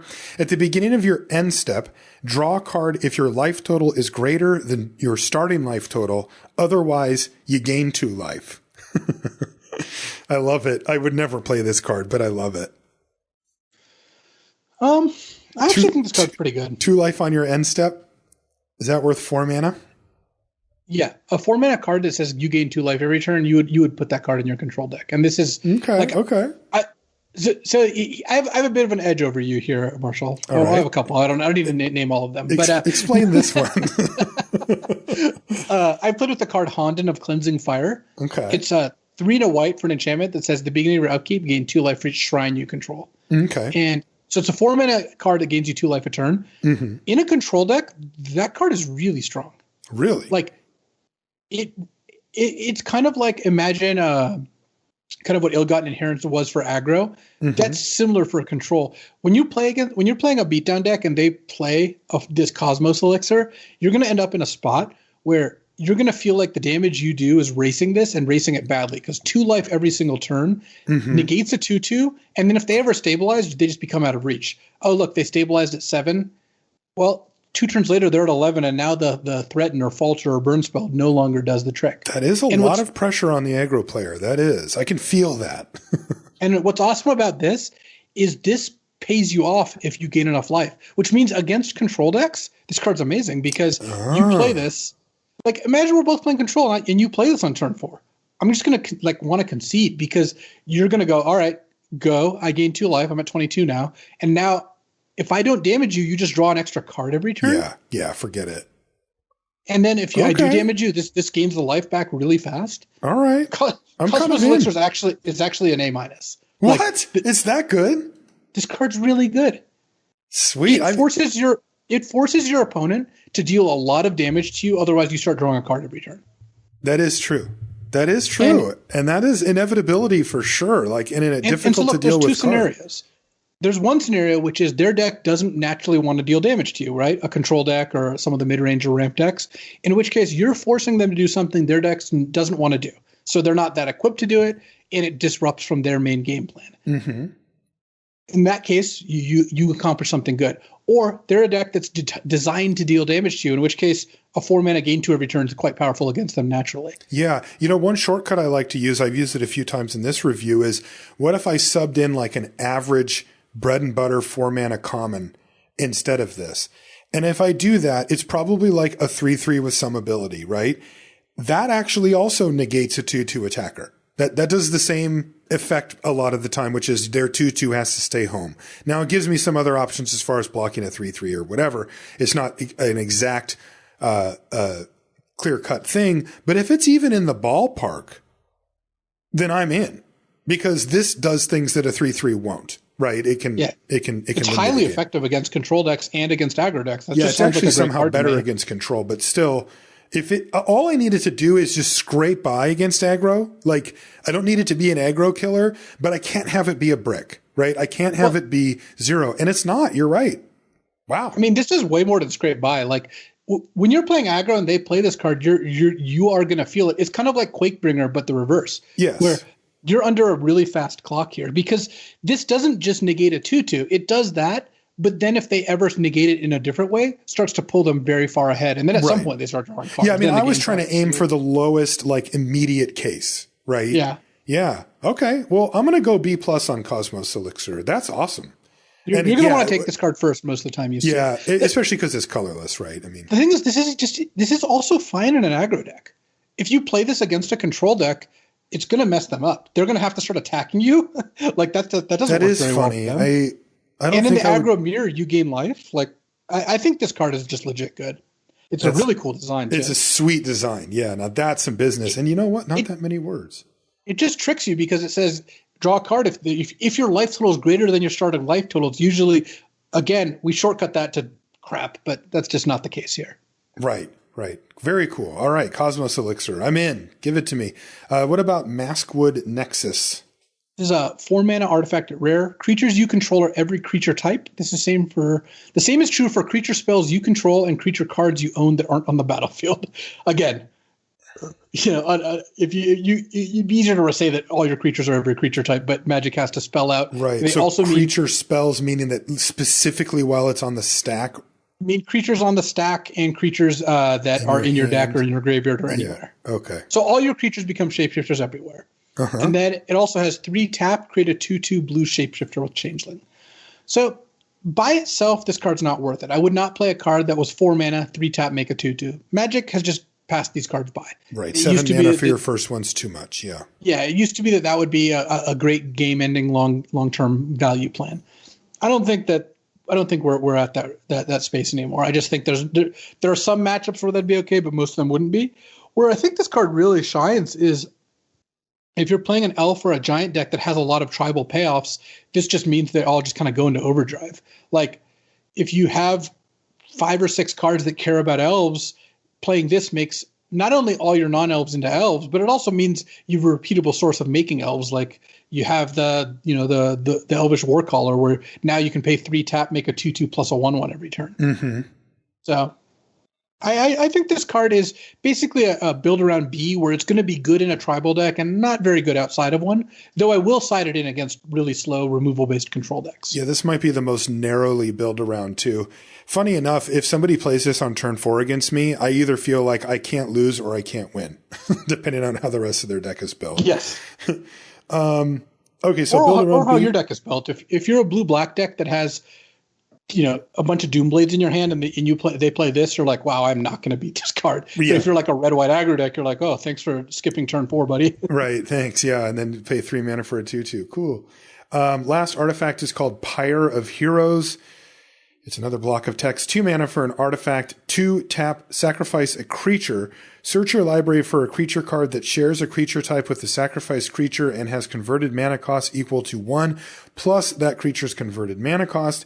Put that card onto the battlefield, then shuffle your library. Activate this ability only time you could cast a sorcery. So this reminds me of birthing pod, but it's specific to creature types. Is that it has? It's a birthing pod, but only works on creatures that are the same type.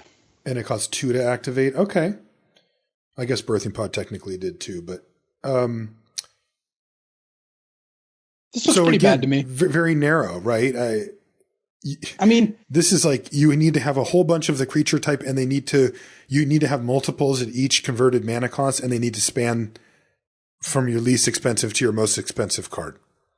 Because the thing is, it's precisely one more. So if you sack a 3-drop elf, you got to get a 4-drop elf. You don't really have any options, Right. Like it's not like 4 or less. And I don't know. I've made a lot of birthing pod decks in Cube. They're kind of hard to manage. Having to do it with they all share a creature type. I would just give Pirate Heroes an F. I just don't think that it's going to be good. You're also spending a card to then upgrade your 3s into 4s and 4s into 5s. Right. Not usually even worth a card. So no. You can though like bridge the gap by like sacrificing an elf berserker and getting a dwarf berserker, right? Yes, as long as they share one creature type. Right. So there's probably a little bit of leeway there, but agreed. The fundamental part is that it's not worth a card to have this ability, because even in Cube, you're kind of pushing it, and there you're getting ETB effects, basically every creature. Here, you're not necessarily getting that. So yeah, F for Pirate of Heroes. That moves us to our lands, of which there are, it looks like just a few here. How many of these duels are there? There's 4 pathways, so these are the 4 pathways we didn't get in Zendikar Rising. So these are like Bark Channel pathway. You can play it as a land that taps for green, or you can play it as a land that taps for blue. And these are all basically like C pluses, where you'll play them in those 2 color combinations. They're a good way to like splash. Like if you're black green and have Valky, playing the red black pathway is a good kind of free-ish way to try to play Tybalt. But you really shouldn't prioritize them over good cards, but they're better than average cards if you're in those 2 colors. And we get green, blue, black, red, black, green, and blue, white. So those are the ones that are available. What about Faceless Haven? So I love this one for Constructed. I don't think it's going to be so much of a player for Limited. It's a snow land at rare that taps for a colorless. So you'll put it in your deck if you need snow mana. It's an off-color snow land. It also has the ability that is snow, snow, snow. Faceless Haven becomes a 4/3 creature with vigilance and all creature types until end of turn. It's still a land. So it's the snow Mutavault. Okay. Mm-hmm. But you're just not going to have triple snow mana very often. That's just not a huge part of it. And this makes colorless mana that's also snow mana? Right, because it's a snow land. So I would basically treat this as an off-color snow land. If your deck wants an off-color snow land, great, put it in your deck. Your blue-green deck can afford some off-color snow lands to make its cards work. And then once every bunch of games, you're going to get to activate it. And it'll be really good if you do. So I would give it probably like a C+ ish grade. Yeah, and then C. Yeah. If you're like, again, Turbo Snow, the mythical deck, then it's like a B or a B+, because that's insane. It's obviously just a 4/3. Yeah, it's huge. Yeah, it's obviously huge. Right. What about Tyrite Sanctum? This is a land at rare. It taps for a colorless. It has 2 tap. Target legendary creature becomes a god. In addition to its other types, put a +1/+1 counter on it. And then 4 tap, sack the Sanctum, put an indestructible counter on target god. So this does absolutely nothing if you have no legendary creatures in your deck. Right. So there you go. If you have 1 legendary creature in your deck, I still wouldn't play this because the mana risk of having a colorless land is just too high. If you somehow had 2 or 3, I probably would, because it is powerful to give it a +1/+1 counter, and then you can also sack Tyrite Sanctum to make it indestructible. Yeah, you can actually use the 2 tap ability over and over again. So that's actually pretty good. Mm-hmm. Yeah, this looks like it'll have a cool place in Commander or something, but for us, it's going to be very difficult.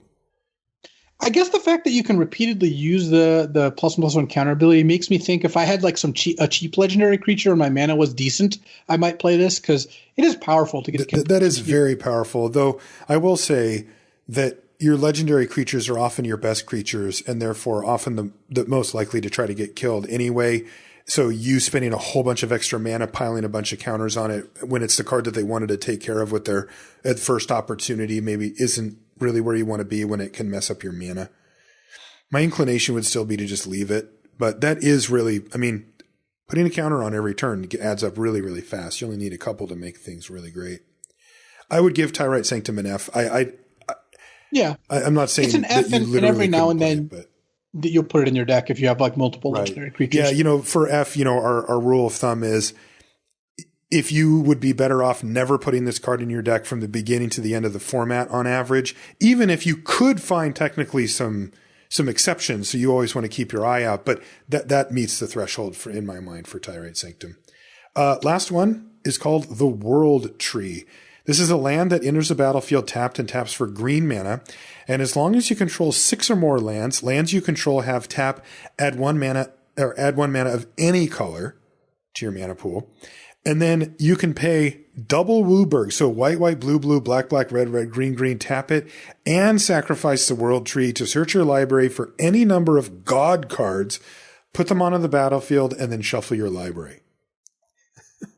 So this is funny because it meets that description that we keep saying, which is a fairly low or fairly high, floor. I would always play this in a green deck. Yeah. It's a tapped forest that as soon as you hit 6 lands, you just never have mana issues again in terms of colors. Yeah. And it does, if you have a god in your deck, at some point you might get to 11 mana and sack this. I don't think that's really part of the card. In fact, that adds basically 0 when you're evaluating it. But the real question for me is, would you play the World Tree if you're not playing green? Because I think that's the test. Mm-hmm. And in a 3-color deck that wasn't playing green, I would play this. Because having a land that comes into play tap, but then as soon as you hit 6 lands total, all of a sudden you just get to cast whatever you want. That sounds pretty good to me. I'll pay the cost. Your average 2-color deck that isn't green probably shouldn't play this because it only fixes your mana by the time your mana is already going to be good. Right. Like if you're playing black-red, by the time you hit 6 lands, what are you banking on having 5 mountains in this? In fact, this might have screwed you because it could have been a swamp. Yeah, totally. It's not worth it. So I would give the World Tree probably like a C+ and say that in green decks, just treat it as a green land, a forest with upside, which is worth playing. Or in like 3+ color decks, it's a good way to fix your mana. This works really nicely with the God of the World Tree. This is how you cast the Wooburg card. Oh, okay, sure. Yeah, if you pick this is cool. I mean, that card's really cool. It's a cool card. Yeah, that's going to see a lot of play, I think, too, across various formats. Okay, Luis, we did it. Normally we get to the rare and mythic rare, and it's like we're kind of cruising in. We got the big, the heavy lift behind us of the show. We get to kind of have some fun with some crazy cards. This one felt harder, man. This was like so much text and so much complicated stuff. I think my brain melted at some point. So yeah, I got to say, well, that's a lot for us to do up front here. It does give me a lot of hope that this could be one of our favorite formats because, I mean, frankly, at this point for people like you and I, the more complicated, the better. I don't know that that's necessarily better for the game overall, but hey, they throw us a really complicated set every once in a while. I'm kind of here for it myself. I'm ready for it. The other thing that came to mind was when we do the sunset, we have to pick the card that we always have to read when somebody casts it against us. It's just going to be like the whole set, It's just all of these things. Just all of them. All right. Well, that's going to do it for this show. If you want to find us on social media, I'm Marshall_LR and Luis is LSV. You can find everything related to the show over at lrcast.com. I want to remind you about Channel Fireball. You can pre-order Kaldheim over there. Sealed product you can get, or you can get singles. If you do, make sure you use the affiliate code LR at checkout, and also check out Box Breaks over there at CFB. They've got a really cool new thing that they're doing where they stream the opening of sealed product, and you can actually buy a portion of it and then see what you get opened up live on the air when they do the stream of it. It's a really fun way to get some new product, and you can check it out. I'll put a link in the show notes for Box Breaks. You can see how it works. There's a bunch of details about how it works when you buy one and that kind of thing. But it's a neat new thing that CFB is doing, and you should check it out if you're one of those crazies that likes to just open up boxes. Also, Flesh and Blood and Pokemon are included in those Box Breaks. So if you're a fan of either of those games, you can get in on those as well. That will do it for this very long Rare and Mythic Rare set review show. We'll see you next week. All right. I'm going to do something a little different today, and I'm going to be reading you the text of a House resolution from the Utah State Legislature. Okay. House resolution honoring Donovan Mitchell over Shaquille O'Neal, 2021 General Session, State of Utah. Did this happen? Be it resolved, this is real, by the way. Be it resolved by the House of Representatives of the state of Utah, whereas the Utah Jazz are a beloved part of the Utah community and of the National Basketball Association. Whereas in Utah, we support our players when they face awkward abuse during post-game interviews disguised as pep talks. Whereas the claim by Shaquille O'Neal, Shaq, on January 21st, 2021, that Utah Jazz All-Star Donovan Mitchell Jr., Donovan, doesn't have what it takes to get to the next level is even less accurate than his 50.4% playoff free throw percentage, slightly worse than Donovan's 88.1 percentage.